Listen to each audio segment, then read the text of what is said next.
Salk Show. It is. It's true. It really is. It's the Brock and Salk Show, Seattle Sports on 710, seattlesports.com, Seattle Sports app, podcast platforms, 97.3 HD2, and YouTube. I've been focusing on YouTube a bunch recently, and a little 97.3 HD2. I should remind everybody, the app might still be the best way to do it. You just kind of get all of the best of all the worlds, right? So you can listen there, you can watch there. You can get all of your information there in terms of sports news and all that, all the local stuff, anything we've written, anything we've done downstairs in our big video lounge.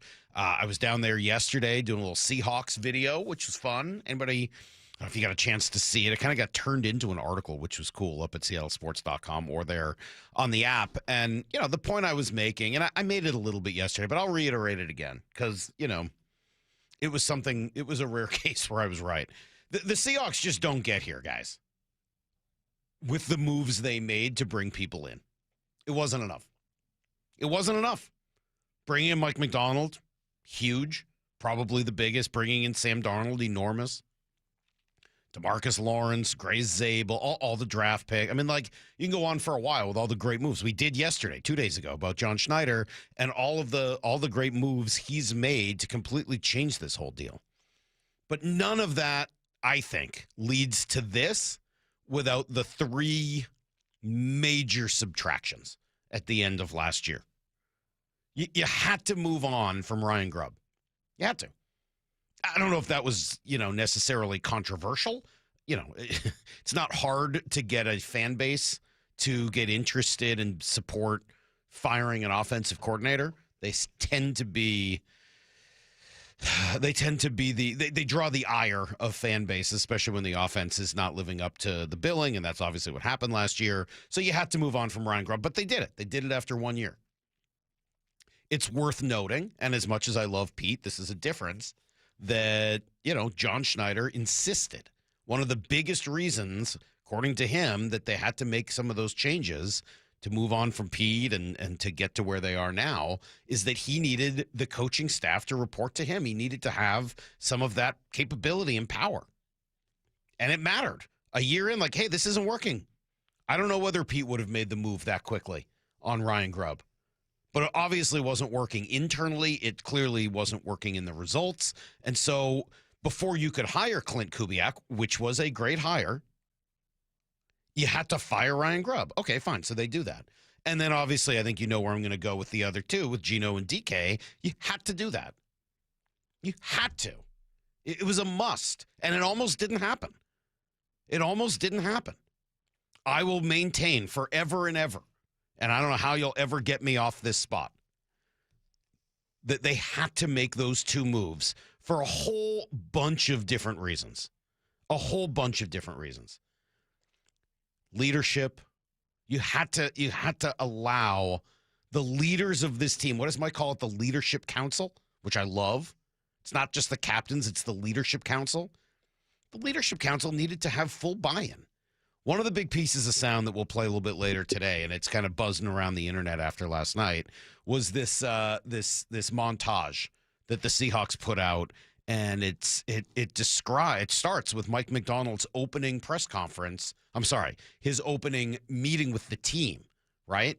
Which was, what did they say, about 20? It was April 8th of 2024. Thank you, Maura. In April of 2024. And he's talking about his vision, and he's talking about what they're going to be doing and how they're going to get there.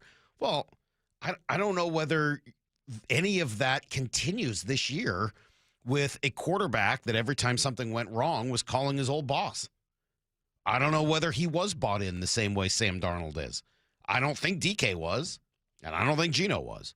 And I don't think that you get the rest of the Leadership Council. I don't think you get all of the harmony, all of the chemistry, all of the love that seems to exist on this team with a couple of figures that are, let's just call them polarizing, because I'm not here to rip anybody, but they're polarizing internally and externally. One of those guys got suspended this year for a couple of games for his actions. The other one flipped off his own fans and threw more picks than anybody in football. You had to move on. Never won a playoff game with them. They weren't playoff game guys. They weren't take you to the next level types. No. They're good players. They have their ups and downs, but they have a lot of strengths. You had to move on. Sam Darnold's been better than Geno Smith. Flat out. Not close. In the locker room, on the field, everywhere. Sam Darnold has been better than Geno Smith. And he's younger and cheaper. JSN needed DK to move on, to open up that hole for him to slide up into it. And he did. He became a number one wide receiver. Would you say, Lyle, Pro Football Writers of America have him as player of the year? Huge. Player of the year, guys. It's so funny. We haven't even really talked about him as much since the first half of this season. So put those two things together. You needed to create space at the top for some of these other leaders to have the team for them, to be the ones who were in those positions, both on the field and in the locker room. To bring in DeMarcus Lawrence and have the money to do that. To draft Nick Eamon-Warry with the draft picks that you got back from some of the trades that you made, those two guys, DK and Geno. You don't get to do all that otherwise. And he's been a huge difference maker for them as well. So, again, you changed the way your team was built. You changed the way your team functioned inside the locker room, on the practice field. You changed the way they play. You changed the opportunity structure for so many of the guys that have risen to the occasion. You move on from two of the more highly paid players on your team, and you have a little bit more of an equitable distribution. And as we know, when you don't get top heavy in your salary cap work, you're allowed to have a whole lot more depth, which has been one of the huge edges that the Seahawks have had this year. So no matter how you slice it, and this has been a wonderful season, and I don't think it's done yet. I'm feeling really good going into this game. No matter how you slice it. All of the great moves that came after that, and some even that came before. You had to move on from those three: Ryan Grubb, DK Metcalf, Geno Smith. Love it. Also, another aspect of that, I was really impressed this week when you asked him why they stuck with the offensive line that they did, with him saying sometimes the best move is doing nothing. Mm-hmm.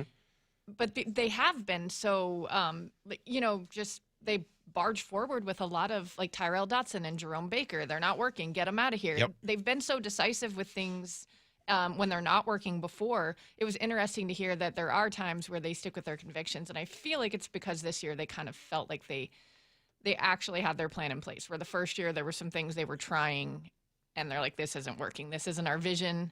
But I think when you have such a clear vision and the picture that they painted for themselves, it makes it easier to decide what to stick with and what to move on from. Yeah, let me add to that. Good point. And it was Jeff Saturday yesterday, right, who we were talking to about the offensive line, former lineman himself, and trying to understand how an offensive line can get that much better. They didn't make a ton of moves, as you just said. They drafted Gray Zabel, so obviously 1 out of the 5, that's a 20% turnover. But other than that, it was the coaching. It was the guys under Clint Kubiak. And according to Jeff, that can be even more impactful than making moves personnel-wise. Absolutely. I'm telling you, coaching is the most important factor for offensive linemen. Like coaching the details, like I hear, because on television and in the radio, we always talk about QBs, but there are so many. The nuance of offensive line play, whether it's in the run game, where the fits are, whether it's in the pass game, understanding where the quarterback's going to be when he's, where his launch point is, where his eyes are, how long the ball's going to be in the pocket before the ball's. All of those things matter in the way that you set, how you set, where you do. So absolutely. Yeah, good stuff there from Jeff yesterday, and thank you, Moore. It's a good point. A couple of texts that come in. The players bought into Mike Macdonald. I don't think anybody else did at the beginning of the season. That's why the over-under was so low. Feels like a joke now. Yes, totally agree.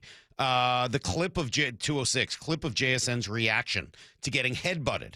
That's true. And how winning is above all of that versus DK putting himself above everything else said it all. Good point. JSN gets headbutted in the middle of the game, keeps his cool. You heard Mike say in our conversation with him Monday that he was really proud of his team's poise. You think they have that same level of poise with a guy that flips off the crowd and a guy that freaks out every time somebody talks trash to him? Yeah, I don't think so. I don't feel like it's going to be a team full of poise. That's for sure. 509, I hated the DK trade. I disagreed with you harshly. I'm happy to say I love the trade now, and I really regret saying Salk was right. I know, it's hard to do, but it's true this time. It's very untrue other times. I get a lot wrong. I happen to have gotten that one right. All right, let's give you guys everything you need to know. There's some cool stuff today there, and then one thing that's making me a little nervous, that injury list is long. Capital L-O-N-G, long. Why, and how serious is it? It's next on Brock and Salk. Wyman and Bob. You couldn't ask for a better game. Every afternoon at 2. I'm out of words. I don't know what to say about the defense. Brilliant, dominant, suffocating, mean, fast, physical. What you're watching when you see Leonard Williams. Purdy is incredibly elusive. And to see a guy that big track him down, I don't know. I don't think we'll ever appreciate how fast Big Cat is because he's so big. It doesn't look like he's moving that fast. But he is. Only on Seattle Sports and Seattle Sports on YouTube.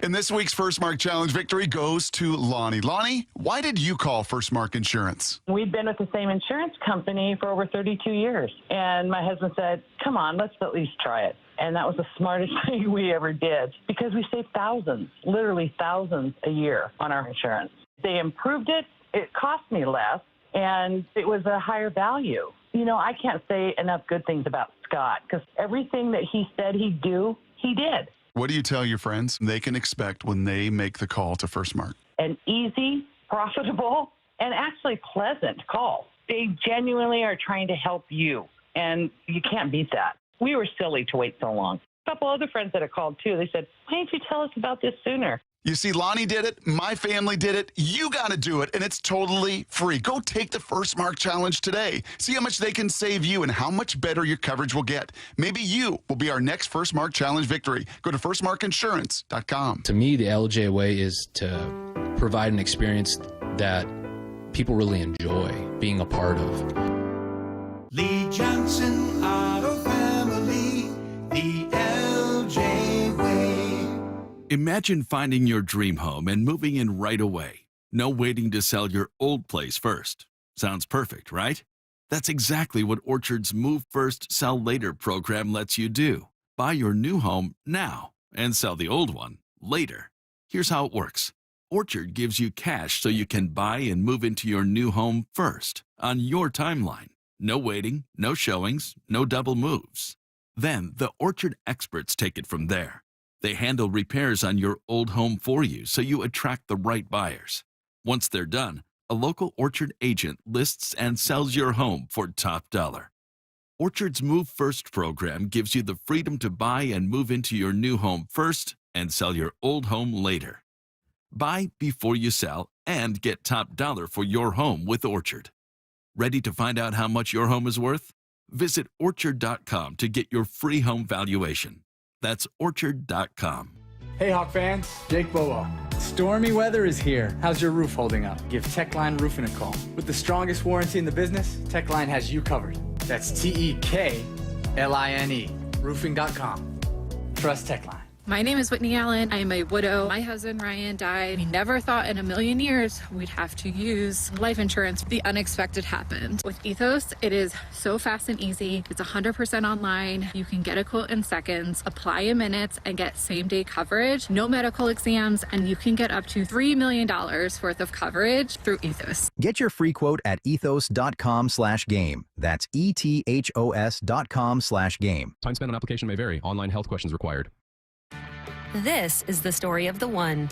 As an HVAC technician, he and his digital multimeter are in high demand. So when a noisy office HVAC turns out to be a failing blower motor, he doesn't break a sweat. With Grainger's easy-to-use website and product information, he selects the product he needs to keep everything humming right along. Call 1-800-GRAINGER, click Grainger.com, or just stop by. Grainger, for the ones who get it done. Compassion. Communication. Results. That's Pendergast Law Personal Injury Lawyers. Go to PendergastLaw.com. That's PendergastLaw.com. Excite Fight Live MMA brings you a night of raw adrenaline and heart-pounding action. See the fiercest fighters go head-to-head at Muckleshoot Casino Resort at 7 p.m. on Saturday, January 31st. Tickets are selling fast. Get yours before they're gone at MuckleshootCasino.com. It's a fight night like you wouldn't believe. Don't miss Live MMA Saturday, January 31st at Muckleshoot Casino Resort. Everybody loves the season of giving, but now the season of paying for it is upon us. That not-so-wonderful time of the year when millions of Americans open their credit card statements, stare in horror at the balance, and resolve then and there to find new ways to save money. If you're among those Americans, why not start by cutting your wireless bill in half right now with Pure Talk's Saver Plan? It's easy. You'll get unlimited talk, text, and 3 gigs of high-speed data on a super-fast, nationwide 5G network for just $20 a month. Just dial pound 250, say Mike Rowe, and you'll save an additional 50% off your first month. Ho, ho, ho! And if you're active or former military or a first responder, you'll save an additional 20% every single month. That's pound 250. Say Mike Rowe for the gift that keeps on saving from America's wireless company. Pure Talk. Styles change. 12s grow. But Seahawks love? That's forever. From the young fans in their fresh new jerseys to the lifelong 12s in their throwback jackets. At the Pro Shop, we've got gear for 12s of every age and every walk of life. This is the Pro Shop. Shop official Seahawks gear in-store at Lumen Field and the Landing in Renton, or online at Seahawks.com/Pro Shop. Need to know. 15 minutes past every hour with Brock and Salk. Here's what you need to know. Up first. I'll tell you, man, the Seahawks have one very, very long injury report, longer than I was expecting. 14 names on it. Wow. 3 of them, though, were resting vets. 4 more were full participants. But still, even if you cut that number in half, 7, larger than you'd want it to be. Here are the big ones with some updates on them. We'll start with Sam Darnold, limited with the oblique. Probably the best you could hope for. Here's what he said. Felt good. Feeling really good. Just attacking rehab these last couple days. Obviously, will be throughout the week. So, like I said, just got to continue to prepare and get my body right for Sunday. Yeah, keeping it subtle. He didn't need to tell us about how he was up every hour each night working on the therapy or anything like that. He just keeping it quiet, working on it, doing the best he can. Mike Macdonald gave us a little more. Sam continues to get better. He's not going to be a full go the whole week, so we have a plan. We're going to work through it, see how the day goes, and then we'll kind of take it day by day and then take it to tomorrow. But he won't be like throwing every ball, every play for the whole week. No. Yeah, it makes sense, right? Limit it, but keep him ready and sharp and have him as good to go as possible on Sunday afternoon. The extra day of rest should help there as well. Now, here's the question or concern. The 3 or maybe even 4 top tackles all have injuries. So the top 3 left tackles on this team, none of them practice. Charles Cross has the foot. Josh Jones has the knee and the ankle. And Amari Kite, who actually played pretty well in the game, he's out with a knee as well. None of those 3 guys practiced. Bruce Cabledew, who I think would be 4th, he was limited with a knee. So obviously there is something there worth watching. I don't like that at all, really. Mason Richmond. Oh, he'd be in there as well? All right. So at least they have one. At least they got one other guy. Mason Richmond, get out there, man. Do not get hurt. We need you. George Halani was out there as well. That was cool. He was designated to return to practice from IR. Could he replace Charbonnet? Could he go as soon as this Sunday? Could George get realistic to play Sunday? Can he get ready that fast? Yeah. George is in great shape. He's been working his tail off. We're excited to get him out there. I haven't seen him practice in a minute, so it'll be fun. All right, good news. Seahawks obviously have a test in front of them trying to get to Matthew Stafford, which is something, for whatever reason, they've been unable to do. Leonard Williams has some thoughts on why. If you watch the games, he gets the ball out extremely fast. I think what they do a good job at is, putting them in third and manageable downs. I think they have the shortest distance on third downs in the league, which allows for quick passes. You don't have to sit back and drop and read coverages and all these things when you only need 3 to 5 yards for a first down. There's a lot of times he just catches the ball and knows exactly where to put it. Sometimes he's not even looking. He knows exactly where to put it. He's a great quarterback. And I think that's why I said I think we're going to have to do a good job on first and second down, stopping the run, getting them in a little bit more backed up third downs. Got to do everything right. It all kind of works together. If you can stop the run, you can put him in a worse position. You can get after him. You can limit the explosive plays. And then you can even have some tackles for losses, sacks, and things that really set you up to try to change field position and change the game. Here's the second thing you need to know. All right, Baseball America Top 100 list is out for prospects. Mariners have four players on it. Now, great number. Down from where they were last season, right? They had 6, if I remember. Why? Well, Cole Young graduated. Harry Ford was traded. Michael Arroyo, Johnny Formello, and Felnine Celestine, though, all fell off the list. Different reasons for Arroyo. The defense just hasn't really been there, so I think a lot of questions about what the position is. For Arroyo, for both Formello and Celestine, injuries up and down, right? And while there were some promising moments for both of them, you just didn't get the sort of natural growth you would expect if they had been fully healthy. Now, good news, Colt Emerson moves up from 16 to number 7. Probably explains why the 20-year-old is going to be given every chance to try to win a job out of spring. Kate Anderson, last year's first-round pick, is in at number 25. Las Montes moves up from 97 to 56. He had a really good year. And Ryan Sloan, the righty, big tall righty, debuted at number 60. So 2 pitchers, 2 hitters, a couple others who will be back in the conversation. Puts the Mariners farm system in very good, though probably not quite as great shape as it was a year ago.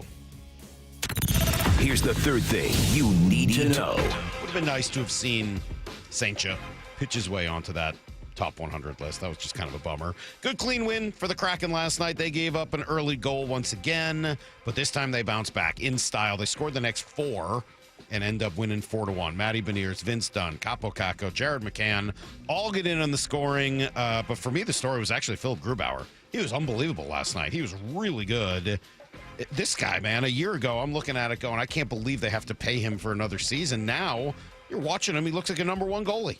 Sure did last night. I know he started the year behind Joey Decord, but he sure looks like he is playing number 1 kind of hockey right now, which is great. They will host the Ducks on Friday night. I think they have the Devils after that, and pretty soon going to be ready for the Olympics. So they'll take their big break for some of these guys to go to Italy and compete in the Olympics. That is everything you need to know. 1:15 every hour here on the Brock and Salk Show. Lyle, what'd you make of the top 100 list? Didn't love it. I thought a few Mariners got duped. I thought Ryan Sloan was way too low. I thought Colt Emerson could have been higher. Mm-hmm. Yeah. Yeah, it's weird. I mean, it's not like Baseball America has had it out for the Mariners. I mean, they've been really, really high on what the Mariners have been the last few years. So I don't know exactly what that is. I get some of the injury ones. I'm not that surprised with Celestine. It did feel like he kind of backtracked this past year. I'm not that surprised with Arroyo or with Formello, who's just hurt, unfortunately, most of the season. But that one still shocked me. I know you love him. Well, just because he's got 25, dare I say 30 potential if everything hits to the highest degree. I know he was injured, but he was good in the fall league. Like when he was on the field, he was still hitting bombs. I don't know. I think most outlets still have him on there. All right. Well, we'll see if those guys can bounce back over the course of this season, and maybe next year looks even better. All right. Joel Klatt yesterday, feisty, as you might imagine, but also with some tremendous insight into what we're all going to watch on Sunday afternoon. Stick around. You'll hear it next on Brock and Salk.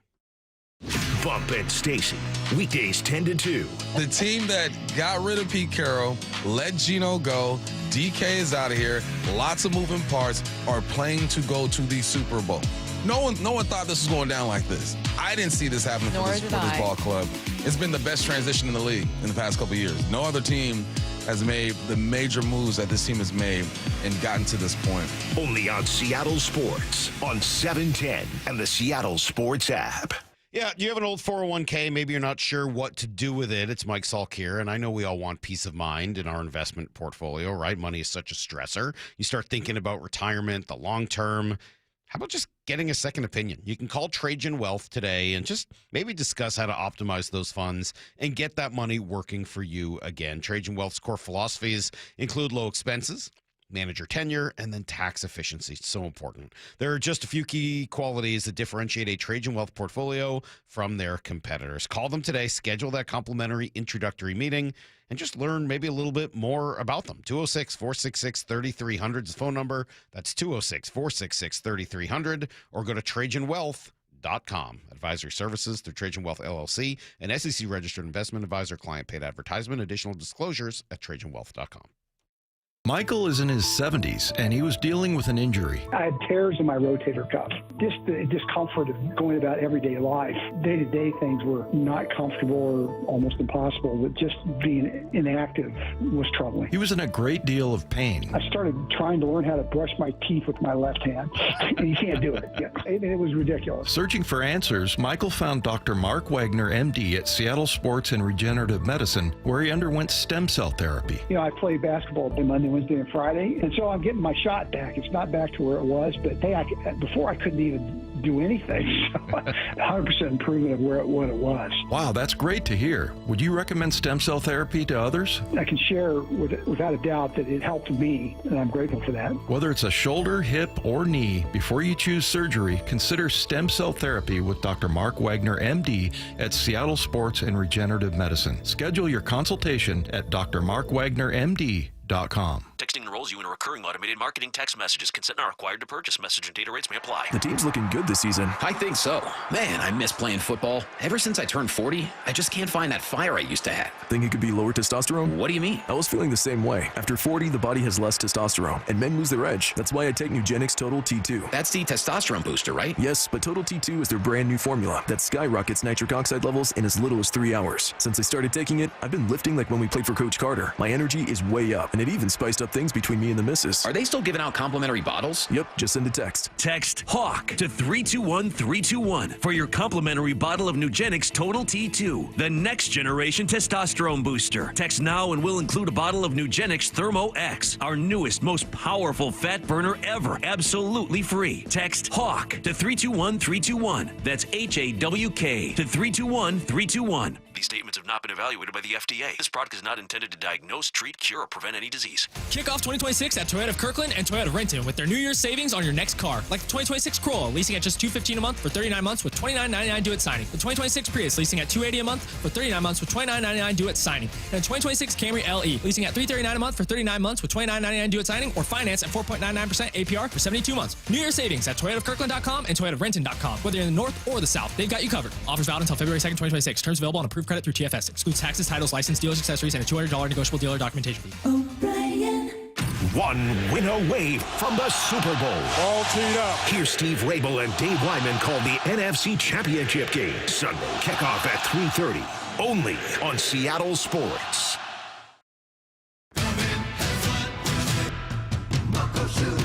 Start having fun. Caesar Sportsbook at Muckleshoot Casino Resort is your #1 place to eat, drink, watch, and have fun. Keep up with your favorite sports anywhere and everywhere on property with the mobile app. Visit muckleshootcasino.com today. Scan the QR code and let the play begin. Muckleshoot. Now is your time to get into a new D.R. Horton home by taking advantage of its National Red Tag Sales event going on right now through January 25th. Stop by any of its participating communities and find select Red Tag homes at incredible pricing. So whether you're buying your first home or looking for an upgrade, you don't want to miss the Red Tag Sales event going on right now. Discover the D.R. Horton difference. Visit drhorton.com. D.R. Horton, America's builder and equal housing opportunity builder. This is Nancy Penrose, owner of Big Trees in Snohomish. For over 30 years, Big Trees has been helping homeowners and businesses move trees with advanced equipment and a professional and proven transplant process. Need a tree moved on your property or off-site? Trust the experts at Big Trees. Learn more about our transplanting process at bigtreesupply.com.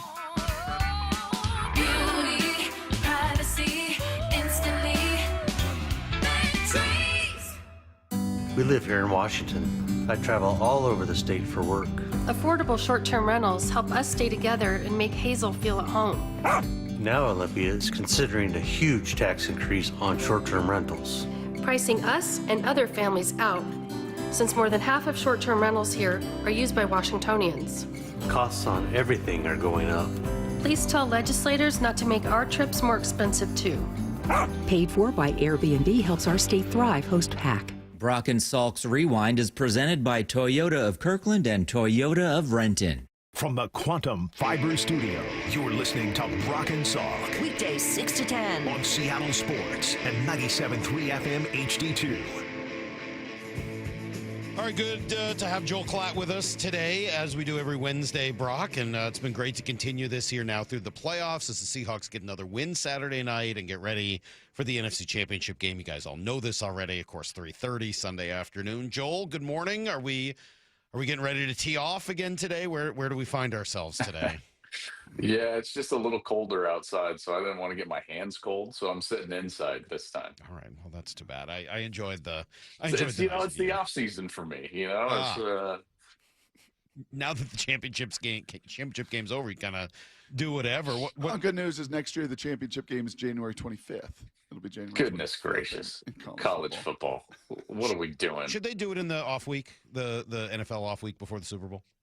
They should do it January 1st. We concluded January 1st for 100 years, Salk. I know, but now that they don't do that anymore, they might, like, if you're going to go to mid to late January. We need to go back. There's no reason to take all the breaks that we take. We need to go back. Play the playoff in December.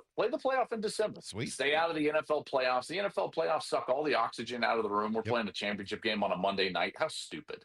So dumb. I mean, I agree with you 100% on that. And how would you feel quickly? And we're going to talk mostly Seahawks here, but how would you feel if they went back to the old bowl system?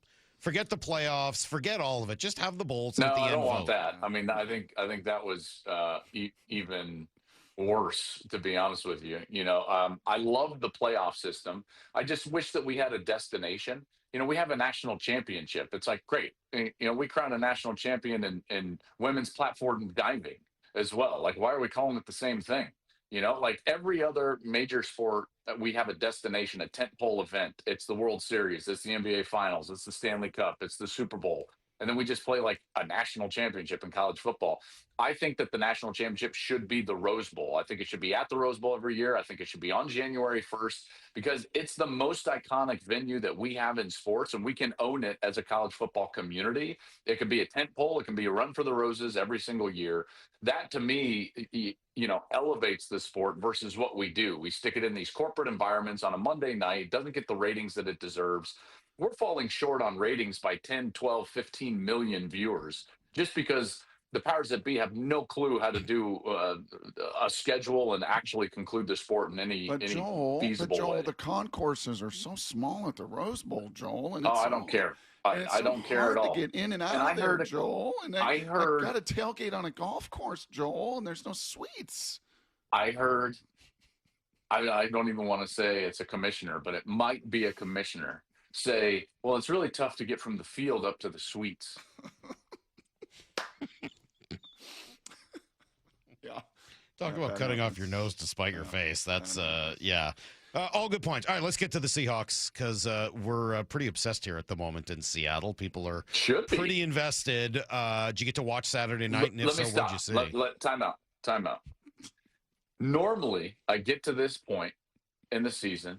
All of us, we get to this point, the Royal We's, and I think it's a coin flip for any of the four teams to win it all, right? Like, you get to this point in the season, and yeah, you'd love to have home field, but man, like, I got to tell you guys, I don't remember a year that I felt like a single team was this much better than the other three in a long time. I can't remember the last time I felt this way.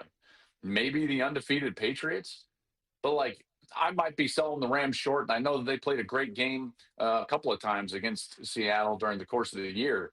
But the way Seattle's playing now, New England and Denver aren't going to beat them. Certainly with Jorde Stidham. Oh, gross. Like, I'm sorry, Stidham, but like, Denver is in a bad way. And so, Salk, like, have you guys ever felt better at this position in the season? If it was the Bears coming in here, maybe if Ben Johnson would have actually ran Caleb at 1st and 10 at midfield 4 different times to kick the field goal and win, and if it was the Bears coming in here, Joel, I think I would. The challenge is Matthew Stafford is the MVP. Sean McVay is the equivalent of Macdonald on the other side. That front has caused some issues. Their O-line is the only group that has blocked Seattle in a capable way. So this is the one team, the one matchup, and all the next level numbers tell you the same thing, the DVOAs and the efficiencies and all of that. Yeah, this is the one team that doesn't scare me. If they both play their game, Seattle, I think, is better, more well-rounded, more rested, all of it. But the Rams are, I don't know. I watched Stafford throw for 500 yards and run, just 3 weeks ago in the building, and no look in ways I've never seen a human quarterback do in person. He looked like a video game. So my eyes are trying to unsee that. Sure. They had their way with the Seahawks, really, in a way that nobody else has this season, Joel. I appreciate that. There's no doubt. And what I can't get out of my mind is that they escape the Panthers and the Bears. You know what I mean? Like and meanwhile, Seattle is just beating down their opponents, and in particular, San Francisco. I mean, that was incredible. The kickoff return, that was wild, man. I actually felt for KB and Tom a little bit because, as you know, Brock, that's kind of the last thing you want in the booth. You want a great game. Like, you need some road success early in the game to kind of keep it. You get the home, and it's like, it's fun in the moment, but then you're like, well, this isn't going to be a dud. And it kind of turned out to be that way. It was like an early 90s Super Bowl. Like, it was just like, oh, this thing is over and good luck.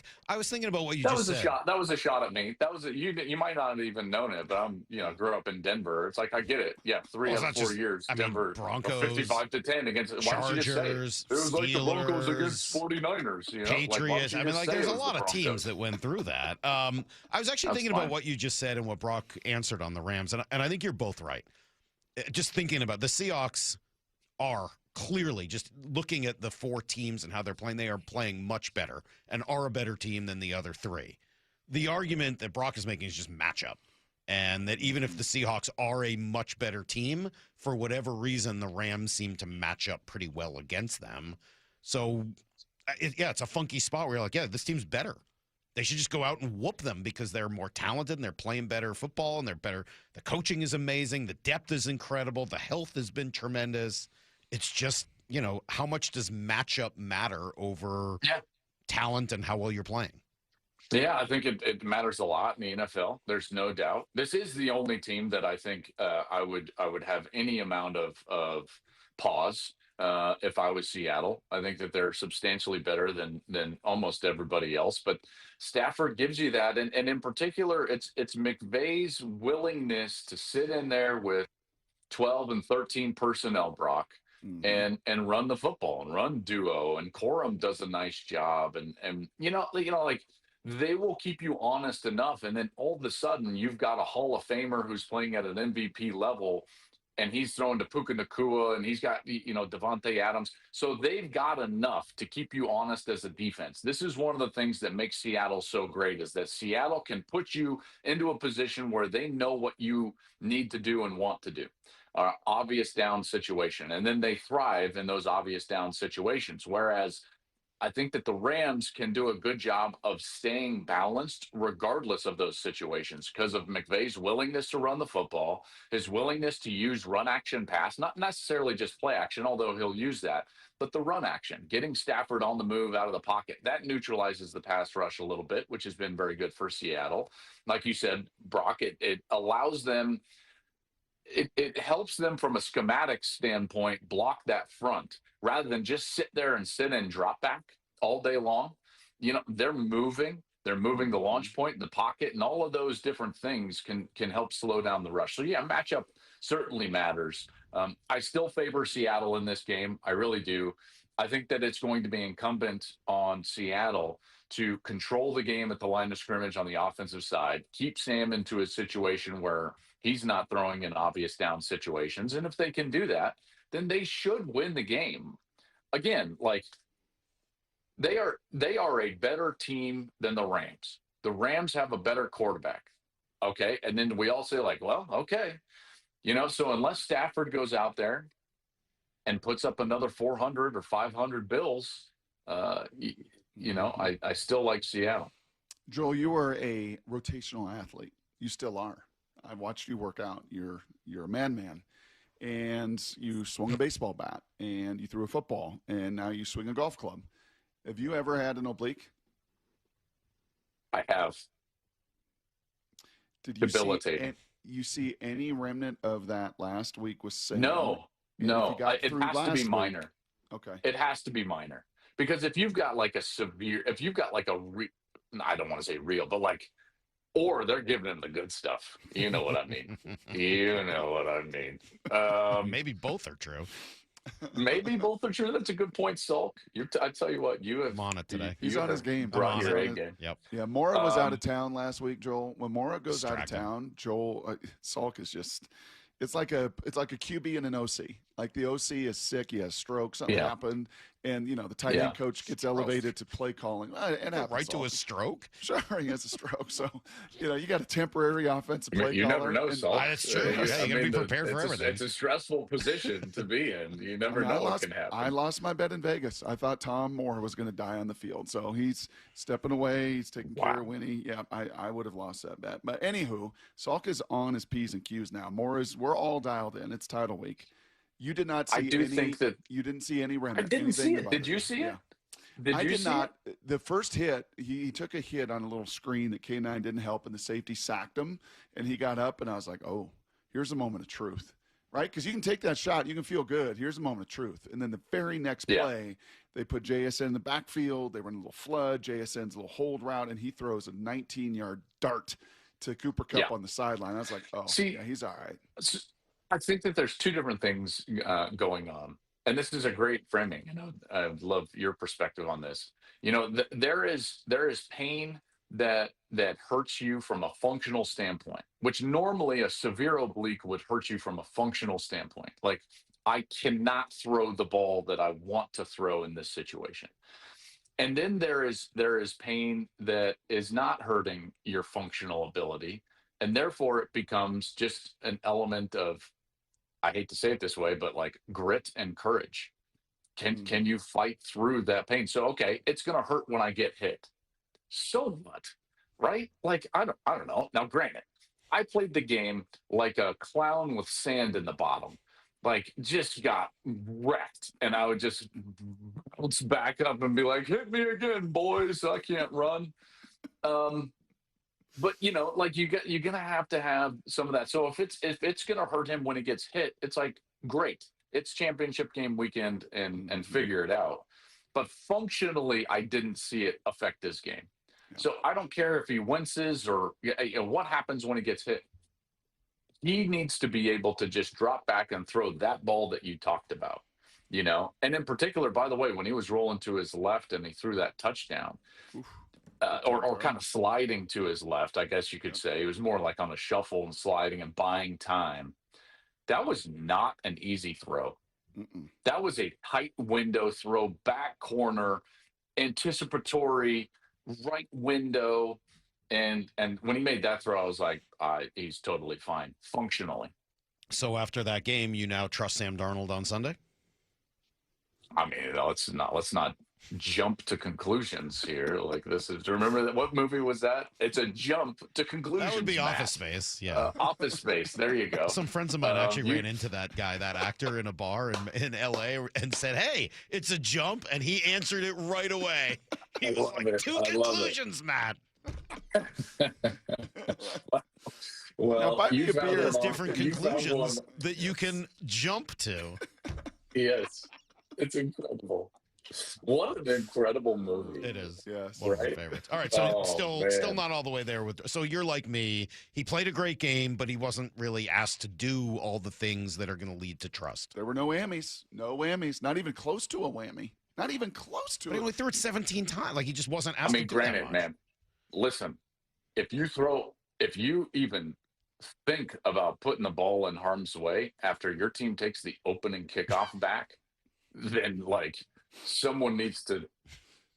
I mean, it's like being on base with Ricky Henderson. Stage an intervention. Yes. It's like being in the batter's box with Ricky Henderson over there. Yeah. My gosh. It's just like he would have walked over. If he threw a pick after the way that game started, Mike Macdonald would have been like, It's like Tom Hanks in A League of Their Own. Like, you remember that? It's like the shoes is dripping up. We'll just do movie references the rest of the day, guys. Let's just old ones too that Lyle's never heard of. Old 90s movies and go. Everyone will love it.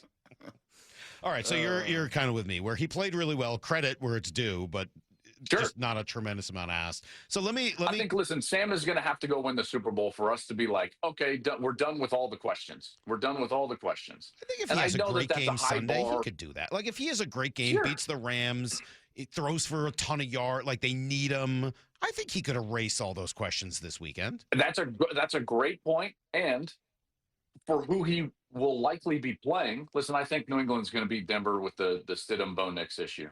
But, like, do I trust Sam Darnold over either quarterback he would possibly face in the AFC? Yes. So if he wins this game, to your point, then we can jump to conclusions and we can get a real trust game going. We'll just have an absolute blind trust fall into Sam Darnold's face. Yeah. We'll have a case on the Mondays when we all come in on Monday after that. All right. That's So have you ever seen this? Bo Nix story is so weird.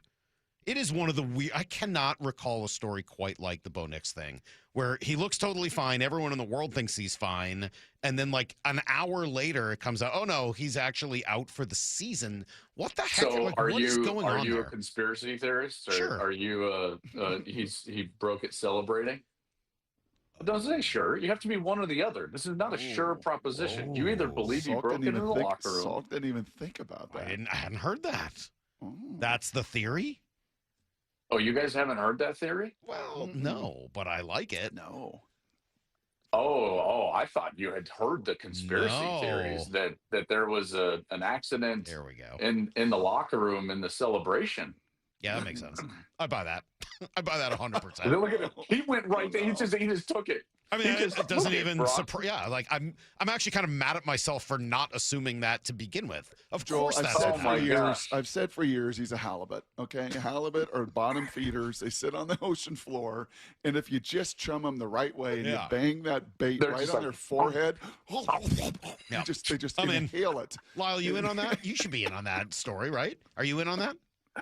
Am I in on that? No, of course not. Really? Of course not. No, you could see him. He got up and immediately limped after the. It wasn't a pronounced limp. I'll give you that. Could but he have immediately you could tell exaggerated it? something was off. Exaggerated? Yeah, he exaggerated right after he ran the sweep on the left. No. He Could was he have like "You know hurt what? it worse? I mean, in the locker room, could the injury have gotten worse in a celebration? So now you're jumping to the conclusion that he heard it a little bit on the field and then decided to go and do cartwheels and somersaults and jump on a helmet in the locker room. Yeah, I think you're jumping a little too far here. You Showing off my my leaping ability. All right, well, then, I'm concerned for Bo moving forward because this seems to be now a pattern, and the concern for me is that when you see the injury, I think it's fairly nondescript. And when you start getting those injuries in the same spots, and it's not like for instance, it's one thing if a 300-pounder lands on your foot and everyone's like, oh, dang, like that's just kind of the way it goes. But it wasn't really like that. And when you start having those barely non-contact injuries in the same spot, I get nervous about the longevity aspect. And in particular, in a second year, which a lot of us that are Denver fans, I think we would rate Bo Nix's second year in the NFL as an A+. Mm-hmm. Yeah. Was it perfect? No, but look where he's put them, and so I think that's the scary part for Bronco fans. Yeah, it reminds me of my college roommate Jeff. His poor sister Jen had a horse accident and sprained her ankle, and then she just sprained her ankles all the time. So poor thing had to wear ankle braces. We got a text here saying with Bo Nix's age, are we completely ruling out osteoporosis? Wow. Wait, okay, I got to get serious. We got to get back on. Get on back on track. You can't bring up a horse accident and ankle braces for the rest of her life and then just be like, no, we can't touch on that. Poor Jan. Poor Jan right now is wearing ankle braces wherever she's at. No. Poor thing. So, anywho, she had very weak ankles. Anyway, back to the Seahawks. I asked DJ this yesterday. I'm going to ask every guest. We're going to have Mr. Burkhardt. He's smarter than me. Whatever he said, I concur. We're going to have Jeff Saturday next hour. He's going to be on. Nice. I don't know about him. I concur with DJ. Okay, we'll see how close your answer resembles his. The Seahawks win the NFC title Sunday night if they do what in particular? That's a really good one. If they are great first down rush defense, they win the game. Mm-hmm. Sounds right to me. I like that. Yeah, because then you put him in so many other binds right after that. So now you can't get into the run action pass game. You're in drop back.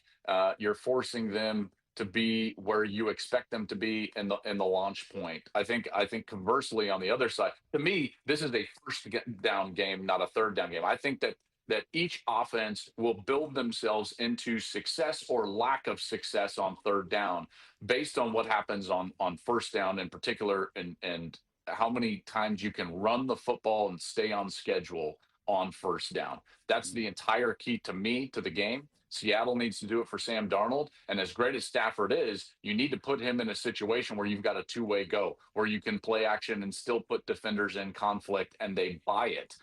Not because you do it, but because the situation allows for it. So that's what I would say. We got about a minute or so. If you have, I don't know if you can do this in that amount of time. Well, what was DJ's answer? Oh, you can't just DJ's answer was just to start fast. Just don't let LA. Just don't play. My answer is better than that. You can tell him I said that next week. I will. Great. Compare and contrast JSN and Puka Nacua. Totally different. Puka's a bigger player.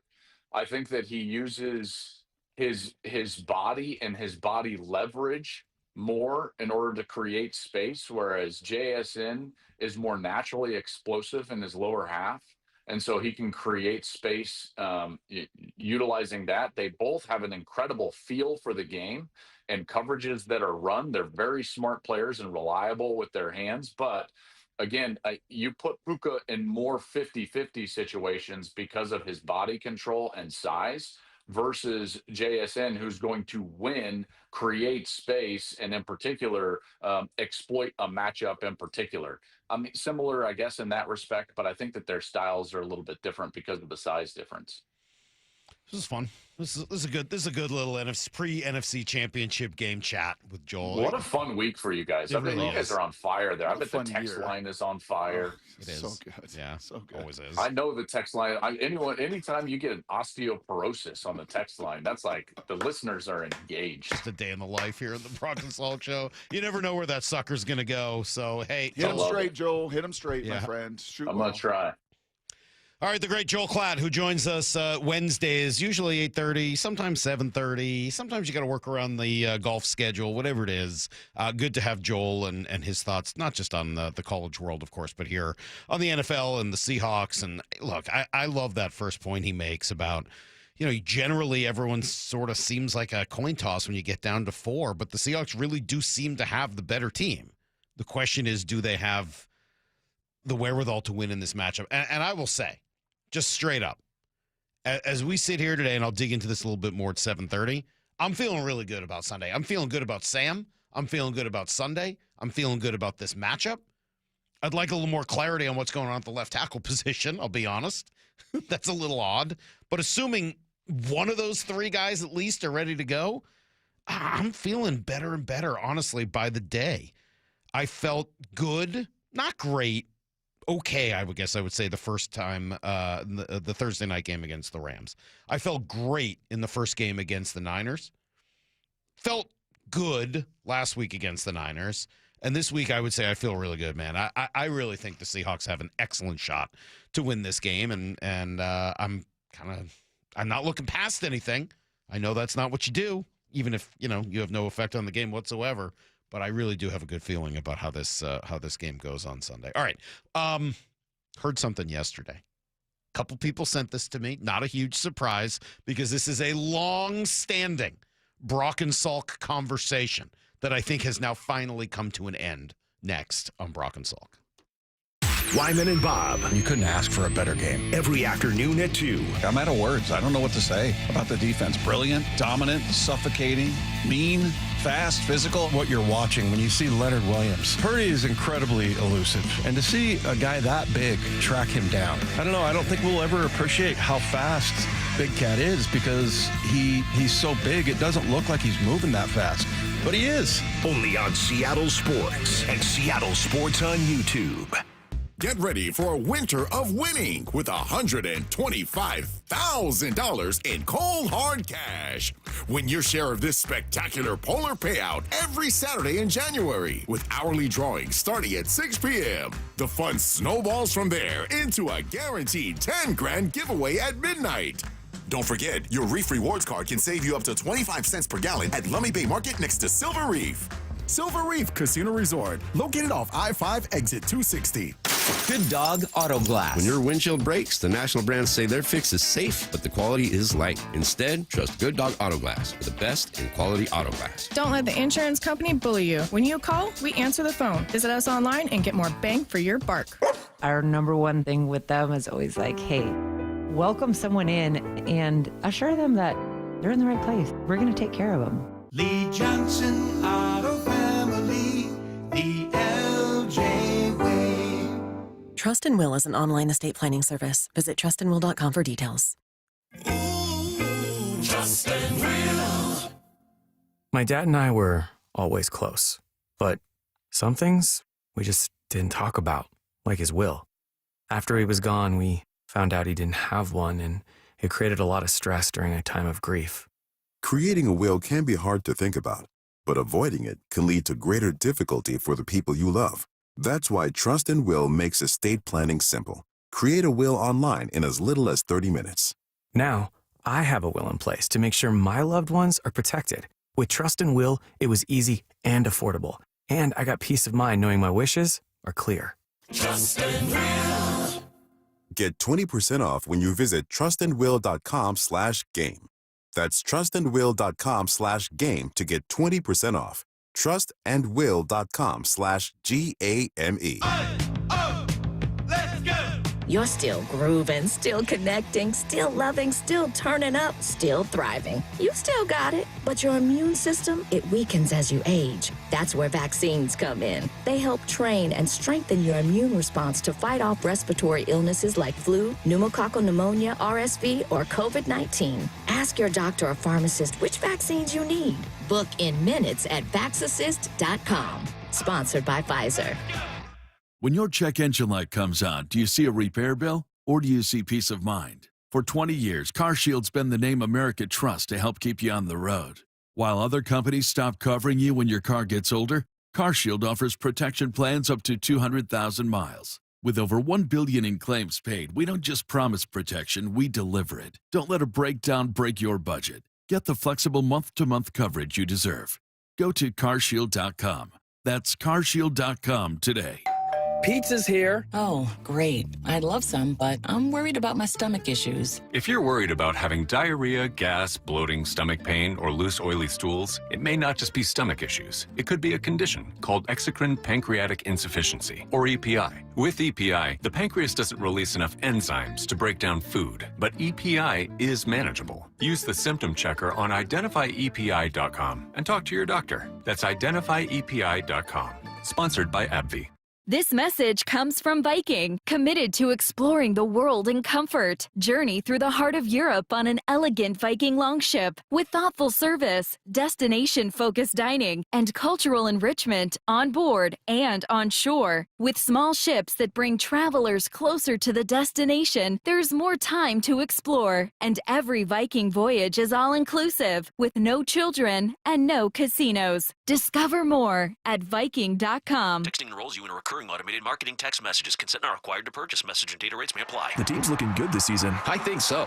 Man, I miss playing football. Ever since I turned 40, I just can't find that fire I used to have. Think it could be lower testosterone? What do you mean? I was feeling the same way. After 40, the body has less testosterone, and men lose their edge. That's why I take Nugenix Total T2. That's the testosterone booster, right? Yes, but Total T2 is their brand new formula that skyrockets nitric oxide levels in as little as 3 hours. Since I started taking it, I've been lifting like when we played for Coach Carter. My energy is way up, and it even spiced up things between me and the misses. Are they still giving out complimentary bottles? Yep, just send a text. Text HAWK to 321321 for your complimentary bottle of Nugenix Total T2, the next generation testosterone booster. Text now and we'll include a bottle of Nugenix Thermo X, our newest, most powerful fat burner ever, absolutely free. Text HAWK to 321321. That's HAWK to 321321. These statements have not been evaluated by the FDA. This product is not intended to diagnose, treat, cure, or prevent any disease.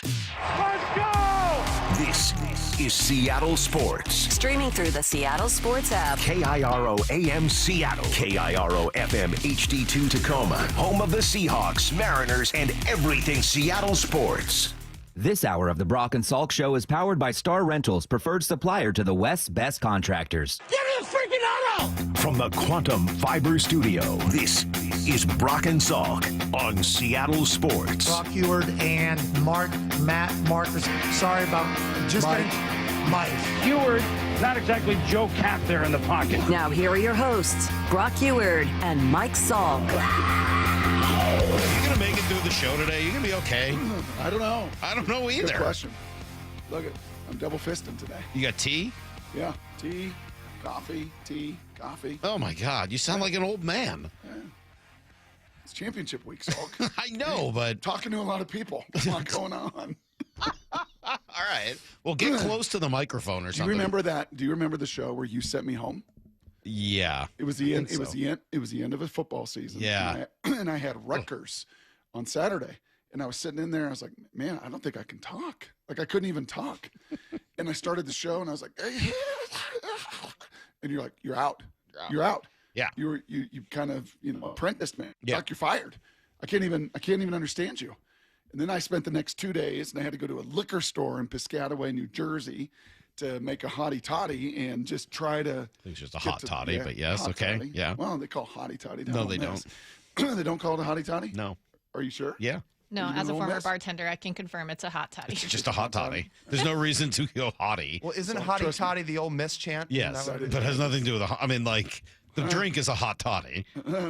Get down to Ole Miss. Get down to Ole Miss. They redshirt Miss America's at Ole Miss. Also. I know they do. They call that a hottie toddy. All right. Yes. All right. Well, let's see if we can battle through today, Brock. I think you're going to love the way we start the show. This is one of the old, long-standing Brock and Salk deals that hopefully now is over. Nobody should ever argue with us again. You and I are on the same side of this one, too. This is not a Brock versus Salk. This is a Brock and Salk versus the world argument that's been going on forever. Maybe one of the first common grounds we found to fight and lash out against Bob and Graz and Gas and all the rest of them. They tried to diminish us when we were getting going. Oh, man, people were so mad about this particular take. And it started, it was later. It had to be later because it was sort of after the Seahawks had won and they were, a couple of years into that. And then people just kind of stopped showing up to OTAs. They were like, yeah, I'm good. I got to go down and build houses, which is a great thing to do, a wonderful charitable thing. But there was no need to do it like, the week of OTAs. And that would happen, more and more frequently. And each time it would happen. Salk, it's voluntary. Right? It's voluntary. They're just voluntary workouts. Why are you getting so mad? Well, because teams that don't show up don't win. Pretty simple. Because if you want buy-in, you got to show up. Right? And Mike Macdonald, I think, hopefully put this to bed forever yesterday. Yeah, great. We would not be here if the guys didn't buy in the way they did and work the way they did in the offseason. And it's easier said than done. You can ask till you're blue in the face for them to come to our offseason program, but if you haven't built something out the way that like Ivan and Danny and the rest of the guys built out, and our coaches create an environment where they feel like they can come and get great work in and spend time with their teammates and actually improve as a player. If you're not doing those things to back it up, guys aren't going to want to come. So really, it's the players taking a leap of faith, trusting us and trusting what we've been able to bring to the table for them, and our coaches and staff, creating an awesome environment where they feel like they can get better. So if we didn't do it, we would not be here right now. I'm convinced of that. Yeah. So the coaches and the coach bears some responsibility on that. I think that's a nice way of looking at it. It's not a one-way street where the players have to, bear all of that responsibility. Mm-hmm. But it's very, very clear.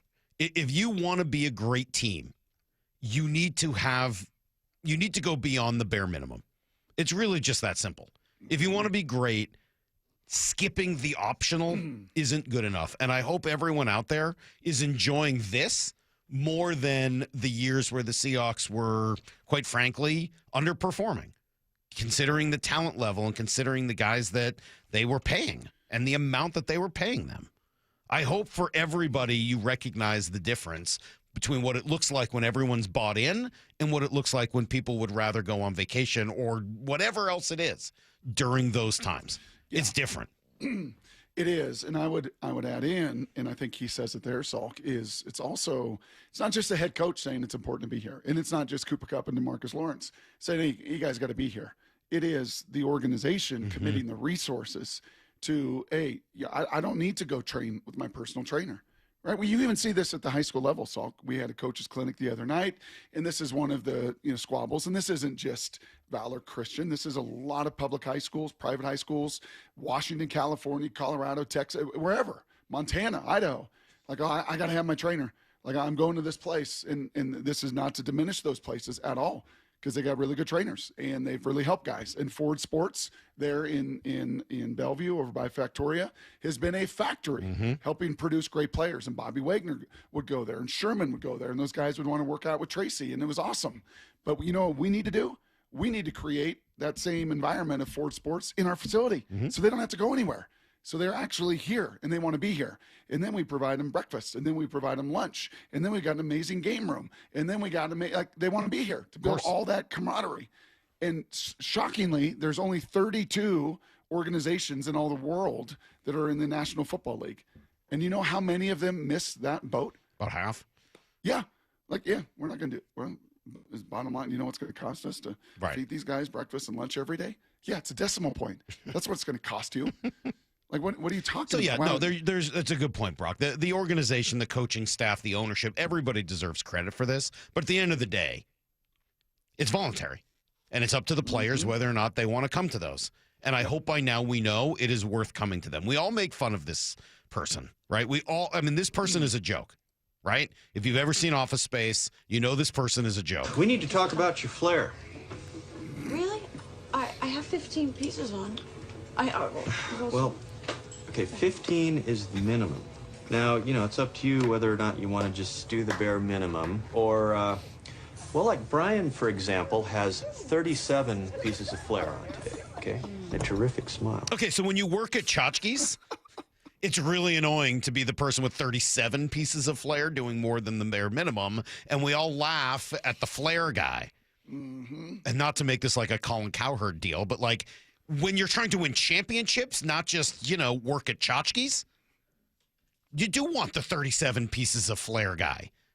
That's Tom Brady.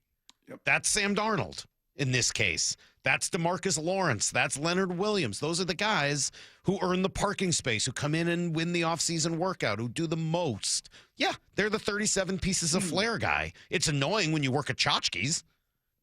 When your job, you don't think it's all that important when you're not really a team trying to, beat Applebee's next door.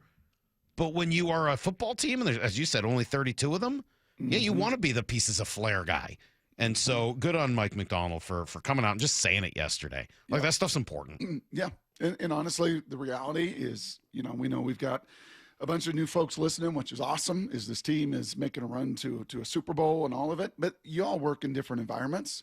And you know it. And if you've been at different companies and you've been in different schools, you've been in different offices, you've been in different places, those places where you're like, man, this sounds weird to say, but I'm kind of excited to go to work today. Yeah. This isn't really work anymore. Like, I want to be around my people.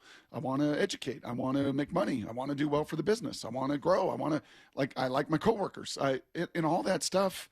This isn't different. It's a bigger business. It's $1 billion business. It's a visible business, but it's the same thing. When you don't have to ask people to come in, when you don't have to say the word voluntary or involuntary, and you're like, yeah, man, we're getting together, we're working. When your boss isn't this guy. That would be great. Yeah, exactly. that would be great. Right. Okay. And I bet you, by the way, that down in L.A. it was similar with Stafford and Devontae and those guys. And I bet you in New England with Drake May and their leaders. And I know in Denver with their leaders and their different guys. But it's the same thing. These teams that rise to the top, they're going to also, I think, similarly share that just, hey, man, throw voluntary right out the window. We're chasing championships. What would you say you do here? All right, let's take a quick break. We'll come back. We'll give you guys everything you need to know. We'll stop quoting Office Space for a while, and we'll dig into this game. Yeah, I will. I promise. I don't want to give anybody a case of the Mondays, Brock. We'll be right back here. And then I got something to say at 7:30. What? Yeah, I got something to say. It's Brock and Salk, Seattle Sports on 710. Bump and Stacy, weekdays 10 to 2. The team that got rid of Pete Carroll, let Geno go, DK is out of here, lots of moving parts, are playing to go to the Super Bowl. No one thought this was going down like this. I didn't see this happening for this ball club. It's been the best transition in the league in the past couple of years. No other team has made the major moves that this team has made and gotten to this point. Only on Seattle Sports on 710 and the Seattle Sports app. Hey, it's Mike Salk here, and yes, people all over the Northwest are going to lose 20, 30, 40, 50 pounds. Yeah, they can do it by March, just by starting Eastside Weight Loss Clinic. Maybe it's not a resolution at this point, but maybe you tried the resolution to lose weight this year and found out it's actually a lot harder than you thought. Well, guess what? Get help. You don't have to do this alone. Use Eastside Weight Loss Clinic. This program really does work, and it starts with just a 15-minute phone call just to learn a little bit more about it. I did it. I lost 35 pounds in 8 weeks. I lost 10 pounds just in the first week, and I didn't have to fight for space at the gym, especially in January. I didn't have to take any pills or injections, no fake, phony boxed meals that don't taste good and don't feel right. None of that. It's all real food that you buy at the grocery store, but with a delicious recipe, great plan, coaching and accountability and support. It just works, man. Do it for yourself this year. Call Eastside Weight Loss Clinic at 425-588-0080 or go to eastsideweightlossclinic.com. Dr. Ryan Coogan, D.C. Results may vary. This week's First Mark Challenge victory goes to my friend Brock Heward. Brock, why did you call First Mark? Brandy, it is so good to talk to you. It's been too long, and we made that call. And the only bummer is we waited too long. I know you hear from people that you talk to as well as I do to take the First Mark Insurance Challenge. I just wish we would have done it earlier. You know, Brandy, the word that comes to my mind is a word I use on my sports show a lot, and that is connective tissue. It's important in team building. It's important to players in a locker room to be connected to others. And when it comes to insurance, it's so complicated. It's stressful, and you just don't even want to deal with it. And that's where the connective tissue of having a pro, having a broker, having a partner, and most of all, having a teammate like First Mark Insurance was the best connective tissue we could find. Brock did it. My family did it. You got to do it. It's free. Take the First Mark Challenge. See how much they can save you and how much better your coverage will get. Maybe you will be our next First Mark Challenge victory. Go to firstmarkinsurance.com. At O'Neill Plumbing, we don't just promise to get the job done, we back it up. No travel charge, no show-up fee, no overinflated pricing, and no out-of-town owners. Just clean, fast, and professional each and every day. O'Neill Plumbing. At Cressy Door, we not only have the perfect garage door for your home, but we also offer options for creating space and even warming your outdoor areas. Check out your options at cressydoor.com. Running a business means wearing multiple hats. So if you're like me, you probably started out using your personal phone, taking client calls and texts nonstop. As my business grew, I needed something smarter. That's when I switched to Quo, the #1 business phone system. Quo works right on your phone or computer. No carrying 2 phones, no clunky landline, just one easy app you can try for free. Your team can share one number and handle calls and texts together like a shared inbox. Any teammate can jump into the conversation so customers get faster responses. And Quo's AI assistant summarizes your calls and responds to customers 24/7, so you never miss a lead or opportunity. All this starts at just $15 a month. That's basically 2 coffees. You can even keep your current business phone number. Find out why 90,000 businesses trust Quo. No missed calls, no missed customers. Try Quo for free at quo.com/sports. That's quo.com/sports to try Quo free. QUO.com/SPORTS. Here's Steve Label and Dave Wyman call the NFC Championship game. Holy catfish! Sunday, kickoff at 3:30. On the home of the Seahawks, Seattle Sports. See your favorite Seattle Mariners up close at the Peoria Sports Complex. Come to sunny and warm Peoria, Arizona to celebrate an AL West championship and the beginning of another great season for your Mariners. Spring training in Peoria has plenty of sunshine, warm temperatures, great food, and the best seats in baseball. It's family fun for fans of all ages. Book your trip today. Support your 2026 Seattle Mariners in Arizona for what promises to be another exciting season. Get your tickets at PeoriaBaseball.com. New siding doesn't have to break the bank. We offer affordable options that add value and protection to your home. This is Justin Shirley, CEO of State Roofing and Exteriors. And while we're at it, ask about our roofing, windows, decking, and gutter services for even more savings. Call 866-ROOF-ROOF or visit stateroofing.com today to schedule your free siding inspection. State Roofing and Exteriors, held to a higher standard since 1968. State Roofing, the best roof you'll ever need. Finding great candidates to hire can be like, well, trying to find a needle in a haystack. Sure, you can post your job to some job board, but then all you can do is hope the right person comes along, which is why you should try ZipRecruiter for free at ZipRecruiter.com/radio. ZipRecruiter doesn't depend on candidates finding you. It finds them for you. Its powerful technology identifies people with the right experience and actively invites them to apply to your job. You get qualified candidates fast. So while other companies might deliver a lot of hay, ZipRecruiter finds you what you're looking for. The needle in the haystack. See why 4 out of 5 employers who post a job on ZipRecruiter get a quality candidate within the first day. ZipRecruiter, the smartest way to hire. And right now, you can try ZipRecruiter for free. That's right, free at ZipRecruiter.com/radio. That's ZipRecruiter.com/radio. ZipRecruiter.com/radio. ZipRecruiter. Need to know. 15 minutes past every hour with Brock and Salk. Here's what you need to know.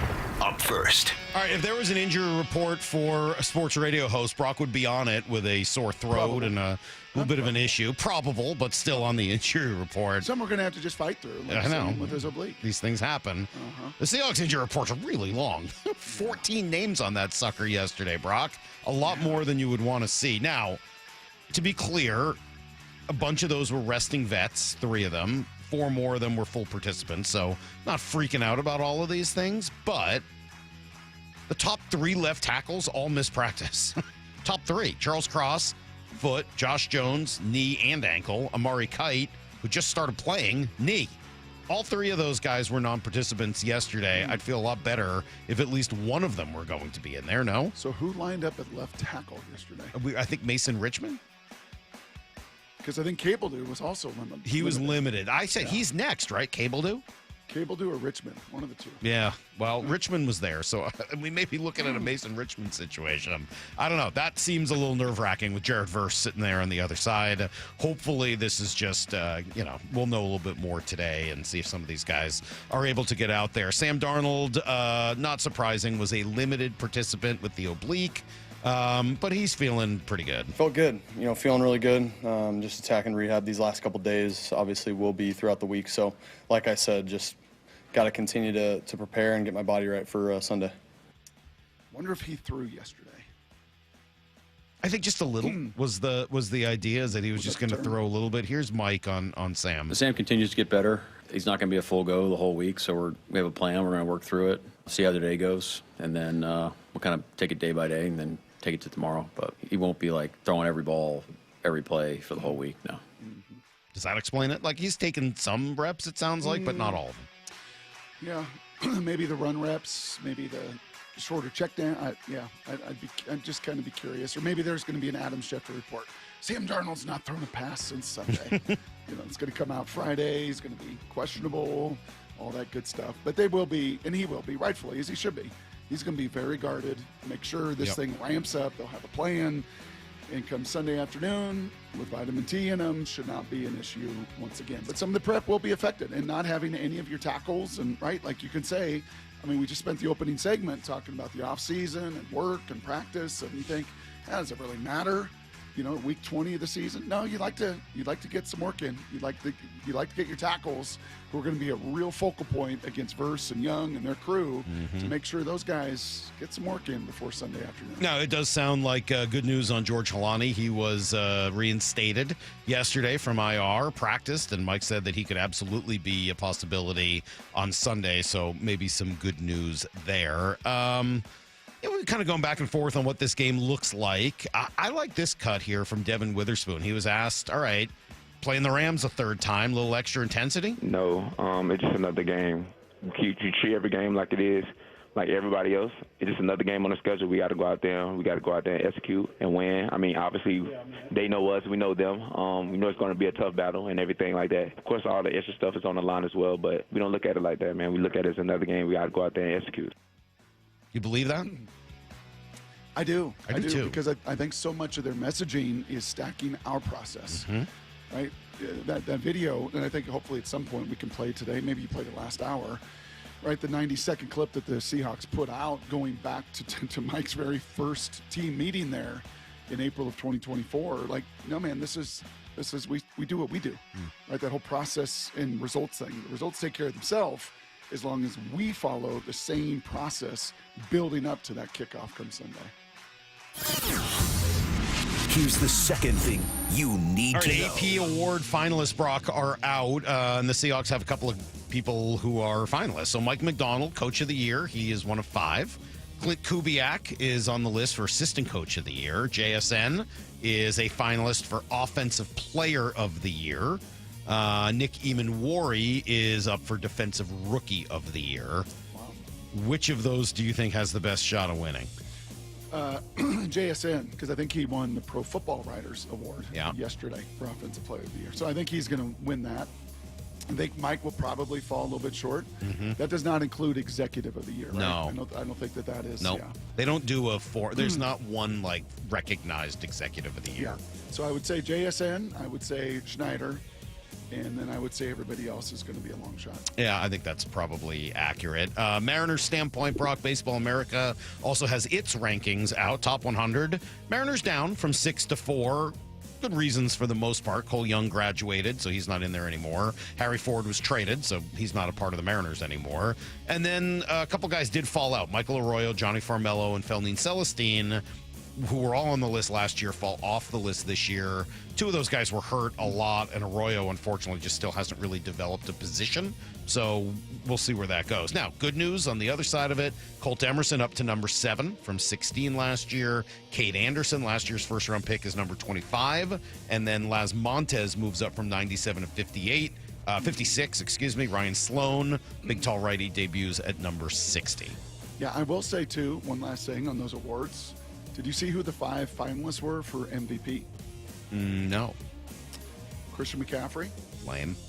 And 4 quarterbacks. Josh Allen, Drake May, Matthew Stafford, Trevor Lawrence. Huh. Well, that's weird. Trevor Lawrence. Sunshine. I don't know. That's weird. Yeah, that doesn't make a lot of sense. Whatever. Somebody else has to be on there. Worse rating than Sam. I mean, somebody was going to have to be on there, Brock. Somebody. No. I mean, that's a Matt Stafford versus Drake May conversation, so whoever else is on there, I don't know if it really matters. Here's the third thing you need to know. Next win for the Kraken last night, Brock. They got down early, 1-0 again. Their starts have been awful recently, but they bounced back. They score the next 4 goals, win it 4-1. Matty Beniers, Vince Dunn, Capo Caco, and Jared McCann all getting in on the scoring. But I'll tell you what, you know who the story was last night? Who was it? Philip Grubauer. He's been playing some good goalie. You stand on his head? No. Grubauer doesn't stand on his head. He's up 24, 25 shots. But that's not how he operates. He's not a headstander. He's not a headstander? No, because he just puts himself in good position. You ever done a it's headstand?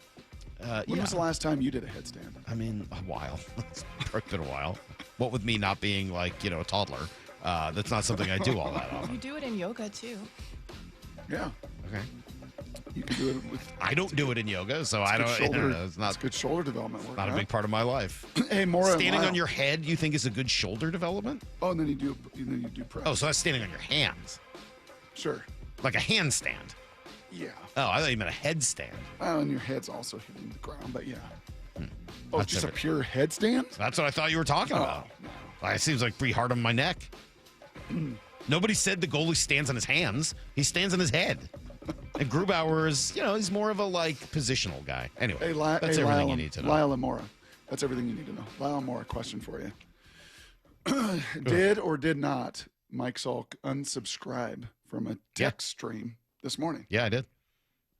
He kind of already shared with us. Yeah, I already told him. It was incredibly annoying.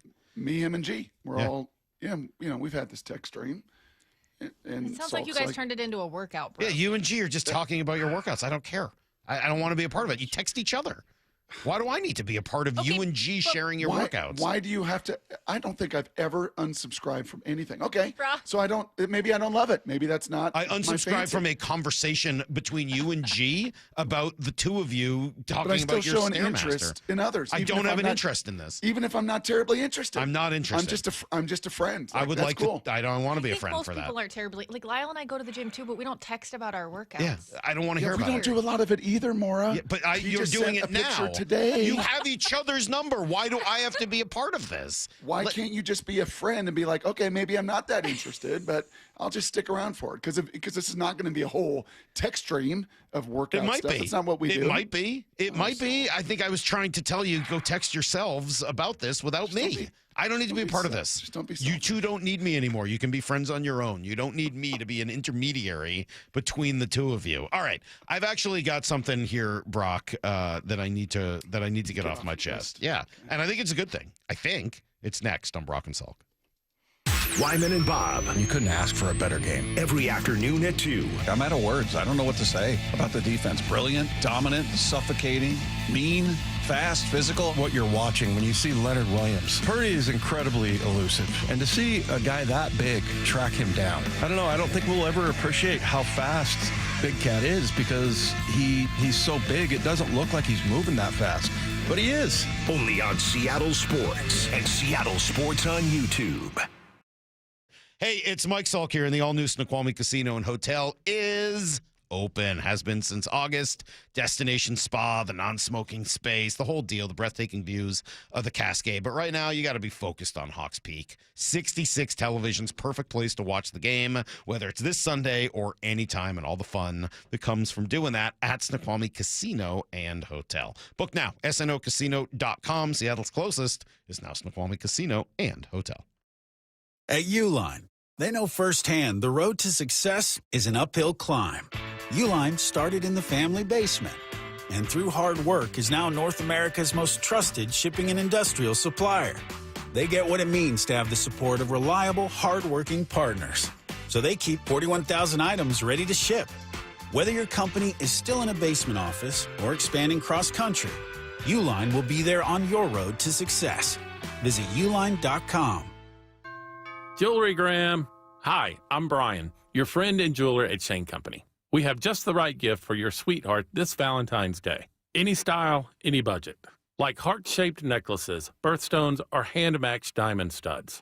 Getting engaged? Create a dream ring and choose from natural and lab-grown diamonds in all shapes and sizes.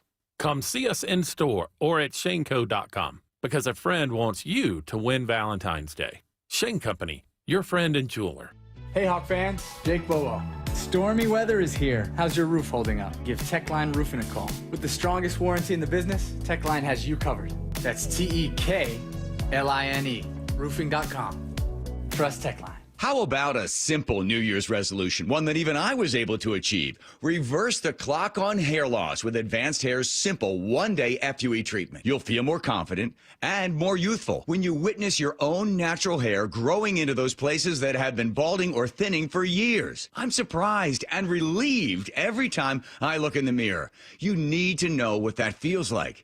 From Advanced Hair's breakthrough technology to their highly experienced team, there is no one I would trust more than Advanced Hair Restoration. I experienced their exceptional standard of care firsthand. Your comfort and your results are the top priority of the entire Advanced Hair team. Celebrate this new year with a fuller head of hair and get a free consultation, $250 off, and 250 free hair grafts. Call 425-449-8185. That's 425-449-8185. 185. Discover what meeting your resolutions could look like with the before and after pictures at advancedhair.com. To me, the LJ way is to provide an experience that people really enjoy being a part of.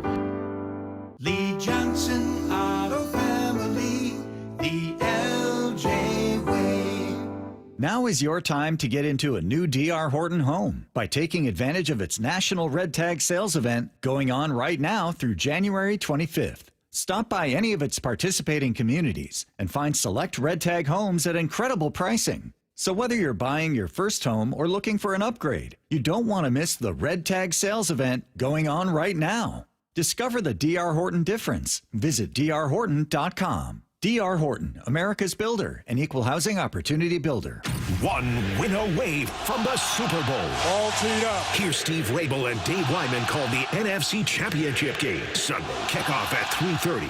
Only on Seattle Sports. That's another amazing run by Team USA. Mom, think I'll be on Team USA one day?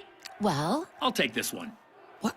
Are you speaking to us? Yes, and to answer your question, anything's possible, especially with Xfinity. So, I can be the best snowboarder ever?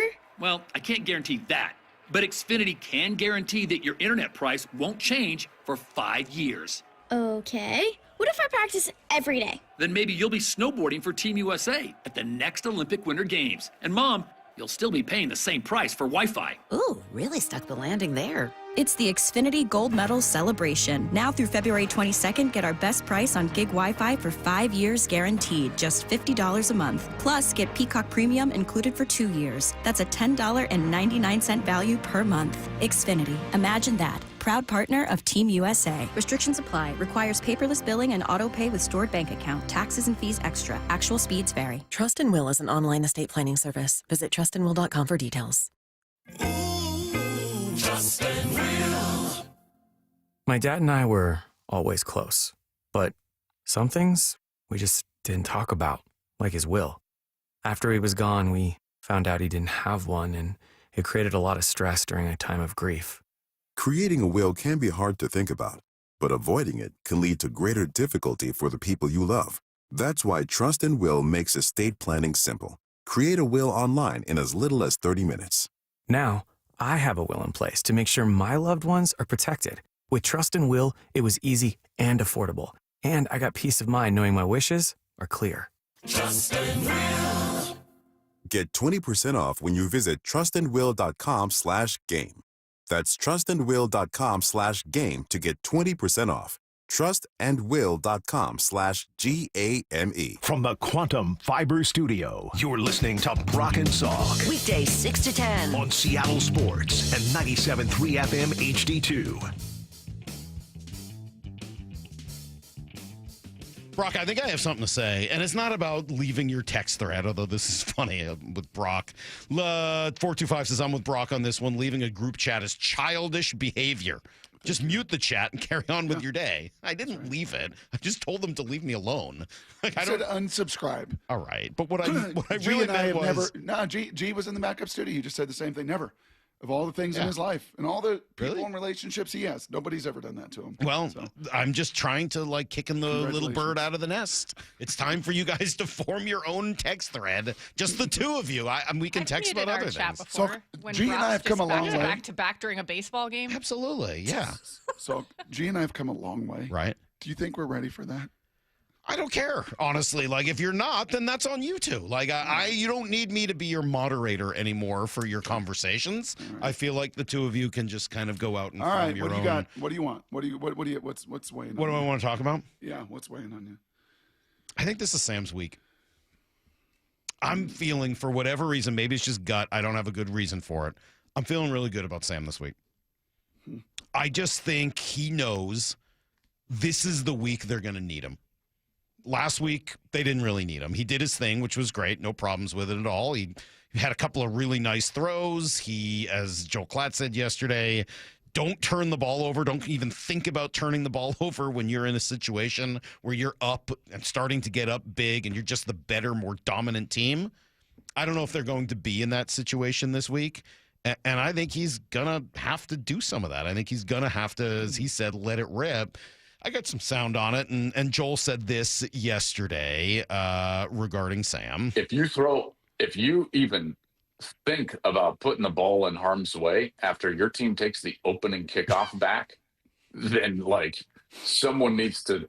He would have walked over if he threw a pick after the way that game started. I think, listen, Sam is going to have to go win the Super Bowl for us to be like, okay, we're done with all the questions. We're done with all the questions. I don't think he's got to win the Super Bowl. I think he's just got to be the reason they win one of these next 2 games.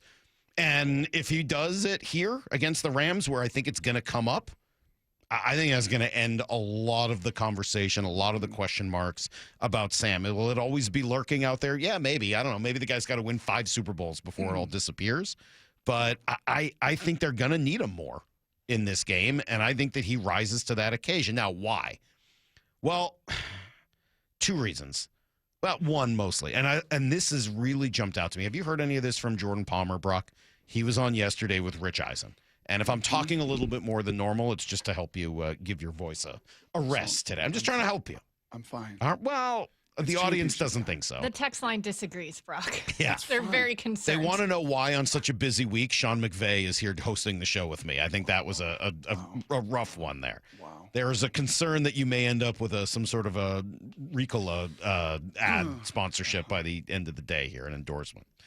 Here's what Jordan Palmer told Rich Eisen about the way in which Sam Darnold is motivated. Sam Darnold is internally motivated. So I'm not a strength coach and I don't run guys, but let's say that we had a hard workout and I wanted them to get 12 reps of something hard. If I wanted Sam to try and get 12, I would tell Sam, last time you got 11, see if you can get 12. Josh is more externally motivated. Doesn't really care what he did last time. He just wants to beat that guy.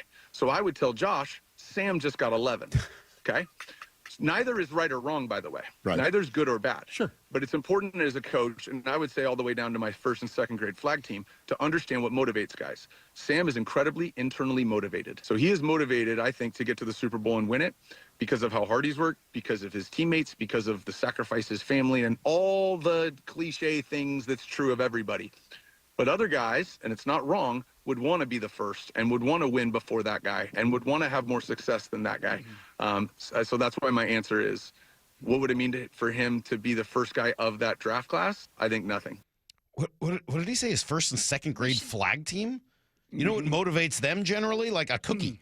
We should mention real quick, because you didn't say it, that he was talking about Josh Allen, because he worked with both of yes. them. Well, I assume. Are there other Joshes? Yeah. All right. Yes. Not Josh Rosen? Maybe. Sam and Josh Coaches Rosen. a lot of people. I just want to... All right. Thank you, Mark. All right. So that internal motivation, I kind of like that. Like, this is what you need to do. Don't worry about the fact that it's Matt Stafford on the other side. It's not an externally motivated, you've got to be better than the guy over there. It's, you just need to rise to the occasion and do better than you've done before. I don't know, that I like that. It kind of put me in a really nice headspace regarding Sam this week. Yeah, I think I would tend to agree with almost all of that. I think that makes a lot of sense, and especially when it's like, hey, Baker Mayfield, Josh Allen, Lamar, you know, whatever, you're in that. I guess not Lamar, but some of the, you're in that. Yeah, Lamar, you're in that group. What would it mean to be like nothing? I don't care about those guys. Right. And I think that is 100% true. But here's where it gets a little tweaked to me, because I do think he's externally motivated for his teammates. I think he's intrinsically everything that Jordan said, and he knows him infinitely better and has worked with him for years. And I'm not diminishing the point, but I think here's the beauty, kind of back to the start of the show. Like, he is truly, I think, motivated to do this for his boys and not like for Sam Darnold. This isn't so Sam Darnold could be on some tier list, which, oh, by the way, drove me freaking crazy the other night as I see Sam Block from ESPN put out his postseason top 15 NFL quarterbacks. Is Sam Darnold in the top 15? No. Saw some other ESPN power ranking and tiers of the regular season wraps up. Top quarterbacks. Was Sam Darnold in the top 15? No. And it like drives me up a wall. But I don't think it bothers him. You know, and I think that's to Jordan's point. That noise, that outside stuff, all of it. He wins it. He's not going to be crying. He's not going to be, oh, look at Sam Darnold, look at me. He's going to be about all those others. So that's where I would ask Jordan, like, I totally get that. But then how is he so what do you say, intrinsically versus externally? Like, how is he so motivated for his teammates? Because I think that's it's what he is. And that's exactly what you want. It's exactly what you want. So that would be the only kind of counter to some of that. But I would much rather, and he would say it's not better or worse. I think it is. I'd much rather have the guy that is so much more motivated about his own process and about his teammates around him than trying to do it for the city of Buffalo. I thought he made it. That stuff can work too for the right people, like who are super competitive. I think you feel the weight of it. Maybe, but I think other people just find ways to be competitive and whatever they need to kind of get themselves over the hump. But I do think it can be a challenge when, I think Brady had that. I think Tom Brady needed to beat Peyton Manning. I think he needed to beat. Eventually. I think Peyton and Tom Brady early. I think Damon would tell you, like, he was all about the boys. Oh, sure. Absolutely. Yes, absolutely. I know that. I'm not trying to take away from that. But I do think that there was an external motivating factor there of like, hey, Peyton Manning won the MVP. He was the co-MVP with Steve McNair. I'm going to take both of them out.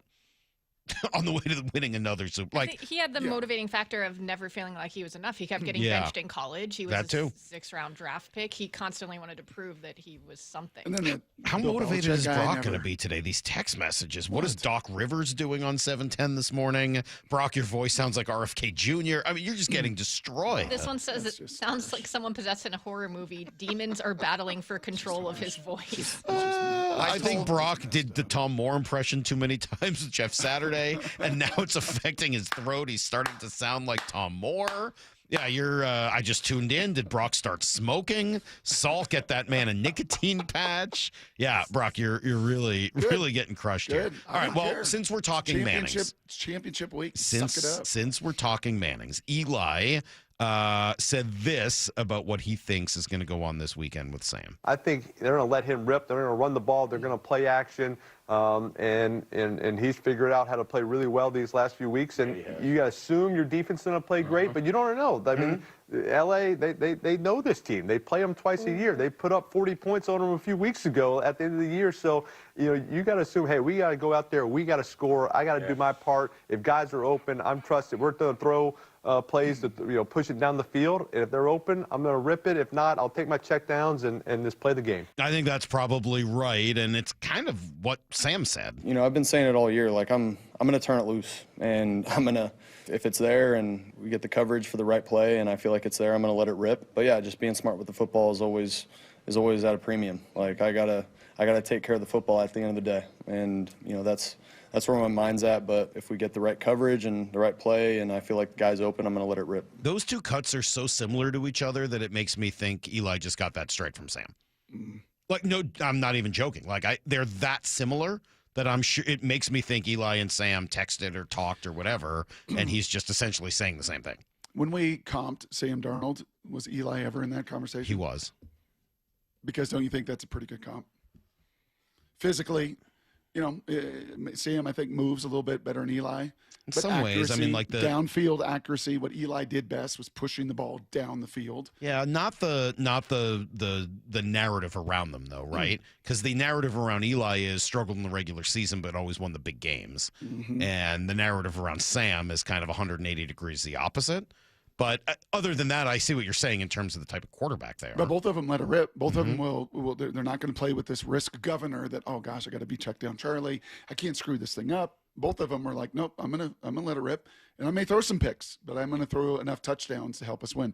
I think one of the challenges in this one, and we'll do this a little bit more tomorrow as we get into kind of the nitty gritty and some of the last details of the matchups. I would say of his 6 interceptions, the 4 in the first game, the 2 in the last game, of the 6, Salk, 3 of them had the exact same vein. And that was, hey man, pre-snap, let it rip. Okay, yep, I got man coverage, I'm gonna let it rip. And then post-snap, wow, they really got me. They tricked me. And that's what the Rams do as well as anybody does in the league. It's like, okay, yep, here's pre-snap. I got a pre-snap read, and then I've got to have that post-snap confirmation. And that's where they blurred that picture. I run a guy in motion, Salk. What you hear announcers say it all the time. What is that? I'm trying to see, is this man or zone? Is the guy running with him? Oh, it's man. Okay, I'm going to let this slant rip. Why did they just go to zone? That was supposed to be man. They ran over and gave me the tell. What? Hold on a second. How did they have a full house? I saw his ear flinching, and every tell when I watched him play poker was, yeah, he's bluffing on me. He's not bluffing. So I would say 3 of the 6 interceptions, dropping the defensive tackle in the red zone. Okay, I got this look. Yep, this is their tendency. Yep, this is what they play. Why in the world was that defensive tackle in the lane to my option route? So that's going to be kind of the navigating line, too, of I do want to let it rip. I do want to do all my study. I do want to see it.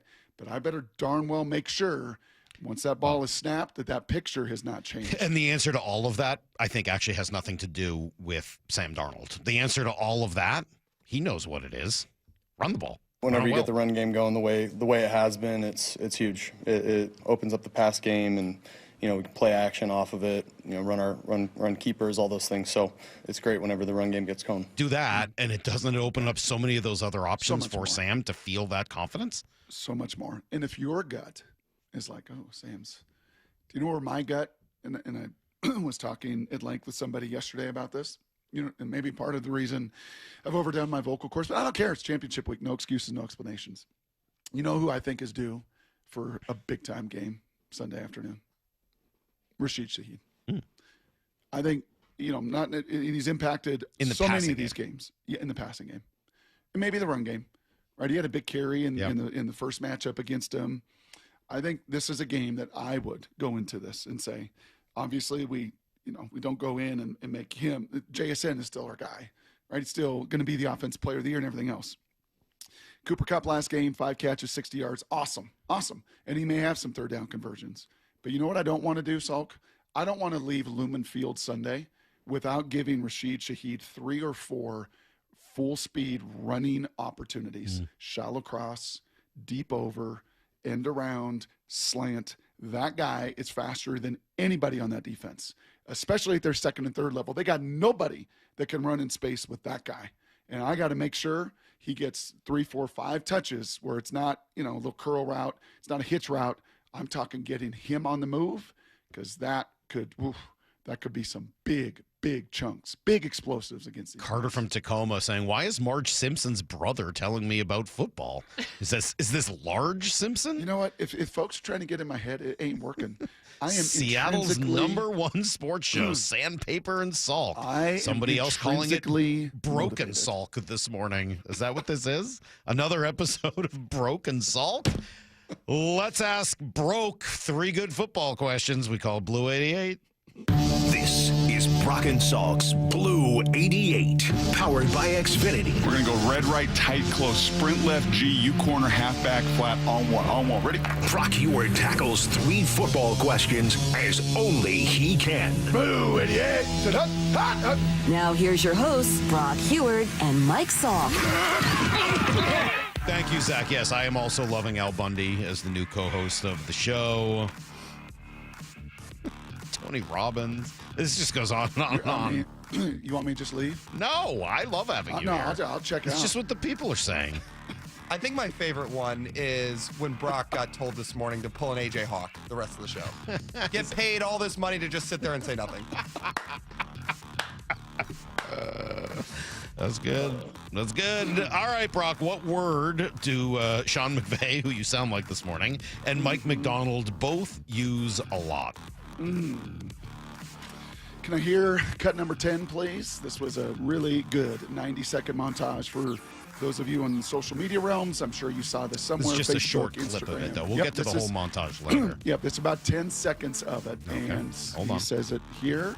One of the things I want you guys to feel going through this program is that we have a vision for you and this football team. Here we go, fastball! But today, all right, I'm going to take you here now, so stay with me. I want us to just take a minute here and fast forward to January NFC Championship. Incredible. And you heard Sean McVay in his first presser, whatever day that was, Monday or Tuesday, Saul, he used that exact word, vision. Vision. What do John Schneider and Mike Macdonald have, along with all of the resources, all the commitment, all this other stuff? What do they have? They have vision. They have a vision not just for how they want to run the program, but this is the key. And again, I think this is a Vrabel. I think this is a McVay. I think this is certainly a Macdonald. Sean Payton, not quite as much. But I think those 3 guys are player builders. What can my guy do? I'm not going to cut him down. I'm not going to complain about what he can't do. I'm going to have a vision for what he can do. And Jordan Palmer may see it at the flag football level in first and second grade. I didn't. But I certainly see it in high school.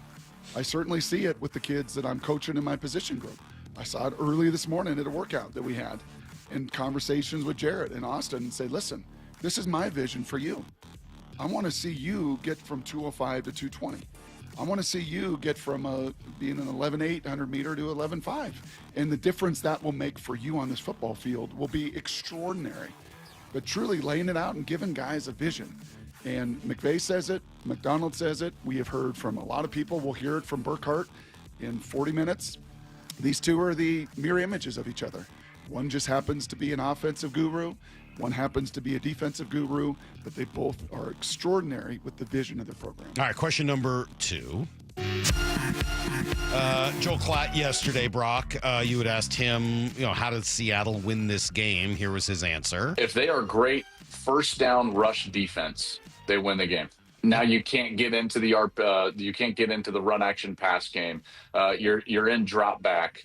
You're forcing them to be where you expect them to be in the launch point. I think conversely on the other side, to me, this is a first down game, not a third down game. I think that each offense will build themselves into success or lack of success on third down based on what happens on first down in particular and how many times you can run the football and stay on schedule on first down. That's the entire key to me to the game. Is that the key? I so agree with that in so many ways. And then last night, I went through both games. And on my little index card here, I went through every first down run. And it is so, you can just tie yourself in knots looking at these numbers. Okay, so first matchup, right? Seattle loses 21-19. Seattle ran it on first down 17 times. So this would play into Joel's point. They ran it 17 times. Okay. The Rams only ran it 10. The Seahawks ran it for only 3.6 yards a carry. There are so many 1s and 2s and 4s. Like they did not have a lot. So that would make a lot of sense. But the Rams, the gross numbers, 10 runs for 63 yards, 6.3. Okay. But that included a 48-yard Puka run and a 30-yard run on the opening series. Outside of that, they ran it 8 times for 14 yards. And maybe that did play, again, to Joel's point, maybe that did play a role in why it was 21-19, everything else. Go to the next game. Totally flipped. The Seahawks only ran it 13 times, and the Rams ran it 19 times. On first down. On first down for a 4-yard average. But once again, it was just a couple plays. Just a couple runs. They did so good limiting so many of them. And the Seahawks, oh, by the way, only ran it 13 times, but that included Ken's 55-yard run, which was more than half of their total yardage. So you can wind yourself in a little bit of a knot, honestly, and go, well, but that play. And you know what it's like? And the numbers tell you this, not only this year, but in the history. And it didn't matter if it's Jeff Fisher and Pete Carroll or if it's Sean McVay and Mike Macdonald. These two teams are so evenly matched. They're like North Carolina Duke basketball. How have they played for 100 years and they're separated by 1 game? I mean, if there is a rivalry and there's an opponent in this league for this organization, certainly this century, it is the Rams. The play here, a play there, so often swing the outcome and more than likely will Sunday afternoon. All right, question number 3. Any other relevant numbers, Brock, as you take a look at what the Seahawks defense can do to the Rams? So after I did, some of that work and enjoyed doing all of that, I did reach out to Brady Henderson. Okay. Because I'm like, well, that tells some of the story, right? That's some of the story. But the bigger story to me is what everybody talks about, and that's that Seahawks defense. Suffocating. Can't do anything. You heard Tom Brady last week on the broadcast. I don't know what to do. Like, these are the only things you can do. Just throw underneath, right? Throw underneath. I think yards after catch, like they were last week, will be the tell-all. The last 2 weeks against the 49ers, Salk, the Seahawks have given up 51 and 90 yards after catch, 2.7 and 5.3. That would lead the league. In that matchup, where they gave up 589 yards, 216 of those yards were after catch. The 2 games that the 2 quarterbacks came into this building or their own building and had their way with the Seahawks defense, what 2 games were they? It was Matt Stafford and it was Baker Mayfield. What was the commonality? 216 yards after catch, 198 yards after catch, nearly double the Seahawks season average. They'll make you throw underneath, and then you got to tackle. So they're not like number one in the league, Salk, in yards after catch. They're not, because they play so much shell. They let you throw it underneath, and they'll give you a 2-yard and a 4-yard. And on 3rd and 9, you'll gain 6. But you're not gaining a first down. You're not breaking many tackles. The Rams did it in the first matchup. The Buccaneers did it, in the second matchup. The Buccaneers did it early in September, eons ago. And that will be the key Sunday. Get Puka to the ground. Get Devontae to the ground. Get Kyron to the ground. Get Ferguson to the ground. Get Parkinson to the ground. Will they make some catches? Sure. Get them to the ground. All right, there you go. That is today's Blue 88s. 509 saying maybe this will go down as Brock's flu game. Iconic. I'm feeling good. I'm feeling good. 425 saying take it easy on Brock. It's hard to talk with those bolts in his neck. All right, see, that's really going too far. That is very unnecessary, and I don't think anybody should say those things about Brock. Well, I'm going to guess people will have some other mean things to say about us next as we turn the page to Here's the Thing and take a listen to some of the wonderful messages you've left us throughout the week. It's next. I'm Brock and Salk. We are finally just about set. One win away from the Super Bowl.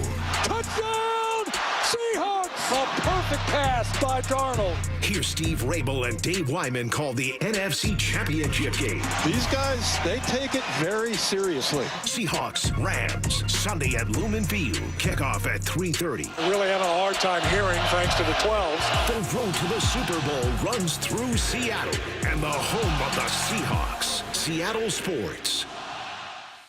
Well, days away from a championship game, and if, I don't know, your days, months, years in the making where you've not dealt with your insurance, now is the time to do it. I get it. Molly and I totally get it. We had a really good relationship with our insurance and our broker and just assumed, frankly, that we're getting the best deal. And then we watched our premiums rise. And then we watched life change a bit with a kid getting married and another kid getting car insurance. And are we getting the right deal for our family? Well, do what Molly and I did. My parents have done. Many of friends and families have done.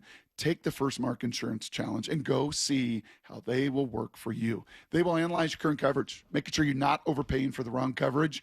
And then, well, unlike you and me, they'll go to the market. Dozens of major carriers they have worked with for years to find your situation the best fit. That is it. No stress, no confusion. They're your teammate. And they spent the last 30 years being an incredible teammate to so many families. So please don't wait a morning longer. Take the First Mark Challenge. It's free, and you might be the next First Mark Challenge victory. Just go to firstmarkinsurance.com. Firstmarkinsurance.com. Your teammate that goes to work for you. Good Dog Auto Glass. When the stakes are high, you want the best on your team. When your windshield breaks, don't settle for your insurance company's fix that's just safe enough. Trust Good Dog Auto Glass, where the quality isn't light. We do all the things the little guys don't, and we do all the things the big guy does. We answer the phone when you call, we work for you, and we will walk you through the insurance process. Visit GoodDogAutoGlass.com, Puget Sound's most trusted auto glass company, and get more bang for your bark.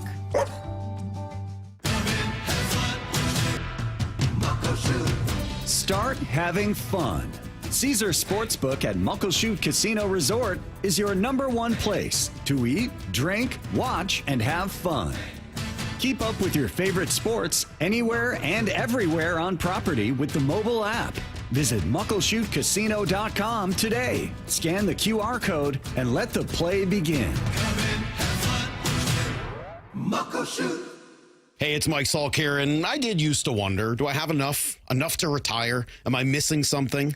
Because I do want to retire, and I'd like to do it sooner rather than later, and I'd love to really enjoy my retirement. I'd love to travel. Well, I don't worry anymore. I don't wonder anymore. I met Trajan Wealth, and now I have answers and a real plan. They're not just advisors, they are fiduciaries, and they treated me like family. So take some of that stress off your shoulders. Call Trajan Wealth and get your plan started today. They'll take the time to determine your own risk tolerance level, along with learning about your goals and your timeline. Working with you, they'll develop a wealth management plan that reflects your values. So call Trajan Wealth today at 206-466-3300. That's 206-466-3300, or go to TrajanWealth.com. Advisory services through Trajan Wealth, LLC. SEC registered investment advisor. Client paid advertisement. Additional disclosures at TrajanWealth.com. Running a business means wearing multiple hats. So if you're like me, you probably started out using your personal phone, taking client calls and texts nonstop.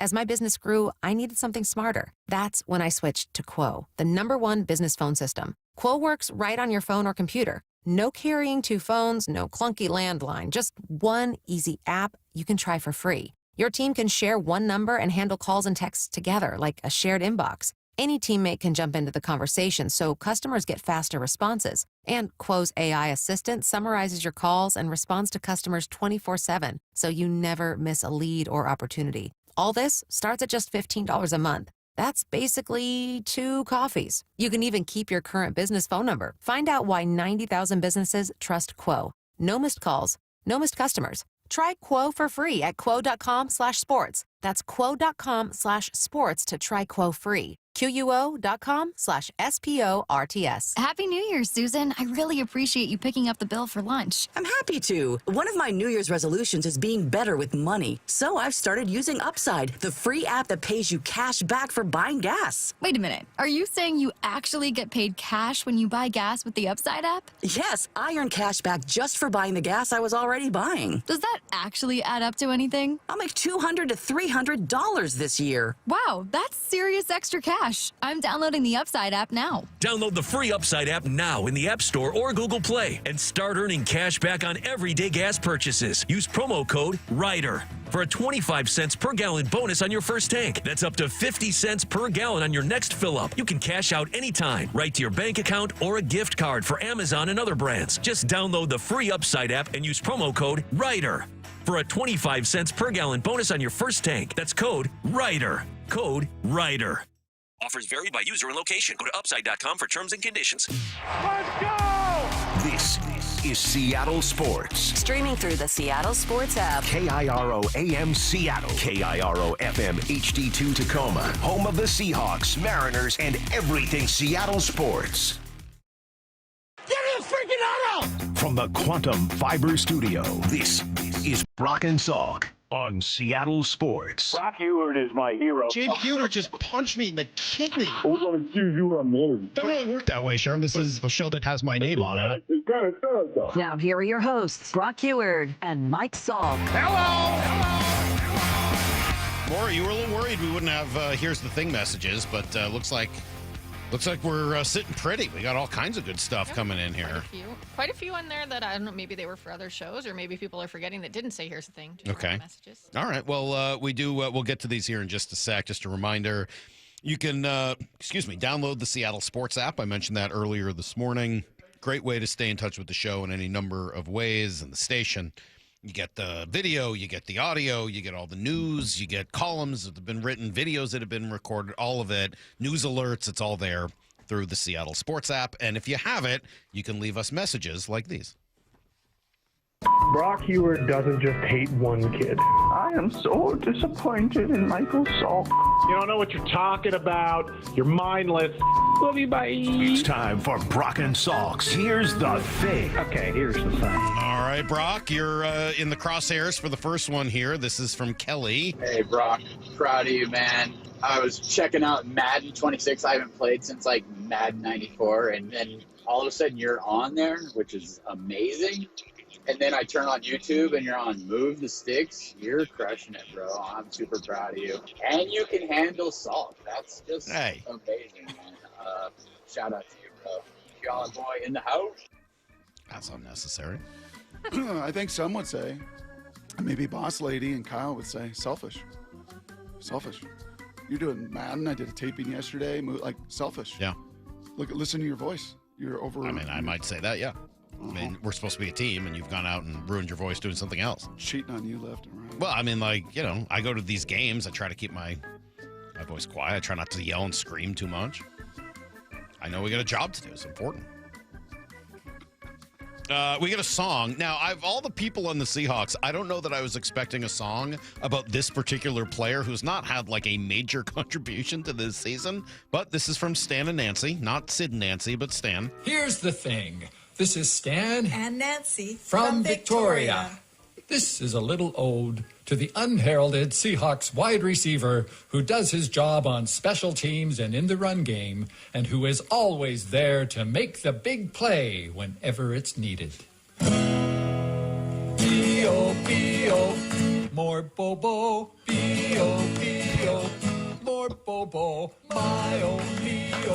What we want to see, oh, is B-O-B-O. More bobo. Ready to catch clutch passes from the quarterback with the best QBR in the divisional round playoffs, Mr. Sam Darnold. Go Hawks! They have incredible harmony. I do. Even when they're talking, they have good harmony. What were their names? Stan and Nancy. Nice. Wow. That was amazing. Probably after the 3rd and 10 conversion, right? Probably, yeah. That must have been it. Here's Ozzy. Here's the thing. Hi, I'm Mike Salk, and I cry like a little girl because Jacob Lawson was sent down to Coachella Valley. He's a rookie 4th line defender, and because of that, I believe, Mike Salk, that the Kraken have been losing because of one rookie 4th line defender. Hi, I'm Mike Salk, and I'm a little baby. Wah, wah, wah. Bye. He's a winger, not a defender, but fine. It's mean-spirited. I don't appreciate that. Even if it's true. Here, is this a person named Denver? Here's the thing. It's the time of year for that stupid platitude. Can you see that person holding the Lombardi trophy? Sure. Nobody saw Russell Wilson holding it after year 2. I can see Brock holding it. I can see Mora holding it. If I do enough drugs, I can see the Graz holding the trophy. Weird. Can you imagine Mora holding the trophy? Fingers would go all the way to the football. Okay. Like all the way up the whole base of it. Who was it that you couldn't imagine holding it? Was it Sean Payton? Drew Brees. Drew Brees, Sean Payton, and the owner, Tom Benson? Confetti test. Yeah. We call that the confetti test. Here's Taylor. So here's the thing. This is Soft Taylor from Snohomish. In honor of Mora being gone last week and having Kyle Hurd on the show, I'm going to do a little report card for the team, Kyle Hurd style. I'm going to start with you, Charles. Good on the board guy. No mistakes guy. 3 interesting things segment. Not ideal.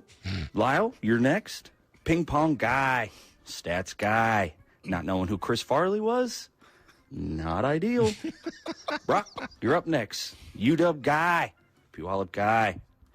That 6 seconds honeymoon comment? Yeah. Not ideal. Not ideal. Salt, last but not least, it's you. Yeah. Vacation guy. Well, never sprint again guy. Pretty sure the reason you spend so much time at the Iceplex is because there's a bar there? Not ideal. Great week, you guys. We missed you more. No lies detected anywhere there. That was 4 for 4. 4 for 4.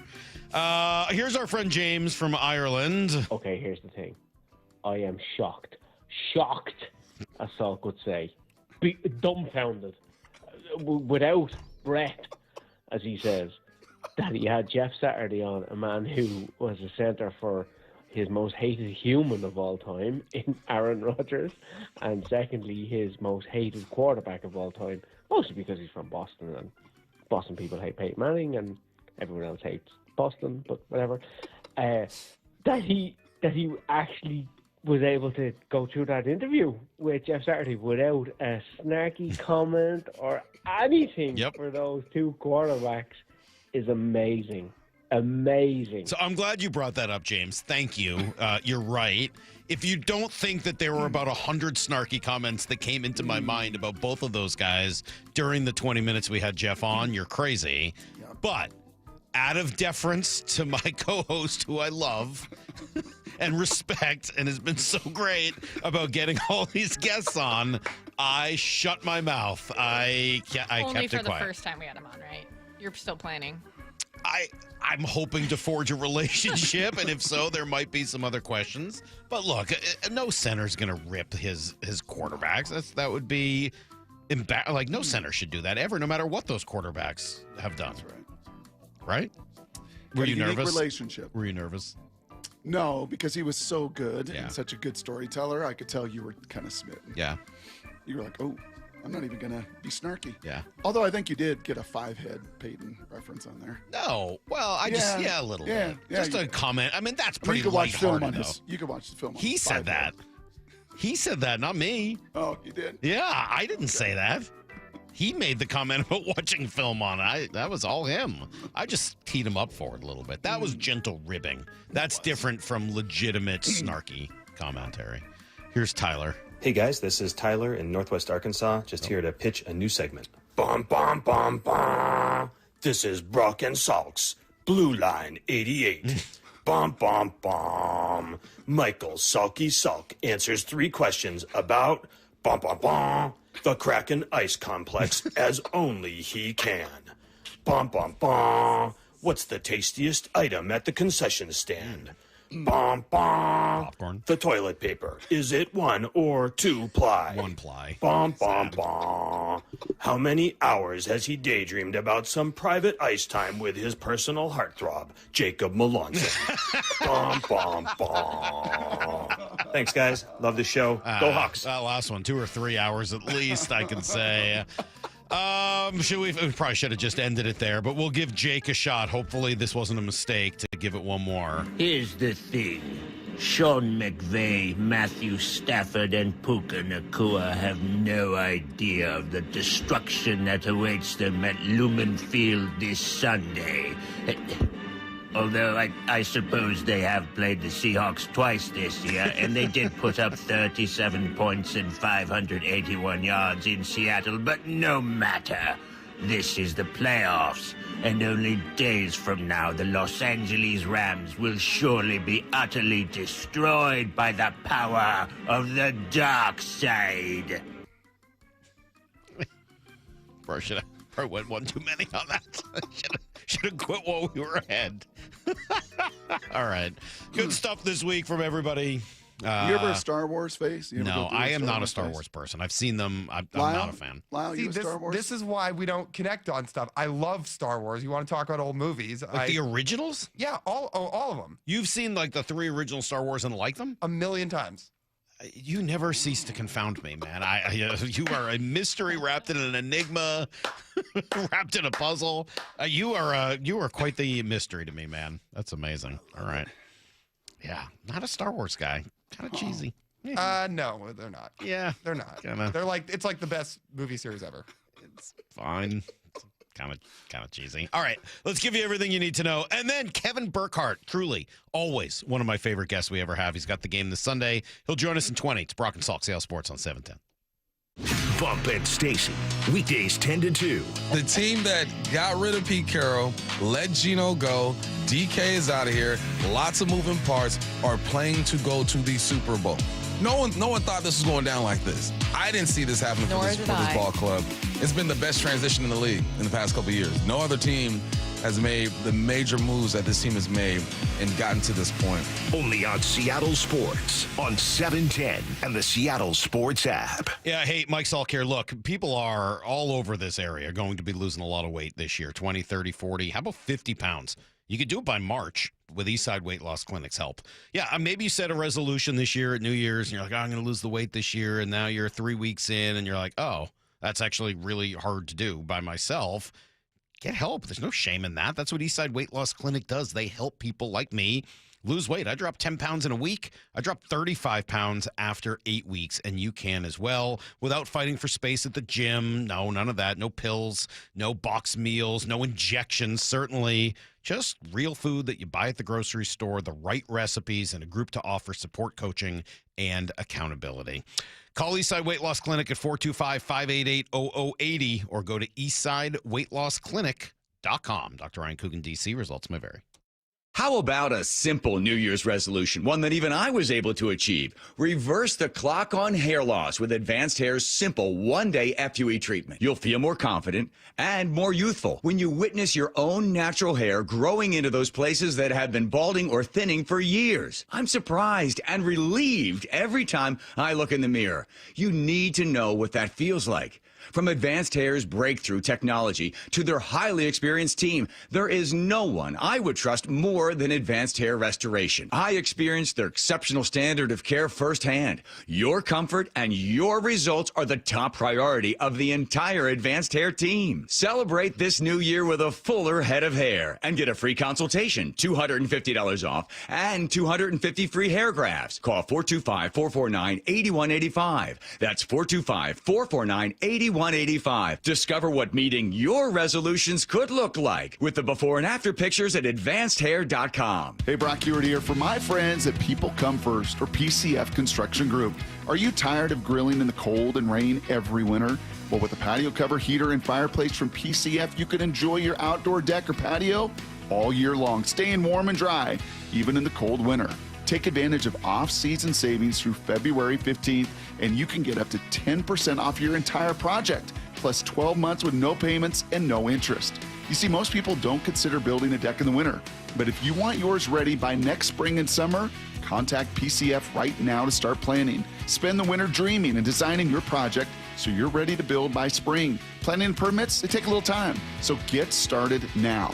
Get project ideas, browse the photos, and find all the offer details at pcfgroup.com. That's my friends online at pcfgroup.com. Making your outdoor space with People Come First. Our number one thing with them is always like, hey, welcome someone in and assure them that they're in the right place. We're going to take care of them. Lee Johnson Auto Family, the LJ way. At Cressy Door, we not only have the perfect garage door for your home, but we also offer options for creating space and even warming your outdoor areas.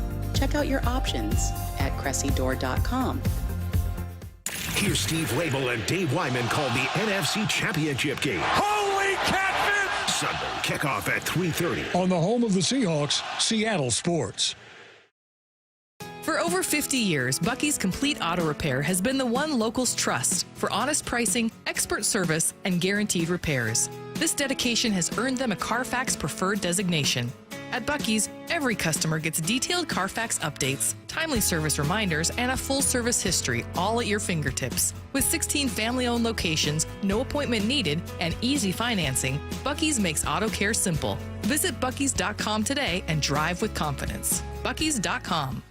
Kick off 2026 at Toyota of Kirkland and Toyota of Renton with their New Year's savings on your next car. Like the 2026 Corolla, leasing at just $215 a month for 39 months with $29.99 due at signing. The 2026 Prius, leasing at $280 a month for 39 months with $29.99 due at signing. And the 2026 Camry LE, leasing at $339 a month for 39 months with $29.99 due at signing, or finance at 4.99% APR for 72 months. New Year's savings at ToyotaofKirkland.com and ToyotaofRenton.com. Whether you're in the north or the south, they've got you covered. Offers valid until February 2nd, 2026. Terms available on approved credit through TFS. Excludes taxes, titles, license, dealers, accessories, and a $200 negotiable dealer documentation fee. This is the story of the one. As the purchasing manager at a manufacturing plant, she knows the only thing more important than having the right safety gear is having it there when you need it. That's why she partners with Grainger for auto reordering, so her team members can count on her to have cut-resistant gloves on hand, and each shift can run safely and efficiently. Call 1-800-GRAINGER, click Grainger.com, or just stop by. Grainger, for the ones who get it done.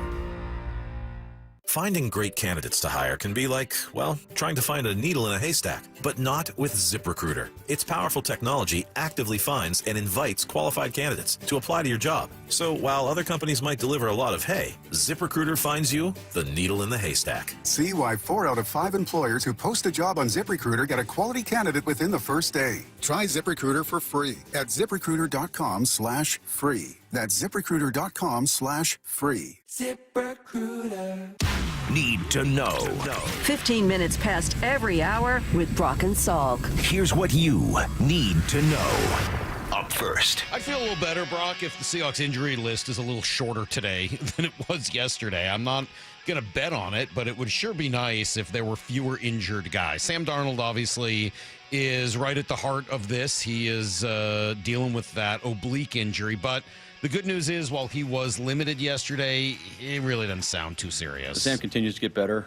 He's not going to be a full go the whole week, so we have a plan. We're going to work through it, see how the day goes, and then we'll kind of take it day by day and then take it to tomorrow. But he won't be like throwing every ball every play for the whole week. Again, not that it's not serious. Maybe I misspoke there, but just to say that it's where it should be, given what happened last week. It doesn't sound like it got worse over the course of the week, but that, it's right about where it should be. Yeah, it's going to limit him all week.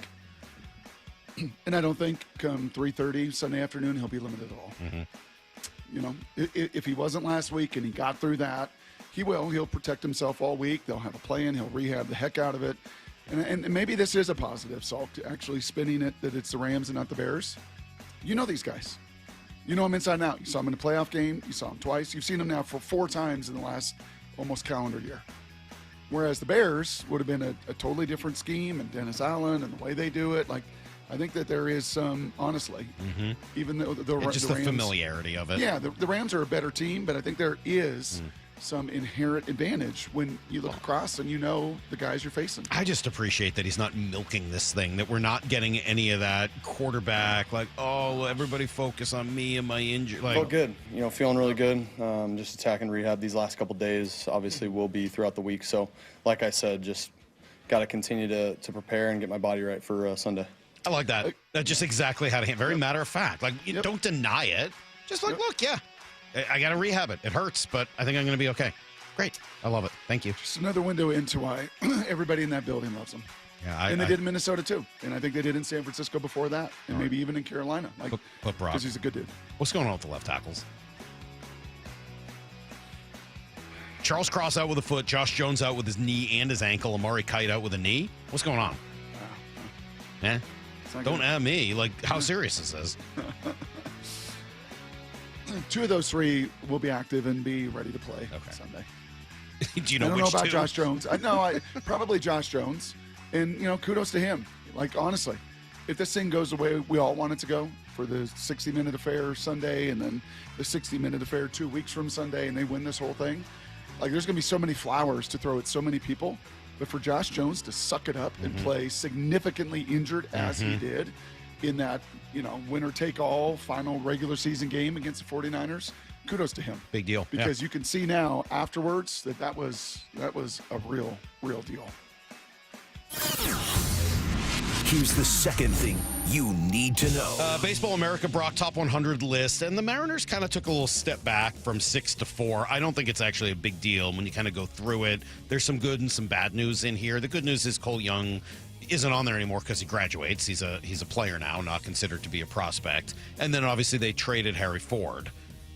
More good news was that Colt Emerson moves up a bunch of spots, goes from 16 to number 7, and he's going to be given every opportunity, as we know, to try to make the team out of camp.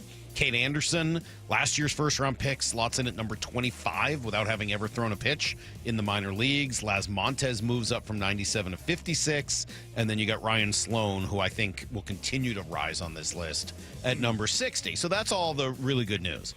The other side of it was 3 guys who were on it last year are not anymore, and that's Arroyo, Farmelo, and Celestine.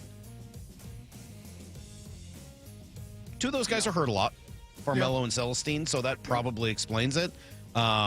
No Sanger? No, Sanger didn't make the list either. I would have liked to have seen him kind of climb up.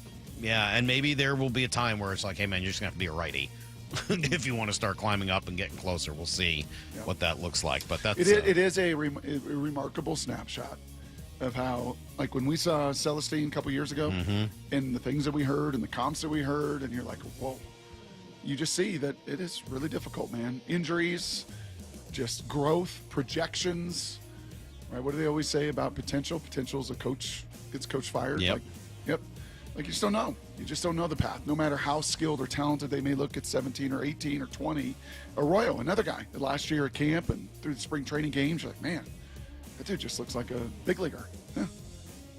Just kind of a little bit tweener. I don't know where he's going to fit now. I don't know how he projects. So when you try to hold on to all of these guys, it shows you why actually trades make a lot of sense. And you got to just make sure you trade ultimately the right pieces. Here's the third thing you need to know. Well, for all the grief I was taking about my love of Jacob Melanson, it was nice to see Kraken actually win without him. They finally found a way last night, Brock, without their fourth-line winger. They came storming back. They were down 1-0. They win 4-1. Beniers, Dunn, Kakko, and McCann all get in on the scoring. Huge kudos to Philip Grubauer, who really was great. he was awesome last night and as has long been as really that good. road trip was, now you get a bunch at home. Last night, Friday, Sunday, Tuesday. Well, then you get the break, right? Yep. I mean, the Olympics getting close here, so you'll get the Olympic break as well. A couple of Kraken players are going to go play there. Not too many. I think it's Tolvanen and Kakko, I think, are both on the Finnish team. Oscar Melanson plays Fisker-Molgaard. for Russia. No, I don't think so. He's Slovakia? Canadian. He's from Czech. He's from Halifax. He's from Nova Scotia. Not Halifax, but Nova He didn't Scotia. make the Canadian team. No, I don't think they were looking for for marginal NHL prospect fourth line wingers. No, that's everything you need to know. 1/4 every hour here in the Brock and Salk Show. 206 says, "Hey guys, I also remember when Geno Smith was taking rehab with his shirt off during a TV interview before his playoff game. I'd forgotten about that. That was ridiculous. I completely. Do you remember that? No. Oh my! What? Remember they were interviewing him like in his, I don't remember, shoulder or something, but they were interviewing him like on the rehab table or something. He's like, oh, make sure you get me here with my shirt off, doing my rehab. Russ is out there doing his high knees. Like, what is wrong with these two? My gosh. All right. Brock, Kevin Burkhardt is going to be on the call. Great to have. This guy's one of my favorite. One of the best in the business. He was on the call Saturday night. He's got the Seahawks again here on Sunday afternoon. He's working with the GOAT, and he'll join us next. Wyman and Bob. You couldn't ask for a better game. Every afternoon at 2. I'm out of words. I don't know what to say about the defense. Brilliant, dominant, suffocating, mean, fast, physical. What you're watching when you see Leonard Williams. Purdy is incredibly elusive. And to see a guy that big track him down, I don't know. I don't think we'll ever appreciate how fast Big Cat is because he's so big. It doesn't look like he's moving that fast. But he is. Only on Seattle Sports and Seattle Sports on YouTube. Well, on this, what day is today? On this Thursday, if you find yourself, I don't know, you're 62 or older, you got a ton of equity in your home, and you want to pull some of the cash out of it, but a refinance or a HELOC means a bigger payment. The cost of selling your home, going through that is just too much. So what should you do? Well, Brock Heward here for my friends at Tila Mortgage, and you don't need to live at a lower standard than you deserve, I'll tell you that. And to me, you got 3 options, and Tila will tell you the same. You can go sell your home, number 1. You can get that HELOC or refinance, number 2. Or you can dig into and get a reverse mortgage. Tila's done the analysis, the work behind it. They really do believe that a reverse mortgage is the most cost-effective way for seniors to get cash out of their home without selling and having the option of no monthly mortgage payment. Too good to be true? Give them a call today and go find out. Tila, spelled T-I-L-A, is a name you can trust for truthful, honest, and ethical advice for all of your mortgage needs. Give them a call this morning. They're waiting for you. 206-766-8888. That's 206-766-8888. Insurance and property taxes, borrower's responsibility. Tila Mortgage LLC is a mortgage broker. MLS 247-2046. From whiplash to herniated discs, there are a few car accident injuries we've all heard of. JP Pendergast with Pendergast Law explains that even the most common injuries differ from one another. Pre-existing conditions, health history, beginning of treatment. There are hundreds of factors that make every person and every injury unique. While these variables aid medical treatment, the strongest case recoveries must also take them into account. Could you explain a little bit more? Our team at Pendergast Law is obsessed with turning over every stone to differentiate each case. This requires thorough investigation, diligent listening, and relentless research. We never pursue cases with a one-size-fits-all approach. We built our success by treating every injury and every case with the individualized attention our clients need and deserve. Pendergast Law's individualized approach to even the most common injuries makes the difference in case outcomes. It's another reason why I can't recommend them enough. If you or a loved one has been injured in a car accident, call Pendergast Law. We can help. Never have I ever called my sister from the finish line of my first marathon. Hello? You won't believe where I am. Are you running? Mile 26. I'm gonna make it. Switch to T-Mobile's 55 Plus plan and get iPhone 16e with its advanced camera system on us. Plus, 2 lines for just $30 a line. Guys, I can't believe it. I knew you could do it, babe. That was amazing. Mom, how do you feel? I feel great. I can't feel my feet. Let's take a picture, and then you may carry me to the car. Share every stride, every mile, every memory on America's best network. Switch to T-Mobile's 55 Plus plan and get iPhone 16e on us and 2 lines for just $30 a line. With 24 monthly bill credits and 2 eligible port-ins on Essentials 55 Plus for well-qualified customers with autopay plus taxes, fees, and $35 device connection charge. Credits end and balance due if you pay off early or cancel. Contact us. Finance agreement 128 gigabytes, $599.99 required. Best mobile network in the U.S. based on analysis by Google and Speed Test Intelligence data 1H 2025. Visit T-Mobile.com. Life's expensive enough, isn't it? Groceries, gas, kids' activities. Sometimes your roof needs replacing, but your budget says not now. Hi, I'm Justin Shirley, CEO of State Roofing and Exteriors. We want to help with an offer to lift that weight off your shoulders. Get 0 down, 0 payments, and 0 interest for up to 24 months. Or save up to $3,000 on a new roof today. Call 866-ROOF-ROOF or visit stateroofing.com. One win away from the Super Bowl. All teed up. Here's Steve Rabel and Dave Wyman call the NFC Championship game. Sunday kickoff at 3:30. Only on Seattle Sports. Guys, low energy, low drive, or strength not what it used to be? For many men, it's low testosterone. At Revive Men's Health Washington, start with a free T-check exam and consultation to get real answers. And this month only, qualified patients may receive 25% off testosterone replacement therapy. Call 206-529-1111 or visit ReviveMen'sHealth.com. Terms apply. Must medically qualify. Start 2026 at Toyota of Kirkland and Toyota of Renton with their New Year's savings on your next vehicle, like the 2025 Tacoma, leasing at just $298 a month for 36 months with $32.99 due at signing. The 2026 Tundra, financing at 2.99% APR for 72 months. The 2025 Gas RAV4, leasing at $330 a month for 36 months with $29.99 due at signing. And the 2026 BZ, leasing at $339 a month for 36 months with $29.99 due at signing. New Year's savings at ToyotaofKirkland.com and ToyotaofRenton.com. Whether you're in the north or the south, they've got you covered. Offers valid until February 2nd, 2026. Terms available on approved credit through TFS. Excludes taxes, titles, license, dealers, accessories, and a $200 negotiable dealer documentation fee. Trust and Will is an online estate planning service. Visit trustandwill.com for details. Trust and Will. My dad and I were always close, but some things we just didn't talk about, like his will. After he was gone, we found out he didn't have one, and it created a lot of stress during a time of grief. Creating a will can be hard to think about, but avoiding it can lead to greater difficulty for the people you love. That's why Trust and Will makes estate planning simple. Create a will online in as little as 30 minutes. Now, I have a will in place to make sure my loved ones are protected. With Trust and Will, it was easy and affordable. And I got peace of mind knowing my wishes are clear. Trust and Will. Get 20% off when you visit trustandwill.com/game. That's trustandwill.com/game to get 20% off. trustandwill.com/GAME. This hour is brought to you by Trajan Wealth Management. From the Quantum Fiber Studio. This is Brock and Salk Weekdays 6 to 10. on Seattle Sports and 97.3 FM HD2. It's cool you guys are getting Kevin Burkhardt. Any chance it's already recorded to give Brock a break?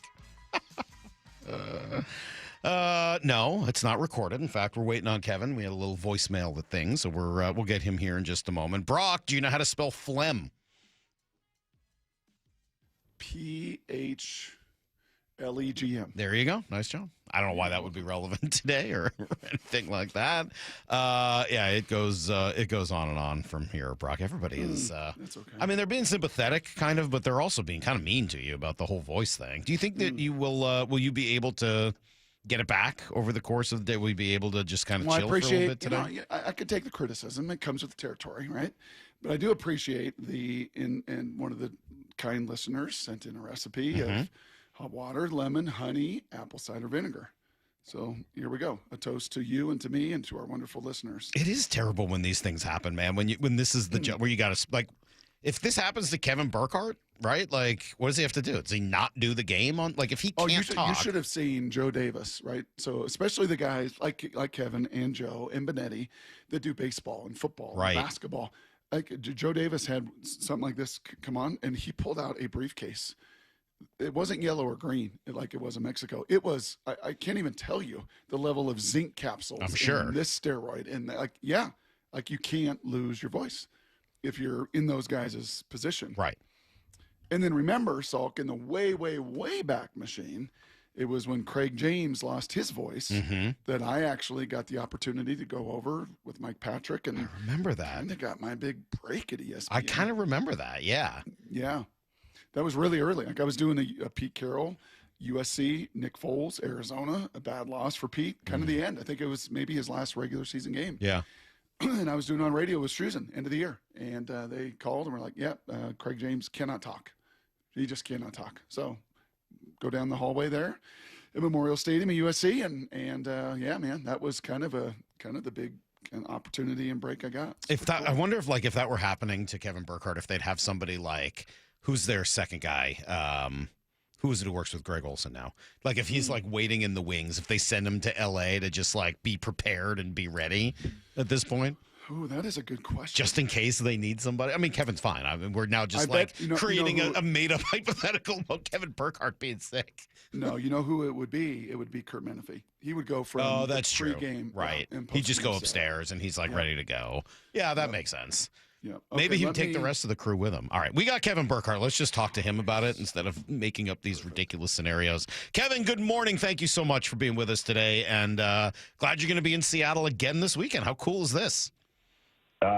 Pretty great, guys. Good to be with you as always. And, I love coming to Seattle. We haven't been there a lot, which I hate. So getting to spend the whole weekend there this past weekend was great. And I get another one. So it's going to be a lot of fun. I can't wait. What was Saturday night like? Great. We had our whole crew. I mean, the weather was about as good as you can imagine, had some family come up. We enjoyed the city a little bit, had a beautiful walk in the morning for the game. I mean, you couldn't really do it any better. I mean, 50 degrees, the sun was out. It was awesome. Okay. You're amongst friends, Kevin. My voice is struggling a little bit this morning. Gosh, Brock, I'm worried. No, you persevere. It's not about me. It's about you. It's about the team, about everything else. Stay away from Brock before this game. Just don't go near him if you can help it. No, do not come in the booth to say hello at any cost. I won't, Kevin. But you're amongst friends, so we can all be honest here. Shaheed takes the opening kickoff back, and then they stop the fourth down, and then they go up 17-0. What were the thought bubbles popping out of your head and Tom's head in the booth? Well, after the kickoff, I was like, holy, you know what? I mean, that was, the place was buzzing to begin with, and the top blew off. And then, the only mini wait yet is for the flag just to make sure. And you thought it was on San Francisco, but you got to wait for you totally lose your mind. Yeah. And that was like, wow. And then, then the 4th and 1 and that, the timeout controversy and they get stopped in 4th and 1.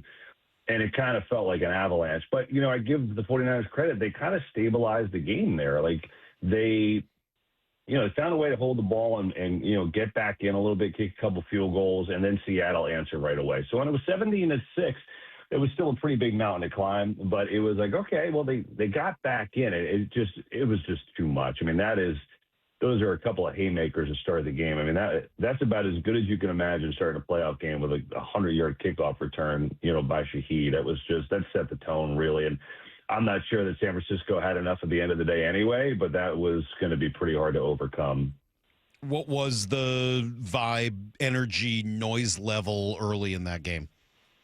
It was really up there. I mean, I wasn't there for the Beastquake, but I did do a couple of playoff games during the Legion of Boom era when they had some pretty big wins. I remember one of the loudest moments I can remember, at least for me personally, there was they were playing Carolina. Was this 13? I don't remember the year, but Cam Chancellor picked off Cam Newton and returned it like the length of the field, basically for an interception to seal the deal at the end. Like that. That was the game where a couple of our monitors fell in the booth. It was rocking so much. So I would say this was up there. I mean, it just felt like everyone in Seattle was just ready for it. It's been a minute. Obviously the last time I was there was COVID. That doesn't even count. So it just felt like everyone was ready for it. They got rewarded, and now you got the big one coming up on Sunday. Yeah. You think it can be bigger and louder on Sunday? Always there. I mean, nothing surprises me there. It's funny. Before we went on the air, obviously TV has played in all these places and been on the field in all these places. I said, I'm just going to warn you, when we go on the air, you're not going to hear anything I say. Because when you start, when we're on camera, we don't have our headsets on. We have just our earpieces on. That's how we start the broadcast. And he just laughed. He's like, okay. I was like, just go with it, man. And we come on the air and you really cannot hear a damn thing. Like until you put your headset on and you have like the cans that cover your ears, you have no chance. So I have no idea how quarterbacks talk in the huddle and are expected to get a play to their guys next to them when I can't even hear what my partner is saying, who's sitting literally right next to me. So yeah, that's kind of the feel of it. It's great. There's nothing better. Did my eyes deceive me, Kevin? Because I thought in pregame, they had a shot of you and Tom on the field and EA walking around. I thought I saw a 3/4 zip in pregame. And then you come on live and there's no 3/4 zip sweater. Did my eyes deceive me in warm-ups, or did you take that thing off? You're very detective work is very good, Brock. I will say, just so you know, like maybe this is spoiling the narrative, but it actually is a full zip sweater. It just looks like a 3/4 zip sweater. But yeah, I feel like maybe I'm ruining your vision of me, but it is a full zip. Okay. So much easier to take off. You don't have to take it over the head and rip stuff, off your ears. Like it's mess up the hair. But you know what? I thought, mess up the hair. I thought the weather was great. Like, so yeah, I mean, it was a little chillier on the field than in the booth. But when I got to the booth, I was just warm. I think like the adrenaline and everything. I didn't expect that in January. I didn't expect it to be. KB, I don't miss it. You are good. See, I would have had a different take on that. I would have thought maybe you thought you needed to go a little higher end, since I think Tom was wearing an oversized tuxedo. Listen, Tom's fashion is at the top of the food chain. I'm just trying to hang in there and be in the same stratosphere and be in the same lens. That's all. Was that not an oversized tuxedo? I think we're going to talk to Tom on Tuesday. No.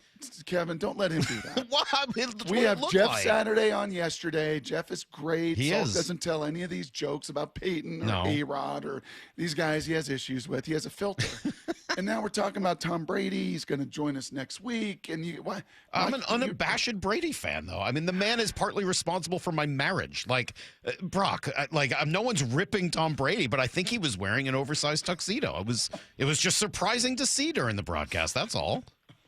He had on a hell of a trench coat that was pretty epic. And you know what? You could ask him, Salk, when you're banging on the door trying to get his autograph this week. Let's see if I can make that happen.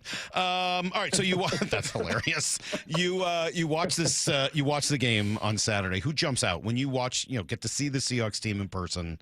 Who jumped out to you?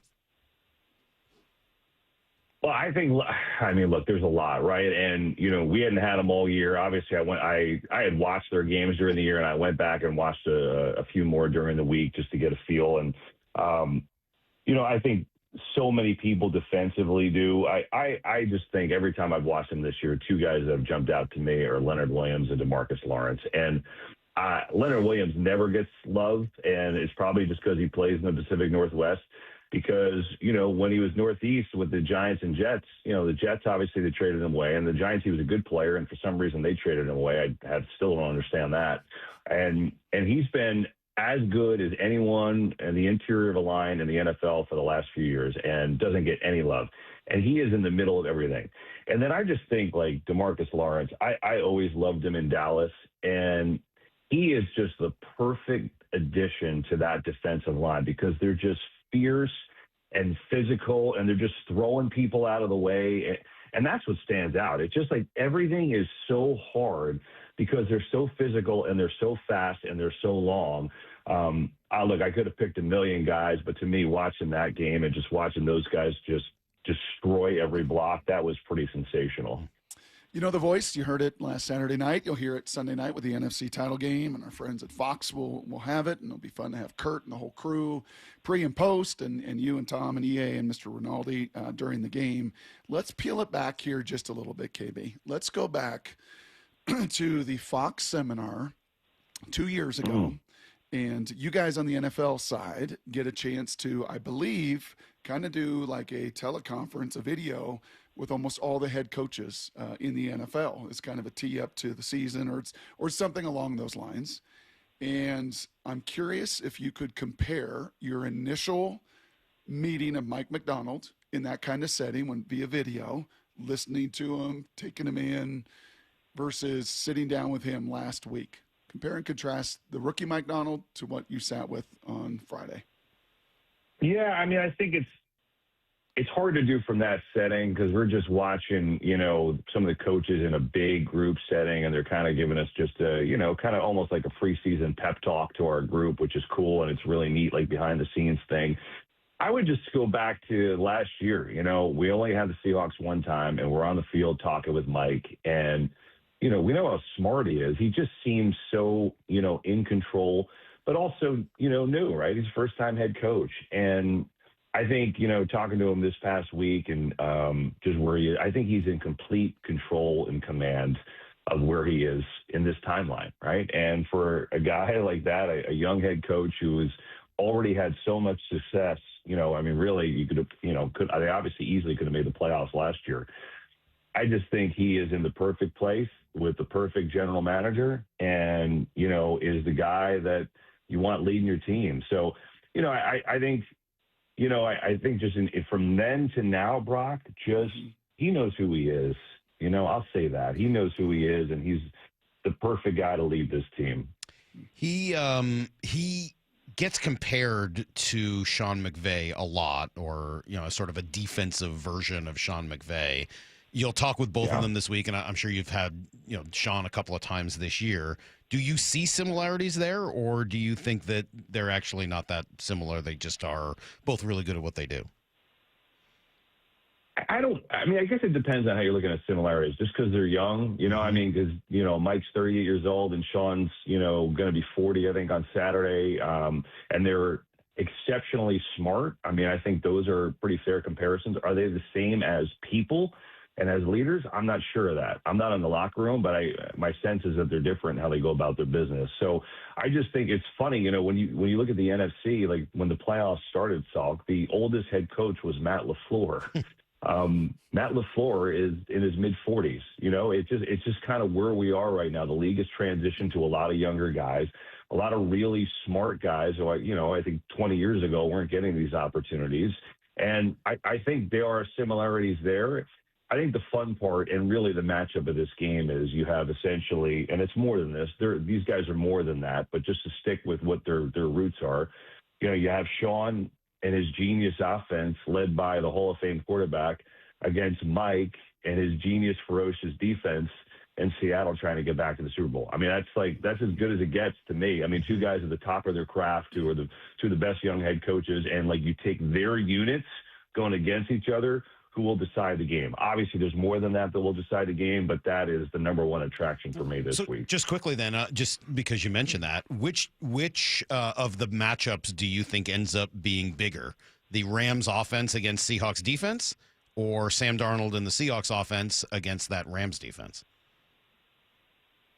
Well, I think there's a couple interesting rubs here. Obviously, the two games were pretty different than they played, right? Week 11, offense was tough to come by for both. The turnovers were the difference, and the Rams held on in that game. In the last game, both teams moved the ball pretty well. Kenneth Walker, explosive plays, all over the place. The Rams had 600 yards of offense in that game. I'm going to go special teams here because I just think, look, that matchup, that Rams offense against Seattle defense is going to be fun all day long. But to me, the Rams' bugaboo all year long was special teams. In that Week 16 matchup, even though Harrison Mevis has missed one kick all year, it was the one that would have won him the game. So I think you have to watch that and watch what Rashid Shaheed has brought this team since he came over in the trade. 3 return touchdowns are unbelievable. And then I think I'll give you one more sub matchup. The Bears did a great job with Dennis Allen last week, making things murky for Stafford, and they got pressure on him and sacked him. And Stafford is unbelievable against the blitz. I think he's got 38 touchdowns and 1 interceptions on the year. 2 games, Seattle didn't sack him 1 time. I think that's got to change if they're going to win this game. That's what I'm looking at. I would agree with that. I'm kind of curious here, a little deeper question, KB. When you say both of these guys are exceptionally smart, how does Kevin Burkhardt quantify that from the seat that you sit in? On the air, you're talking? No, just, you're around all these guys. I think a lot of people think that, oh man, NFL, all 32 head coaches, every coordinator, really, really smart to get to that point. When you kind of define both Mike and Sean as, man, you sit with these guys and they are exceptionally smart. How does that resonate? How does that quantify with you? How does that stand out? Yeah, I think, look, obviously, to get to this point, you have to be smart. So it's not like the rest of the head coaches in the league aren't smart, or these guys. I just think their level of acumen and how they see things and how they're able to adapt is so crisp and so on the cutting edge. And even though they have their ways, they're not stuck in their ways. They can adapt. And I think that's really the hardest thing in the NFL is, can you adapt to things that are right in front of you? And I think these two guys are as good as anybody does. And I think, look, I'll give you an example just with McVay. The easiest example is this. His bread and butter all these years was running 11 personnel, which is the 3 wide receivers, right? But that's who they had best personnel-wise over the years. That's how their team laid out the best. This year, they're running 3 tight ends. They basically got the whole league to run 3 tight ends for the most part because of the success they had. And they had never done it. It's just so he's totally changed his stripes over things like that. I think it's adapting to your personnel and adapting to things in games in real time. I think that really separates these two guys.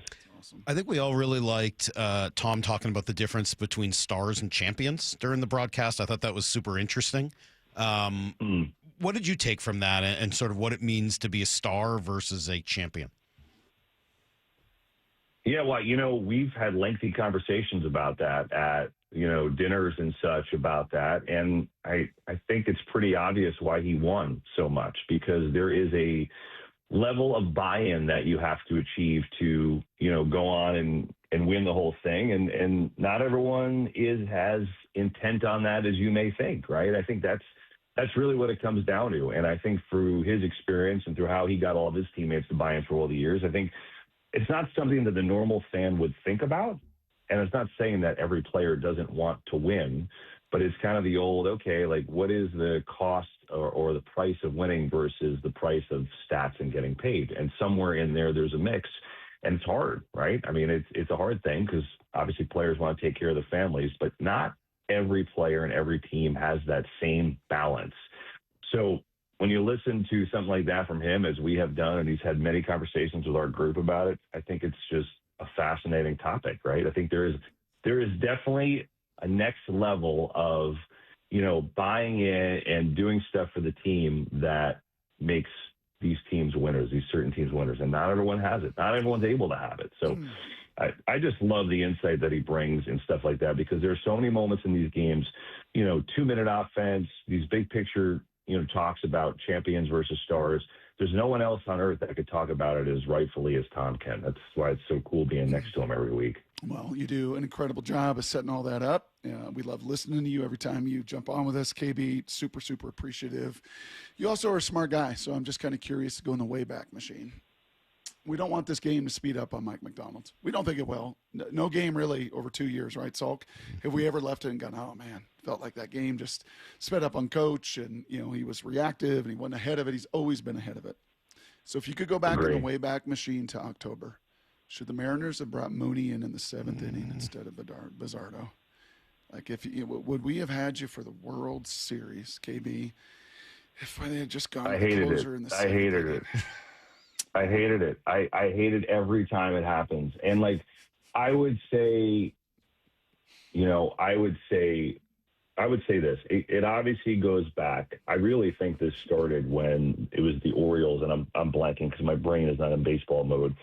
But the Bucks show Walter non-move when the O's were in the playoffs, and I forget who their closer was. But Zach Britton, lefty, absolutely nasty. Yep.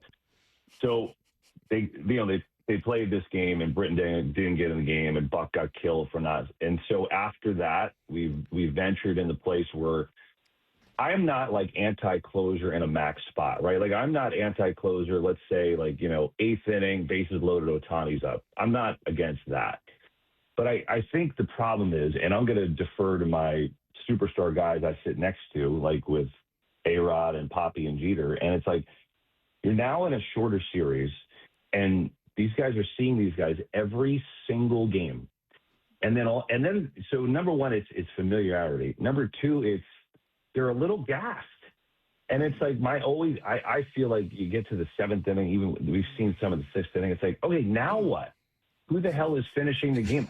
I never can stand it at the time. Even if it works, I don't know. To me, it's you get so far out of reach over over what got you there, I don't know. I hated it. I was excited. You know, Brock, I thought it was going to be, I thought we were going to be there. I didn't, So did we. But, hey, they had a great run. It was a hell of a year. It was a hell of a postseason. But I hated it. Why are you bringing that up now, bro? I mean, we're excited. We're getting ready for the NFC Championship game. You're going back to painful memory. You want to bring up Malcolm Butler, too? Like, what are we doing here today? No, it's going to be. That was weird. That was a really weird, ending question. I know. We're talking about the crowd, how much people are fired up, how great Mike Macdonald is, like, this defense ferocious. And it's like, what's one of the worst moments we've had here? And let's go back to that.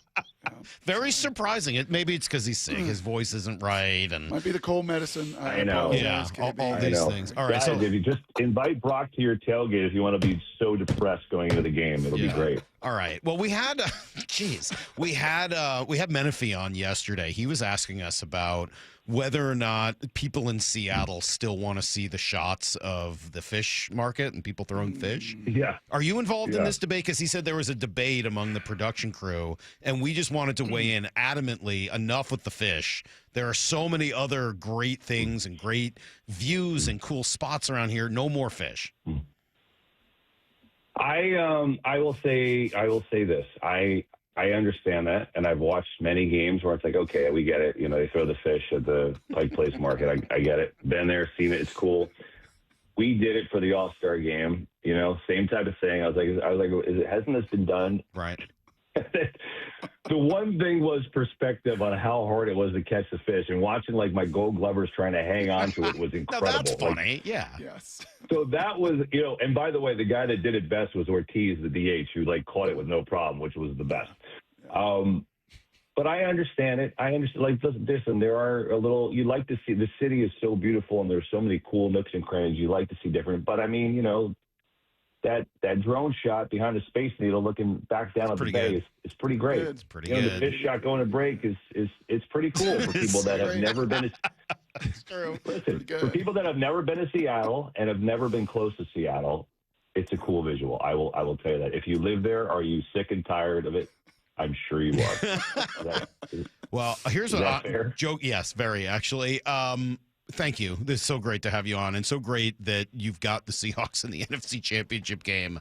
I love just it. so darn cool, and we're having a blast with this whole thing. This team is a little different. I mean, the last time we saw a great team, and you mentioned that Legion of Boom team, they were ferocious in their own way, but loud and defiant. This team is more loving, and they love each other, and they use those words, and I don't know, it's a very different. They're not like, hey, nobody believed in us or any of that. They just go out there and take care of business, and they have been whooping up on some really good football teams. So yeah, we're really excited. And Brock's weird questions aside, thank you for being a part of this. No, I'm excited. I mean, I love coming to Seattle so much, and you guys already know that. We've talked so many times, and I just think among all the cool stories, your point, Salk, it's so great for Sam Darnold. I mean, who is one of the greatest dudes in the league, just to be on this stage and ever in this stage. And I give him a lot of credit for that atmosphere you're talking about, because he is like, he's a bro's bro. He's a dude. He's a guy, like, you want to hang with him. And I think, like, that has permeated through the team, like, that personality. I really do. I think it's in large credit to him and how he's kind of made that, that dynamic through the team. So, I mean, among everything that we're talking about, all these great matchups, I think that is an unreal story for Sam and a chance to go to the Super Bowl. It's just so cool. That is a good way to end it. Kevin, thank you so much. Good. We'll look forward to watching. I will restrain Brock from coming into the booth on Sunday so that nobody gets anybody sick, and we'll hopefully talk again soon. Thanks, man. This is their last game. They're not doing the Super Bowl. Oh, yeah, after this, Kevin, he just has everything else to do. He's good after this. He's going to go golf for 3 That doesn't mean I want to get the fine. plague. I mean, like come on. Thank you, Kevin. There's Kevin Burkhardt, truly one of the greats in this business, one of my favorite. You know how much I love having him on. And it sounds like if the Seahawks win, Brock, if the Seahawks win on Sunday, who are we talking to on Tuesday? Mm-hmm. Yeah. Yeah, Are the you guy with afraid the to say it? oversized tuxedo. The guy that was wearing the oversized tuxedo. Tom Brady. So, Tom Brady on the They show win. He's Tuesday, on Tuesday. if the Seahawks win. So there's well, I'll tell With you a what, rooting interest. Brock, I think you're going to have to hear then where this thing started last April, because the Seahawks put it out yesterday, and it leads perfectly into the final hour of this show. It's next on Brock and Salk. We are finally just about set. One win away from the Super Bowl. Touchdown, Seahawks! A perfect pass by Darnold. Here's Steve Rabel and Dave Wyman call the NFC Championship game. These guys, they take it very seriously. Seahawks, Rams, Sunday at Lumen Field. Kickoff at 3:30. I really had a hard time hearing thanks to the 12s. The road to the Super Bowl runs through Seattle and the home of the Seahawks. Seattle Sports. We live here in Washington. I travel all over the state for work. Affordable short-term rentals help us stay together and make Hazel feel at home. Now Olympia is considering a huge tax increase on short-term rentals, pricing us and other families out, since more than half of short-term rentals here are used by Washingtonians. Costs on everything are going up. Please tell legislators not to make our trips more expensive too. Paid for by Airbnb helps our state thrive. Host PAC. Matt Coker here with West Coast Men's Health. In the past 5 years, we've seen thousands of men at our clinics. Most guys tell us the same story, that in their early 50s, it's not that they couldn't function, they just needed help. They started taking Viagra, and it worked great at first. But after a few years, it stopped working. The problem is that their arteries had become more restricted since they started taking it, because Viagra does not unclog arteries. Here at West Coast Men's Health, we use acoustic wave therapy to target the real problem. We break down plaque and clear up the arteries so blood can flow like it did in your 20s. This restores function. And guys, listen to this. You won't have to take a pill anymore. So if this sounds like you, give West Coast Men's Health a call today and see how we can help. With clinics in Redmond and Tacoma, call 206-519-6541. That's 206-519-6541. 206-519-6541. Online at westcoastmenshealth.com. How about a simple New Year's resolution, one that even I was able to achieve? Reverse the clock on hair loss with Advanced Hair's simple one-day FUE treatment. You'll feel more confident and more youthful when you witness your own natural hair growing into those places that have been balding or thinning for years. I'm surprised and relieved every time I look in the mirror. You need to know what that feels like. From Advanced Hair's breakthrough technology to their highly experienced team, there is no one I would trust more than Advanced Hair Restoration. I experienced their exceptional standard of care firsthand. Your comfort and your results are the top priority of the entire Advanced Hair team. Celebrate this new year with a fuller head of hair and get a free consultation, $250 off, and 250 free hair grafts. Call 425-449-8185. That's 425-449-8185. Discover what meeting your resolutions could look like with the before and after pictures at advancedhair.com.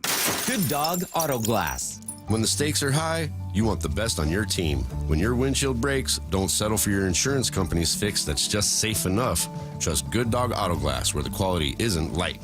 We do all the things the little guys don't, and we do all the things the big guy does.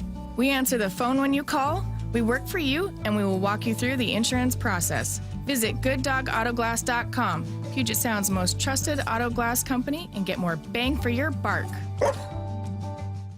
Are you 50 or older? This news is for you. The CDC recommends you get vaccinated against pneumococcal pneumonia. Even if you're healthy, your age puts you at risk. People 50 or older are over 6 times more likely to be hospitalized with pneumococcal pneumonia compared to adults 18 to 49. Just one shot can help protect you. Learn more and schedule at vaxassist.com. That's VAXassist.com. Sponsored by Pfizer. When your check engine light comes on, do you see a repair bill or do you see peace of mind? For 20 years, CarShield's been the name America trusts to help keep you on the road. While other companies stop covering you when your car gets older, CarShield offers protection plans up to 200,000 miles. With over $1 billion in claims paid, we don't just promise protection, we deliver it. Don't let a breakdown break your budget. Get the flexible month-to-month coverage you deserve. Go to carshield.com. That's carshield.com today.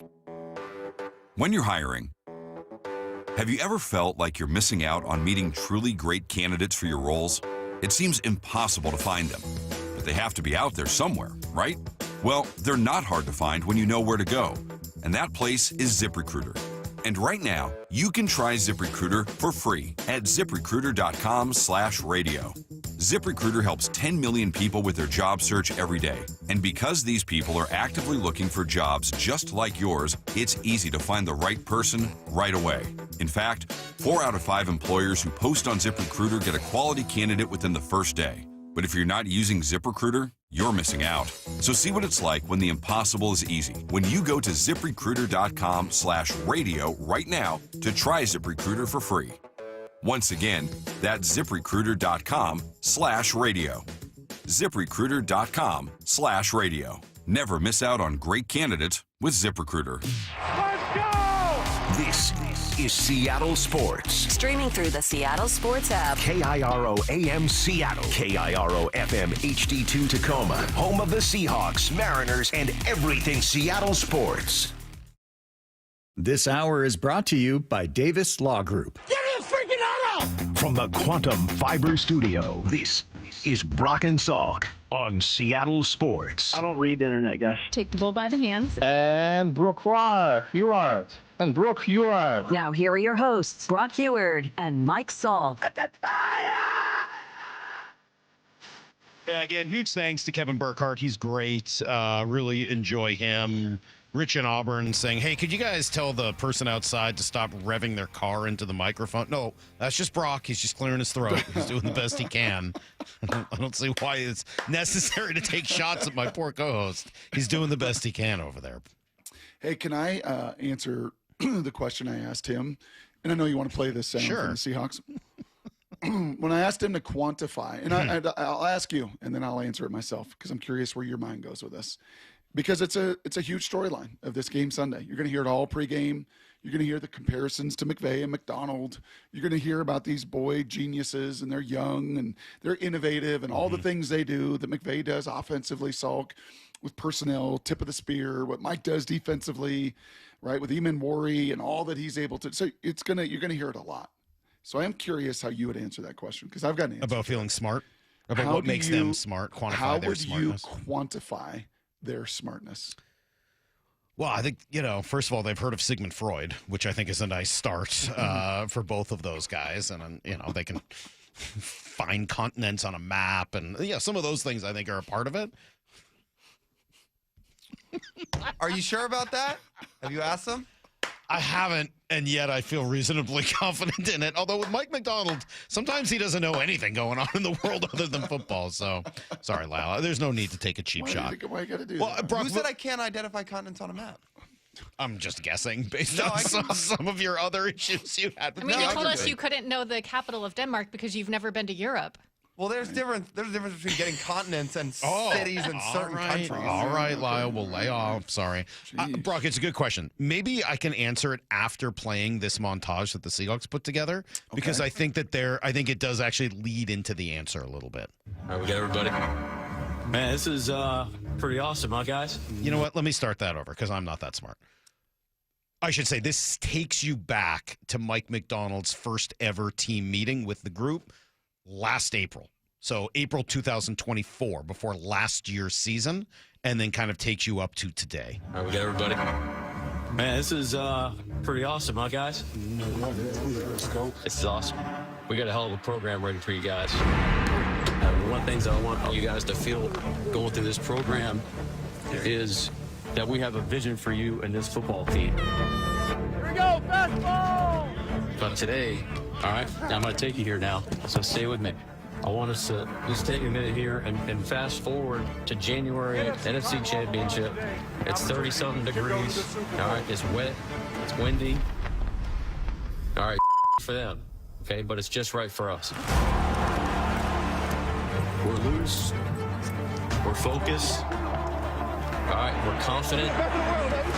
We just spent the last 9 months stacking every opportunity that we had to put us in that position. I got one question. Do y'all feel it? This is what we said to best. Then we the best in the world. Team across from us in the other locker room, okay, they've seen the tape. They know what they're in for. 11 guys playing as one, every snap. They know that we're like that. Fire to the end zone. Ball is caught. They know that they're facing a bunch of men that won't give up. They know they'll face a team that won't die and won't quit. They know. It's inevitable. So let's go to work.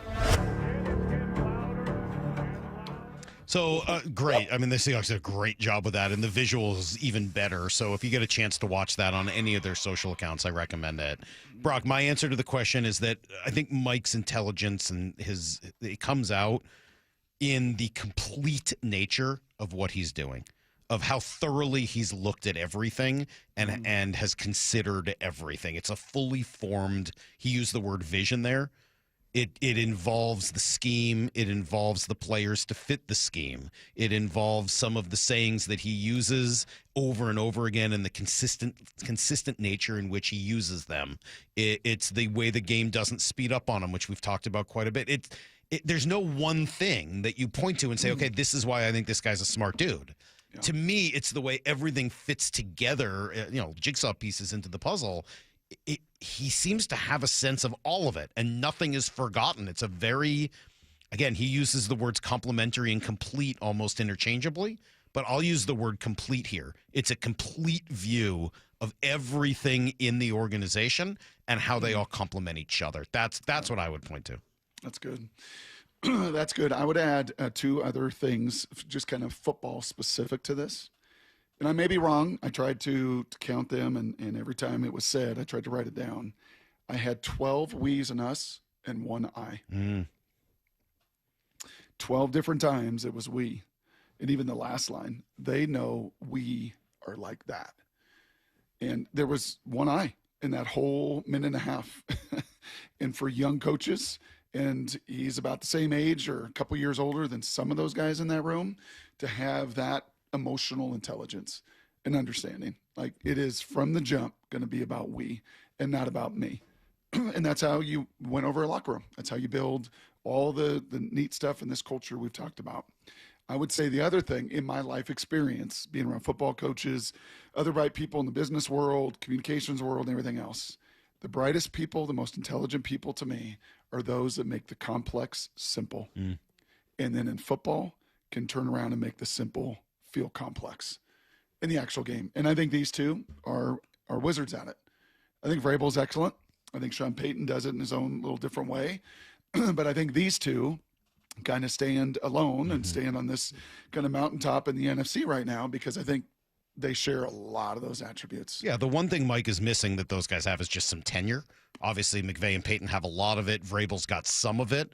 And he has very little of it. But to me, that's one of the great parts of this. And we asked Kurt Menefee about it yesterday. Hey, the rest of the country is going to get the opportunity to really learn about who Mike Macdonald is. Mike may not want that, by the way, but I think for the rest of us, it's kind of cool. I was saying a little bit earlier about him being kind of the defensive version of McVay. I mean, I think a lot of that is in, not just the X's and O's aspect. It's the way they lead a locker room. It's the way they lead a coaching staff. And they coach their coaches, which not everybody does. I mean, Brock can tell you. So I think there's something special about him. And you're right. I can't wait. Obviously, this is the biggest platform he's ever going to have to this point of his career. And I can't wait for the country to learn more and more about him, because I think over the years he's going to be one of those guys that I don't want to say you ever take it for granted, because I think if you're special, people don't take it for granted. But I do. I genuinely believe that this guy's special. I really do. That's a good word for it. It's not just smart, Brock. It may very well be special. Pete in Bellingham weighing in says, please get Brock a note from his mother or something and just let him sit and listen to the rest of the show.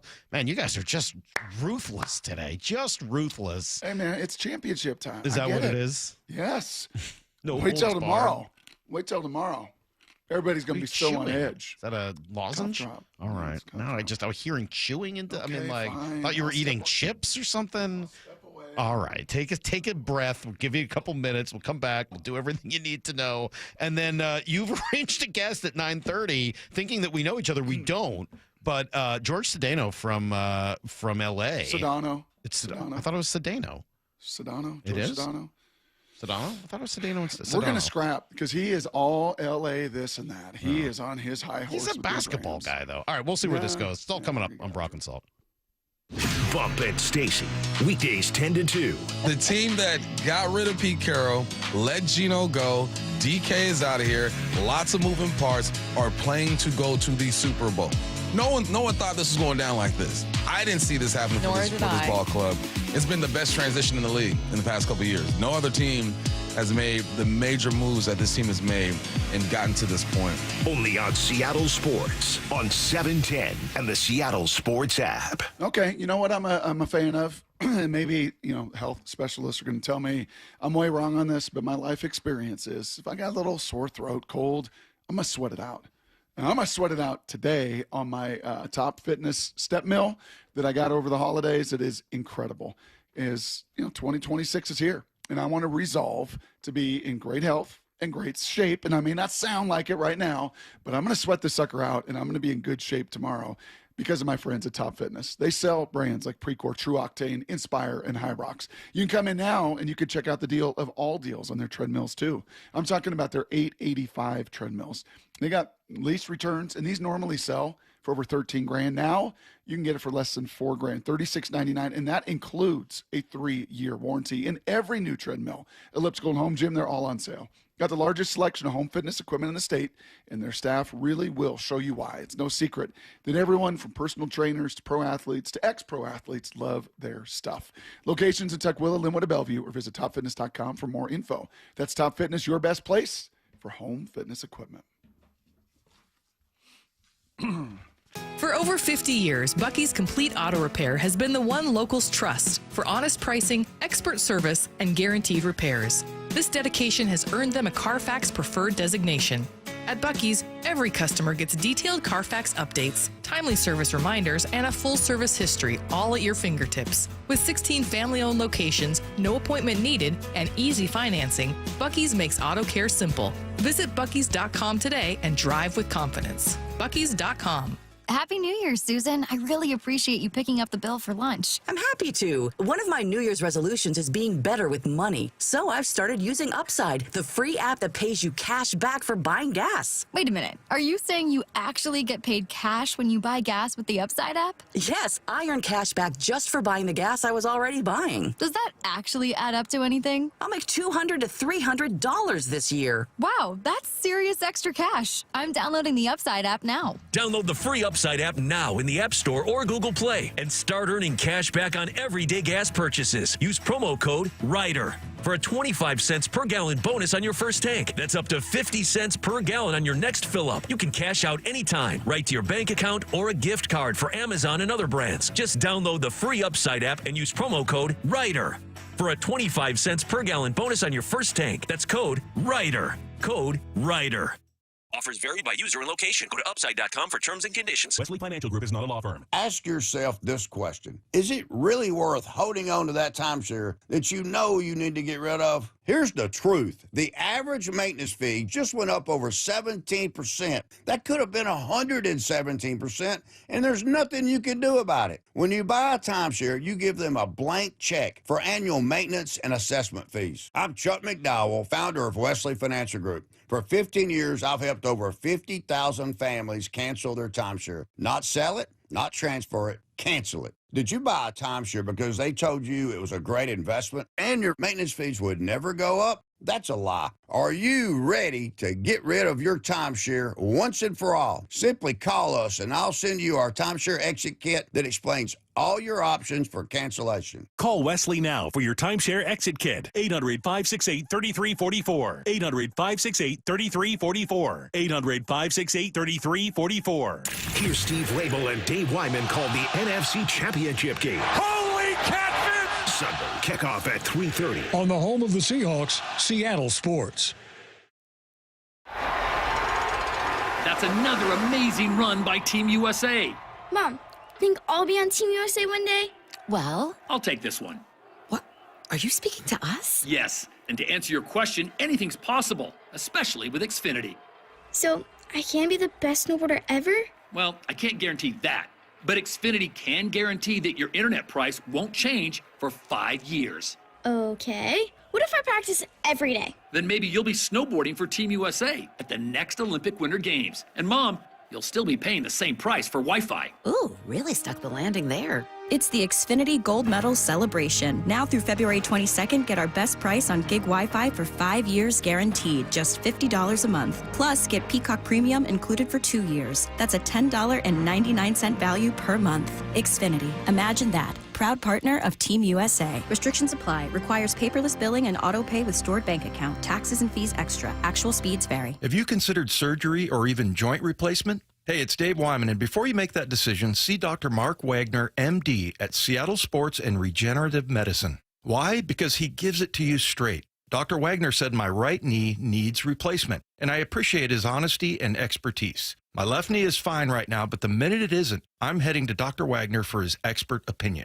I want to avoid another surgery, and I've heard so many patients rave about results from their 90-minute outpatient stem cell procedure with Dr. Wagner. He's a board-certified Seattle physician with over 30 years of experience and has performed more than 20,000 stem cell procedures using a person's own stem cells to regenerate cartilage in their own joints. People with severe osteoarthritis, even bone on bone, are back doing what they enjoy without pain and without surgery. Whether it's a shoulder, hip, elbow, ankle, wrist, or knee, before choosing surgery, see Dr. Mark Wagner first. Go to drmarkwagnermd.com.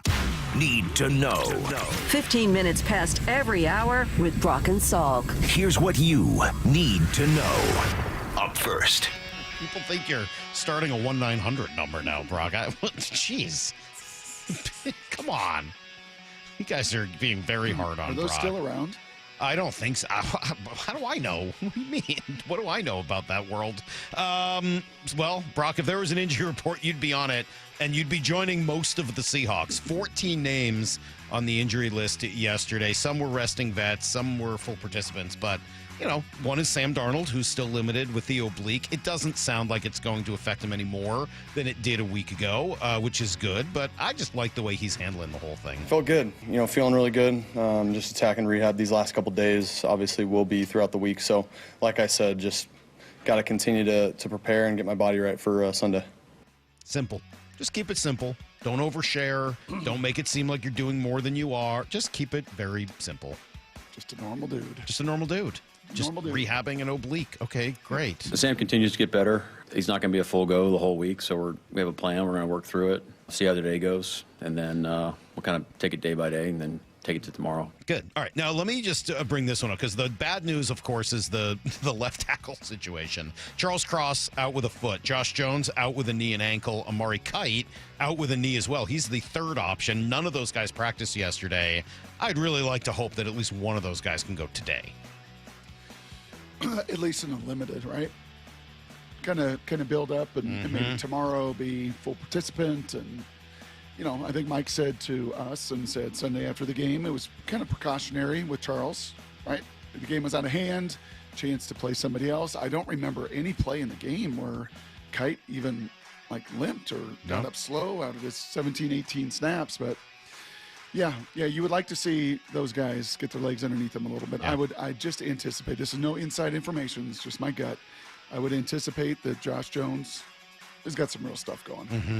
That he really, really, ramped it up to play when he was injured in that 49er game at the end of the season and kind of paying the consequences of it now. That's what it feels like, for sure. Good news. Sounds like George Halani practiced fully yesterday and could even be ready to play on Sunday. So hopefully he will step into that role of Zach Charbonnet, as obviously he heads to IR and will have surgery. Here's the second thing you need to know. We went through earlier some of the names, Brock, that have made it to the finals here of the AP voting for the big awards in the NFL. Mike Macdonald is a finalist for Coach of the Year. JSN is a finalist for Offensive Player of the Year. Those are probably the two biggest. But Nicky Minwari, a finalist for Defensive Rookie of the Year. And even Clint Kubiak, finalist for Assistant Coach of the Year. Yep. Yeah, I think JSN's going to win that award. He won the Pro Football Writers Offensive Player of the Year award. That was he was notified of that yesterday. I think Mike Macdonald will be right there with Liam Cohen and Mike Vrabel. I think just with the Patriots being as bad as they were and turning a 4-win team into a 14-15 win team and being in the Northeast and all of that good stuff, he's probably going to win it. And then, kind of the surprise of the MVP voting. We know that it's going to be Drake or Stafford, and more than likely Stafford. But the other 3 finalists, Christian McCaffrey, Josh Allen, Trevor Lawrence. Yeah, that's weird. Trevor Lawrence? Again, it doesn't matter. Those are all people that aren't going to win the award, but I get what you're saying. It does seem odd to have Trevor Lawrence even close to that. Here's the third thing you need to know. Ran through this a little bit earlier. Baseball America with its top 100 list out of prospects. Mariners go from 6 to 4, which is still more than their fair share, which is great. Cole Young has graduated, so he's not a prospect anymore. They traded Harry Ford. And Arroyo, Farmelo, and Celestine all fell out of it, although Arroyo was considered just outside the top 100. So, And Sanger was never in the top 100? No, he hasn't gotten in there. No. Interesting. So, look, I mean, an opportunity for those guys to bounce back. 2 of them were injured most of the year. Both Farmelo and Celestine have had all kinds of injury problems. So, have a healthy year, and you should climb right back in and up. Colt Emerson, though, goes up to number 7 overall from 16. Kate Anderson, 25. Las Montes, 56, big mover. And Ryan Sloan debuts in the top 100 as number 60, that's some serious movement. That's great. I love that. He's going to be good. Hey, Lyle. Is Lyle there? Yeah. Lyle, can I ask you a question? Yeah. Do these new rankings take into consideration the fall and all the fall ball that a lot of these guys played? Well, Is that why you may see some dips in movement? Well, I wish it did, because if it did, I feel like Farmelo would still be on the list. I honestly didn't love this list, to be honest with you. I think Sloan's too low. I wouldn't have Farmelo off the list. Bunch of stuff. Yeah, it's interesting. Farmelo is one. Whenever we talk to Passon and he starts to rattle them off, obviously Emerson's the first guy that he rattles off. Sloan is right up there, and it is always Farmelo. He's got all the tools. It's just that he's been hurt. I mean, other outlets have Sloan a lot higher, and they have Farmelo a whole lot higher than this. All right, that's everything you need to know. Kraken win last night 4-1, which was nice. A little bounce back after giving up the first goal. And Philip Grubauer, I thought, played exceptionally well. Hey, Lyle, largest continent. Lyle, what's the largest continent out there? Asia. Well done. Very nice. Well done. Good. What's the largest ocean? Pacific. Nice job. 2 for 2 today. I think that was in his game show. I think it was. Right, You think he learned that one in the game show? No, he got it right. Oh, you got it right then too. All right. Do we qualify there being 4 or 5 oceans? Do you call the Southern Ocean an ocean? So it wasn't when we were kids. No one ever said Southern Ocean. No. There were 4 when we were kids: Atlantic, Pacific, Indian, and Arctic. Right. And now they say the Southern. So I don't know what the right answer is on that. It changed at some point in my life. It also has gone from Australia to Oceania. So, I mean, things are changing constantly, Lyle. It's hard to keep up with the Joneses on this stuff. Wow. Brock, a 785 would like to send you to the Blue Medical Tent, see if they have something for you there. More RFK Jr. questions. Come on, Wolfman Jack, spit it out. I mean, this is it's just absurd. All right, so we're going to talk to George Sedano? Yeah. All right. I don't know him. How do you know him? Oh, ESPN forever. He's just a great, I mean, you talk about another kind-spirited guy, and now he's doing radio down in L.A. It's weird for L.A., as big as a market that is. Like, we look at these other guests and other people to talk to, and you would think L.A. would have, like, 100 people, right? Not really. I wouldn't. Really. No, I really wouldn't think that. No, they really aren't. It's just not a great sports But town. George is a great job. He's good? Okay. Well, George And Sedano. he's high on these ranks. Sedano and Cap of ESPN LA going to join us, and he thinks the Rams are going to waltz right through this whole thing. So I guess we'll talk to him next on Brock and Salk. Bump and Stacy, weekdays 10 to 2. The team that got rid of Pete Carroll, let Geno go, DK is out of here, lots of moving parts, are playing to go to the Super Bowl. No one thought this was going down like this. I didn't see this happening for this ball club. It's been the best transition in the league in the past couple of years. No other team has made the major moves that this team has made and gotten to this point. Only on Seattle Sports on 710 and the Seattle Sports app. Hey, it's Bob Stelton here, and I can see clearly now. It's amazing. Let me tell you about one of the best decisions I've ever made in my life. That's when I went to K2 Vision for Refractive Lens Exchange, or RLE. Dr. Kopstein started K2 Vision with Dr. King from King LASIK, the most experienced LASIK surgeon in the Northwest. King LASIK LASIK plus K2 Vision equals Freedom Vision for every stage of life. No glasses, contacts, readers, or cataracts. So if you're somebody that struggles with distance vision and now you always need a pair of reading glasses, K2 Vision RLE could be your perfect permanent solution to spending your good active years not needing reading glasses. And here's the capper. You're never going to develop a cataract. I'm somebody that needed readers in every room of the house. I needed to see the scoreboard out at ball games. I just couldn't see clearly. That has all changed thanks to RLE. Whether it's LASIK, EVO ICL, or RLE, trust the most experienced team of doctors to point you in the right direction. Schedule your free Zoom consultation today at K2VisionRLE.com. That's K2VisionRLE.com. At Les Schwab, we've been changing the tire game for more than 70 years. We design our own exclusive tires to give you more tires made for the roads you drive, less compromise. All backed by America's best tire warranty included in every tire we sell. It's more unbeatable tire warranty, less charging you extra, like the other guys. It's all about you getting more from less. Stop by or book an appointment at leschwab.com. At O'Neill Plumbing, we don't just promise to get the job done, we back it up. No travel charge, no show-up fee, no overinflated pricing, and no out-of-town owners. Just clean, fast, and professional each and every day.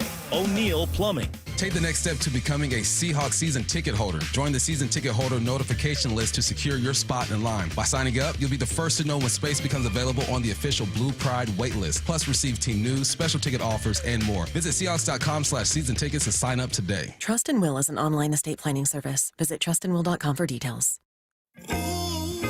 Trust and Will. My dad and I were always close, but some things we just didn't talk about, like his will. After he was gone, we found out he didn't have one, and it created a lot of stress during a time of grief. Creating a will can be hard to think about, but avoiding it can lead to greater difficulty for the people you love. That's why Trust and Will makes estate planning simple. Create a will online in as little as 30 minutes. Now, I have a will in place to make sure my loved ones are protected. With Trust and Will, it was easy and affordable, and I got peace of mind knowing my wishes are clear. Trust and Will. Get 20% off when you visit trustandwill.com/game. That's trustandwill.com/game to get 20% off. trustandwill.com/GAME. Guys, low energy, low drive, or strength not what it used to be? For many men, it's low testosterone. At Revive Men's Health Washington, start with a free T-check exam and consultation to get real answers. And this month only, qualified patients may receive 25% off testosterone replacement therapy. Call 206-529-1111 or visit ReviveMen'sHealth.com. Terms apply. Must medically qualify. One win away from the Super Bowl. All teed up. Here's Steve Rabel and Dave Wyman call the NFC Championship game. Sunday kickoff at 3:30. Only on Seattle Sports. Hi, this is Nancy Penrose, owner of Big Trees in Snohomish. Here at Big Trees, we are honored to have performed work for our local professional sports teams, local colleges, numerous commercial sites, and dozens of cities, including Seattle, Tacoma, and Bellevue. While we certainly serve homeowners, Big Trees helps business owners too. Reach out to the experts at BigTreeSupply.com. Beauty, privacy, instantly. Big Trees. We live here in Washington. I travel all over the state for work. Affordable short-term rentals help us stay together and make Hazel feel at home. Now Olympia is considering a huge tax increase on short-term rentals. Pricing us and other families out, since more than half of short-term rentals here are used by Washingtonians. Costs on everything are going up. Please tell legislators not to make our trips more expensive too. Paid for by Airbnb helps our state thrive. Host PAC. Imagine finding your dream home and moving in right away. No waiting to sell your old place first. Sounds perfect, right? That's exactly what Orchard's Move First, Sell Later program lets you do. Buy your new home now and sell the old one later. Here's how it works. Orchard gives you cash so you can buy and move into your new home first on your timeline. No waiting, no showings, no double moves. Then the Orchard experts take it from there. They handle repairs on your old home for you so you attract the right buyers.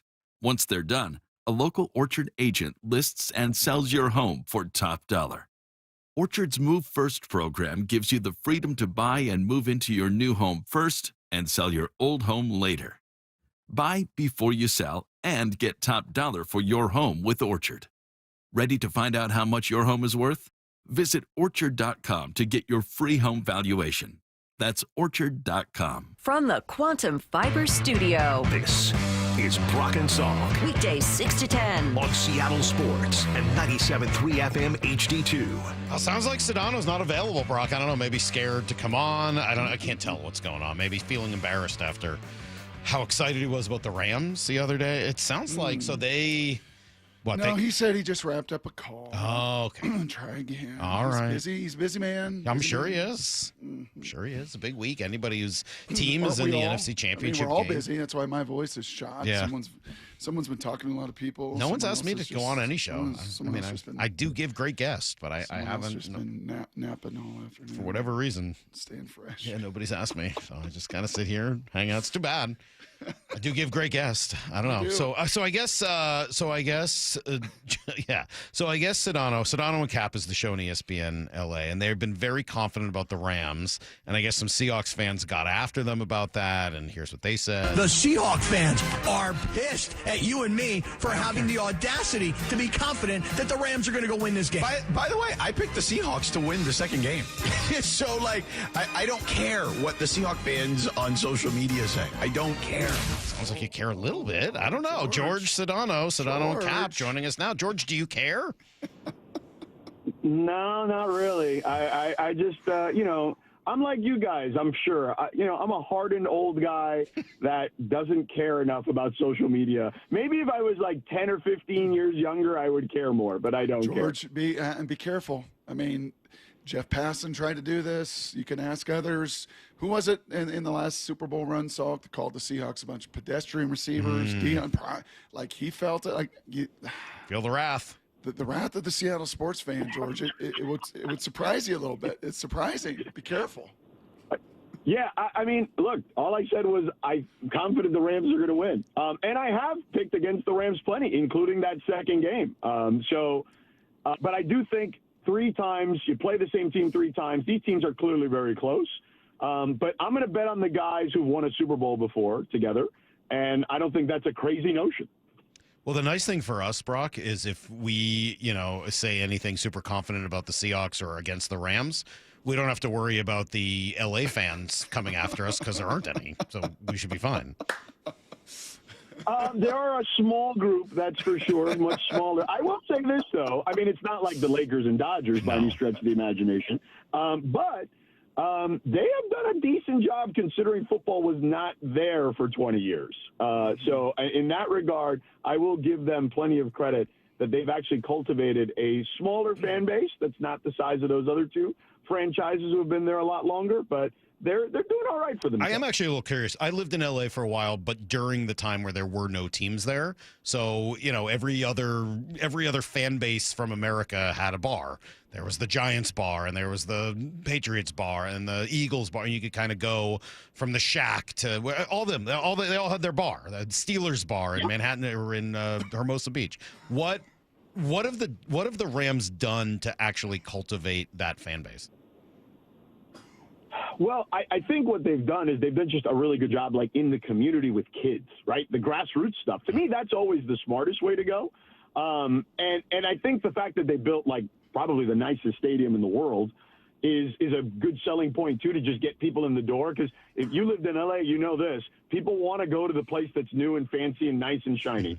And people do. And I think that, unfortunately, when you live in L.A., and the Raiders deal with some of this in Vegas, too, is that you got great weather, this, that, and the other, and there's an attraction. You're always going to get the opposing fans for sure. But to me, the grassroots stuff they've done, and just McVay being the one voice, I think that's been really helpful.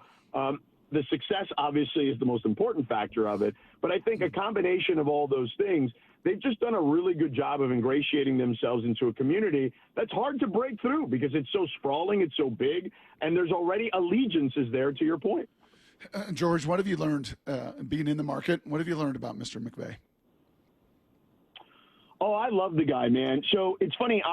My second year in LA, so I've been there almost 10 years now. My second year in LA was Sean's first season. And he'd come in the studio all the time, and he doesn't come into the studio as much now. Like, we'll go to them usually more now than anything else. But he's just a regular guy. Like, I love the football mind, but the fun part about him with us is that we probably talk 12 minutes of, hey, dude, what is it like having to change poop diapers these days with two kids, as opposed to like, hey, what are you going to do against the Seahawks this weekend? That might be like 3 minutes of the conversation. So we've gotten to kind of learn him on a more human level. Obviously, he's had a very public, bout with dealing with depression and things of that nature and getting through that. And, I mean, hell, he almost quit, right? So we've talked to him about that kind of stuff. So we've gotten to know him pretty well. I just think he's a great dude. He happens to also be a great football coach, but I don't think that those things tend to marry very often in regards to the way the public persona is. I mean, Brock, you played at the highest level, man. Like, most football coaches are curmudgeons. Sean is the furthest thing from that, I would say. He's just a cool dude to be around and chat with, and he happens to be, a pretty high IQ football guy to discuss football stuff with as well. How come the Rams haven't looked the same for, I don't know, the last 3-4 weeks? They just haven't looked quite as dominant as they did earlier in the year. What's gone on? Why has that changed? So I think part of it is just injury related. I think the offense, without Devontae Adams for basically a month, I think that changed some things for sure. They missed a bunch of their tight ends. Hell, they play 4 of them at any given moment. So those guys have just kind of sort of gotten back into the fold. They had a few guys on the defense that were nicked up or whatever. But I just think it was just that. It's like they were rolling. Like, it's just football, man. Like, you guys know this. The NFL, there's so much parity in this league. I know that the records don't always indicate that, but in a given week, you can get popped by almost anybody, and that kind of happened to them. And sometimes, particularly on defense, they're so young, I could see those guys kind of reading their own press clippings and things of that nature. And, I think that stuff just kind of settles in after a while, and then you get popped by a Carolina team on the road, and then you get hit again. You lose to the Seahawks in an insane game, right? You start losing some of these games. I actually think those things, could be character building. And whether it's football, I cover a lot of NBA. Obviously, I just had the Thunder last night, and they had a stretch where they were 24-1 to start the season, and they had a 500 stretch where they were 6-6. And their coach told me, it's like, what we learned from that was just not to panic. Like, that's just, there's going to be lulls in the season, and I don't think football is any different, despite the fact that there's way less games. How do your eyes see this matchup, George? How do you see it playing out Sunday afternoon? Oh, I think it's going to be a one-score game, just like we've seen the last 2 times, right? It's funny, in the clip that you guys ran, if you played the longer version of it, there's me saying Mike Macdonald is kind of defensive Sean McVay. Like, when I watch your games, like, I see a guy who throws a lot of wrinkles on a week-to-week basis to his team defensively and what he throws at teams defensively. So I think the matchup is fantastic. Like, I'm definitely going to be sitting there, I'm guessing, on the edge of my seat watching a game that comes down to the last possession. Yeah. And then that's kind of where, for me, if the Rams end up with the ball at the end, we've kind of seen that works out pretty well for them more times than not. I love Sam Darnold. I covered him at USC. I know plenty of people that have been around Sam Darnold for many years, and whether it was high school or college, they coached him at different levels. I do college football, Brock, as you know, and I talked to Clay Helton a couple years ago. I had one of his bowl games at the New Orleans Bowl when he was at Georgia Southern a couple years ago, and he was still raving about Sam. That was and that was only when he was with San Francisco. I think he had just gone to the Vikings at that point. So, no, he might have been with the Vikings. But anyway, point being, Sam is a good quarterback. I like Sam. I think the problem with Sam is he's still, like, to me, really only playing for real in, like, his second season. Because when you played for the Panthers as bad as they were, and certainly the Jets before that, I mean, generally those two teams are where careers go to die. Now, the Panthers have had a nice resurgence here with Canales and Bryce Young and whatnot. But there's a lot of guys who are in that graveyard of careers that played for those two teams. The fact that he went to Shanahan in San Francisco and sat behind those guys, and learned and was able to kind of then go to KOC in Minnesota and take that, what he learned, and take that and apply it there along with what he learned from KOC and then bring it to Seattle. I'm a big proponent of Sam Darnold. I just think to myself, to me, from a experience perspective at this level, this is stuff he hasn't played in. Like, he's never played in a game this big before. We'll talk a lot, obviously, and you just mentioned it about the McDonald-McVay matchup. But what about the other side? What about Clint Kubiak and Chris Shula? How good is Chris Shula? He's really good. I mean, he's clearly getting run, for head coaching opportunities. And, this was a guy that, despite being the grandson of Don Shula, has worked his way up. Like, this guy was like many coaches, was the get back guy, right? The quality control or whatever they call it, right? Like, he worked his way up. And, Sean and him go way back. They were college roommates together. And, Sean didn't give him anything, necessarily. Like, he just got the job a couple years ago when Raheem Morris took the Falcons job, another one of Sean's really good friends. And, all these guys go way back from a lot of different places, whether it's college for Sean or the Washington Commanders or, the Redskins back then in those days under Mike Shanahan. But Chris Shula, to me, has taken a very young defense and I feel like has made them one of the better defenses in the league. And you don't really see that very often. I don't know the specific number this year for their starting salary, but I remember last year their starting 11 made just under $24 million. So for you to make hay with a group like that, to me, that goes to show you how good that defensive staff was last year, and then you've seen that kind of continue this year. Yeah, I wouldn't mind if he got a head coaching gig somewhere. That wouldn't be like the end of the world to me if he ended up moving on from L.A. Hey, this is going to be fun. I think we're pretty confident here in Seattle. It does sound like there's some confidence in L.A., and that's good. That's the way it should be, man. Leading into an NFC championship game that I think a lot of folks out there believe involves the two best teams in football this year. So should be cool, man. We appreciate you spending a few minutes with us, and we'll hopefully talk again. Yeah, absolutely. There's a reason these two teams in Vegas were the two favorites for a long time here now. So, Mike, Brock, thank you guys for having me, man. Appreciate it. George. Absolutely. There you go. George Sedano and Cap, ESPN in L.A. You asked Burkhardt. Was that too mean about the No. L.A. fans? All right. Nope, not too That mean. one was okay. All right. That one was okay. You asked this to Burkhardt, and we'll probably dig into this more tomorrow, but just listening to him add a little more layers to the Rams and his understanding and background, it really comes down to, like, the Rams offense, super experienced, right? He talked about the history and in the winning in a Super Bowl and Devontae and Puka and stuff. Like, they've been there. They've got some guys up front that have been there. A couple younger tight ends, but majority, like, they've been there. And you know what? So have a bunch of the dudes on the Seahawks defense. Julian Love and Leonard Williams and Jaron Reed and Ernest. Like, that's kind of grown man versus grown man. It really is the other one.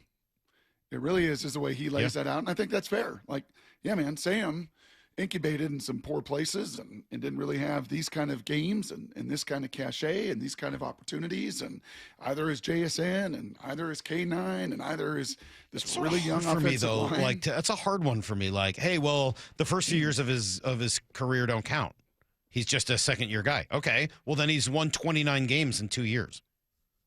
Like, if you think that the first few years of Sam's career don't count and now he's like a second-year player, then don't you have to actually throw out all the negatives from those years also and say, well, then there's no reason he can't win a big game. He's only been in one of them, two of them now. So I don't know. To me, that one is kind of a weak argument. I'm not going to get into it with him. But, like, I don't really see it that way. I think I look at the complete Sam. Okay, but the point is, to be on this stage, right? The other man, that's where it's youth on youth.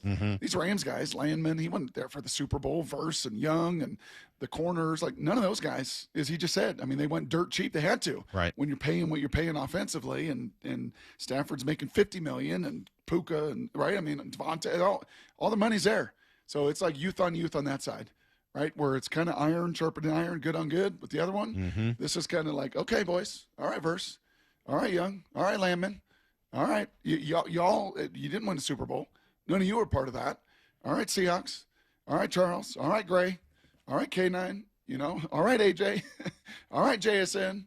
Yeah, there's Cooper Kupp there, but by and large, man, That is where a lot of the inexperience to this stage and to this moment, I think, will come to the forefront a little bit more, if that makes sense. Yeah, absolutely. Hey, can you play on in the last few minutes here? Because I really liked it, and it got my mind going. I may be on cold medicine. I may be fighting for my life with my. We got some texts here like Rocky IV. Throw the damn towel for Brock. Let him go home. Give me that Jordan Palmer. Yeah, I got it right here. This stirred up a lot of thoughts. So this is Jordan Palmer talking on with Rich Eisen, talking about working with both Sam Darnold and Josh Allen and the different ways in which he finds them both to be motivated. Sam Darnold is internally motivated. So I'm not a strength coach and I don't run guys, but let's say that we had a hard workout and I wanted them to get 12 reps of something hard. If I wanted Sam to try and get 12, I would tell Sam, last time you got 11. See if you can get 12. Josh is more externally motivated. Doesn't really care what he did last time. He just wants to beat that guy. So I would tell Josh, Sam just got 11. Okay?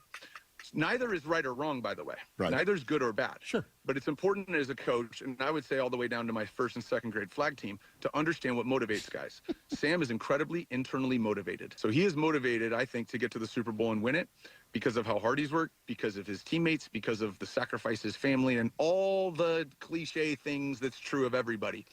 But other guys, and it's not wrong, would want to be the first and would want to win before that guy and would want to have more success than that guy. So that's why my answer is, what would it mean for him to be the first guy of that draft class? I think nothing. You know what that is, too?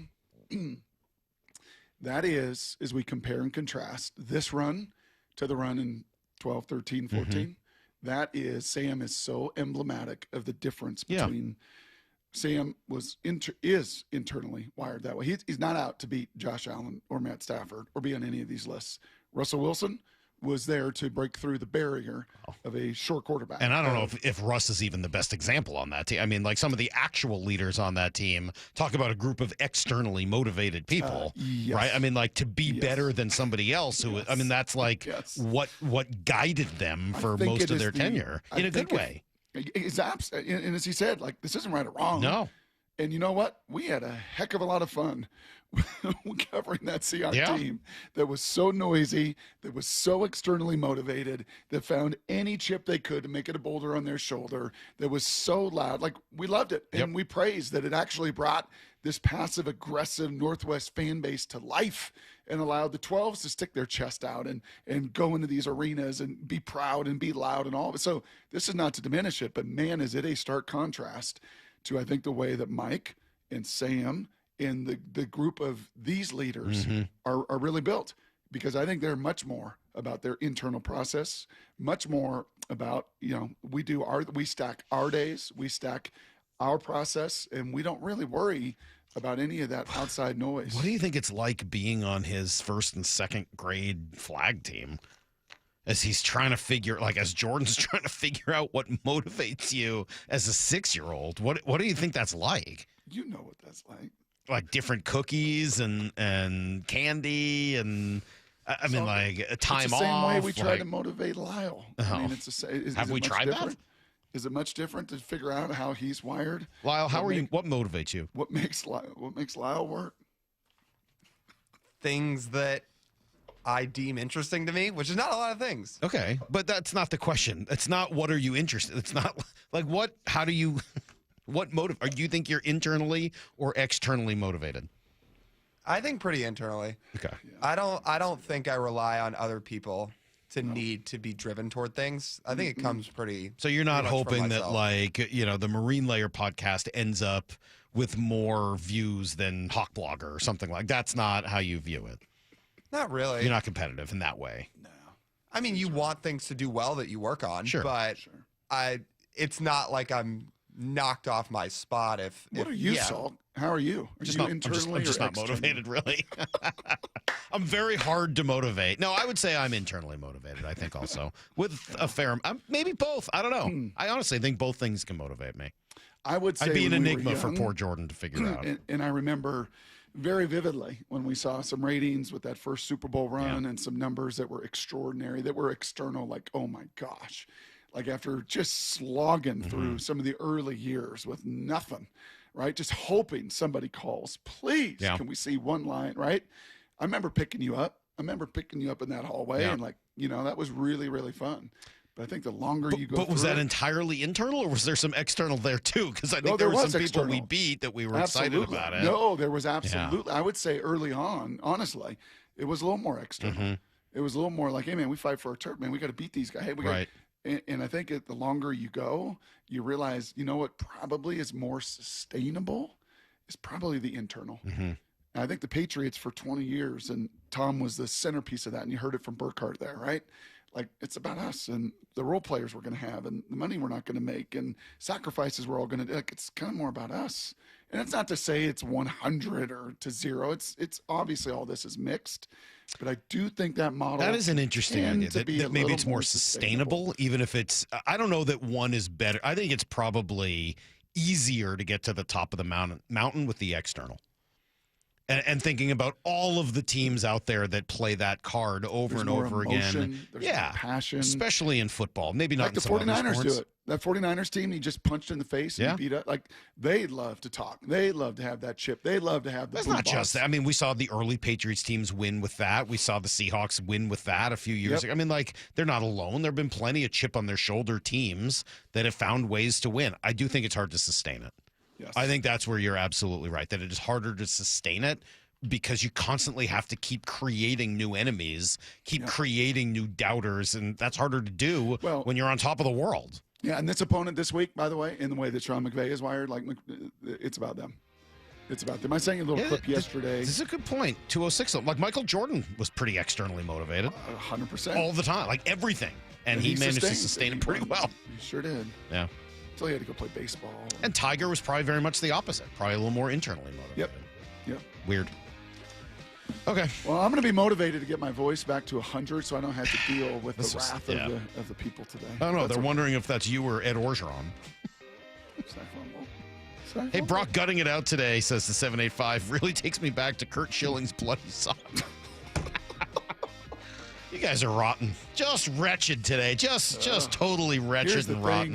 Here's the thing is going to be off the chain. I think it might be. All right, so tomorrow, hoping for Aaron Andrews. We'll see if that works out. We know G will be here at 8:30.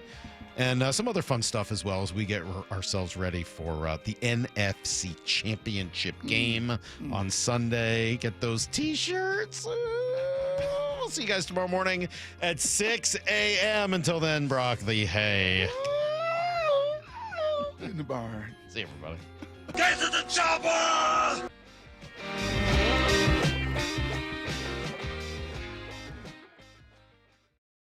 Bump and Stacy, weekdays 10 to 2. The team that got rid of Pete Carroll, let Geno go, DK is out of here, lots of moving parts, are playing to go to the Super Bowl. No one thought this was going down like this. I didn't see this happening for this ball club. It's been the best transition in the league in the past couple of years. No other team has made the major moves that this team has made and gotten to this point. Only on Seattle Sports on 710 and the Seattle Sports app. That's another amazing run by Team USA. Mom, think I'll be on Team USA one day? Well, I'll take this one. What? Are you speaking to us? Yes, and to answer your question, anything's possible, especially with Xfinity. So, I can be the best snowboarder ever? Well, I can't guarantee that, but Xfinity can guarantee that your internet price won't change for 5 years. Okay. What if I practice every day? Then maybe you'll be snowboarding for Team USA at the next Olympic Winter Games. And Mom, you'll still be paying the same price for Wi-Fi. Ooh, really stuck the landing there. It's the Xfinity Gold Medal Celebration. Now through February 22nd, get our best price on gig Wi-Fi for 5 years guaranteed, just $50 a month. Plus, get Peacock Premium included for 2 years. That's a $10.99 value per month. Xfinity. Imagine that. Proud partner of Team USA. Restrictions apply. Requires paperless billing and auto pay with stored bank account. Taxes and fees extra. Actual speeds vary. At Cressy Door, we not only have the perfect garage door for your home, but we also offer options for creating space and even warming your outdoor areas.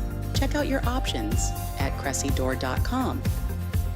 For over 50 years, Bucky's Complete Auto Repair has been the one locals trust for fast, friendly service with guaranteed repairs. With 16 family-owned locations and a Carfax preferred badge, Bucky's makes it easy with same-day service and available financing. Visit buckys.com. Now is your time to get into a new D.R. Horton home by taking advantage of its National Red Tag Sales event going on right now through January 25th. Stop by any of its participating communities and find select Red Tag homes at incredible pricing. So whether you're buying your first home or looking for an upgrade, you don't want to miss the Red Tag Sales event going on right now. Discover the D.R. Horton difference. Visit drhorton.com. D.R. Horton, America's builder, an equal housing opportunity builder. Free consultations, no fee guarantees, 5-star reviews. J.P. Pendergast with Pendergast Law explains the importance of going beyond these familiar offerings. Accident victims want an attorney, Tom, that satisfies their needs. Someone who handles those needs with the highest degree of care.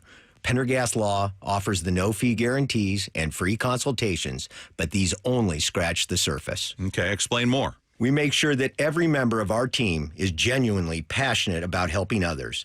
Customer service and communication are our top priority. It's how we take care of our clients so they always feel one step ahead of the insurance companies. Our strong reputation for high standards provides comfort and confidence when it's needed most. Pendergast Law offers the free consultations, the no-fee guarantees, and of course, they are 5-star rated. But what really makes them different is their genuine passion for helping others. I can't recommend them enough. If you or a loved one has been injured in a car accident, call Pendergast Law. We can help. That's PendergastLaw.com. I don't typically make New Year's resolutions, but this year I need a change. I need to get healthy, work out, lose some weight, and get back on track. But figuring out what to eat is my biggest issue.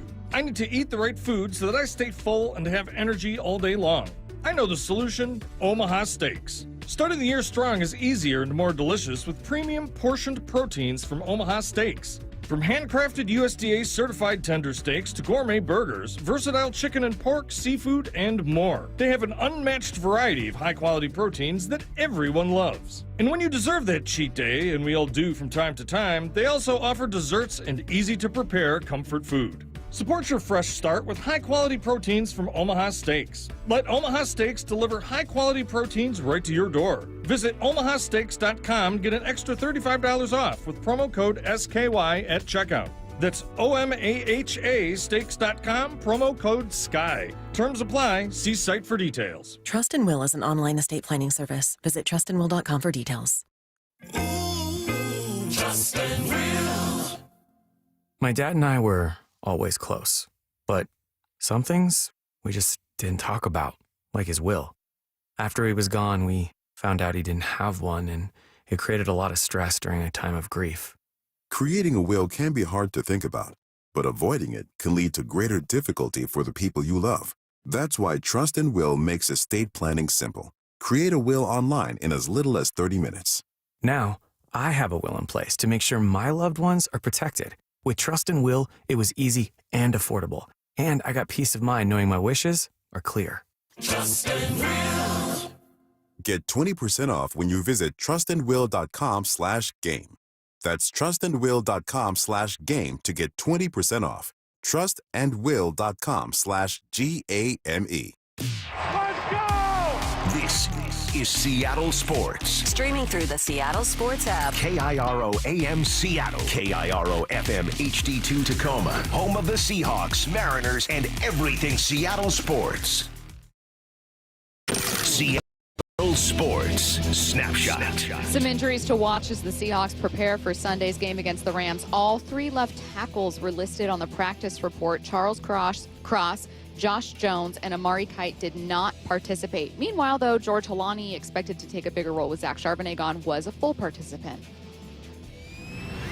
Snapshot, brought to you by Miller Lite. When it's game time, it's Miller time.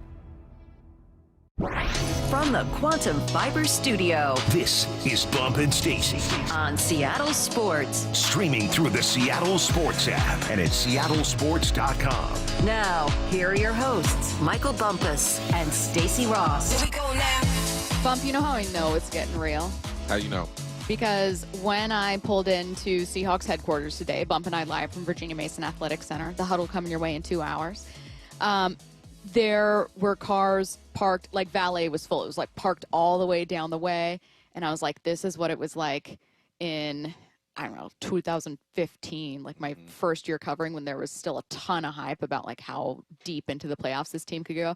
That's when you've got like ESPN national guys are here, and you've got a bunch of people that don't typically cover this team here in person that are flown in by their respective networks to cover this team. And I was like, oh, we're talking about a real Super Bowl favor here. We're talking about guys, you get the Ian Rappaports, right, making a visit out here. I like it, but I don't, man. We've been hit all year now. Y'all want to show up and take up parking spaces and do all that good stuff. We're but you know away. what? But you know what? You're absolutely right, though. That lets you know that things are getting real. There's only 4 teams left, and people are writing up their stories, trying to come up with predictions, pulling players here and there, more interviews, more attention. I'm sure coaches don't appreciate it because they're more of creatures of habits, but this is what happens when you're winning ball games. And they are certainly winning. One more win to go to get to a Super Bowl. Let's talk about who's got the most to gain and the most to lose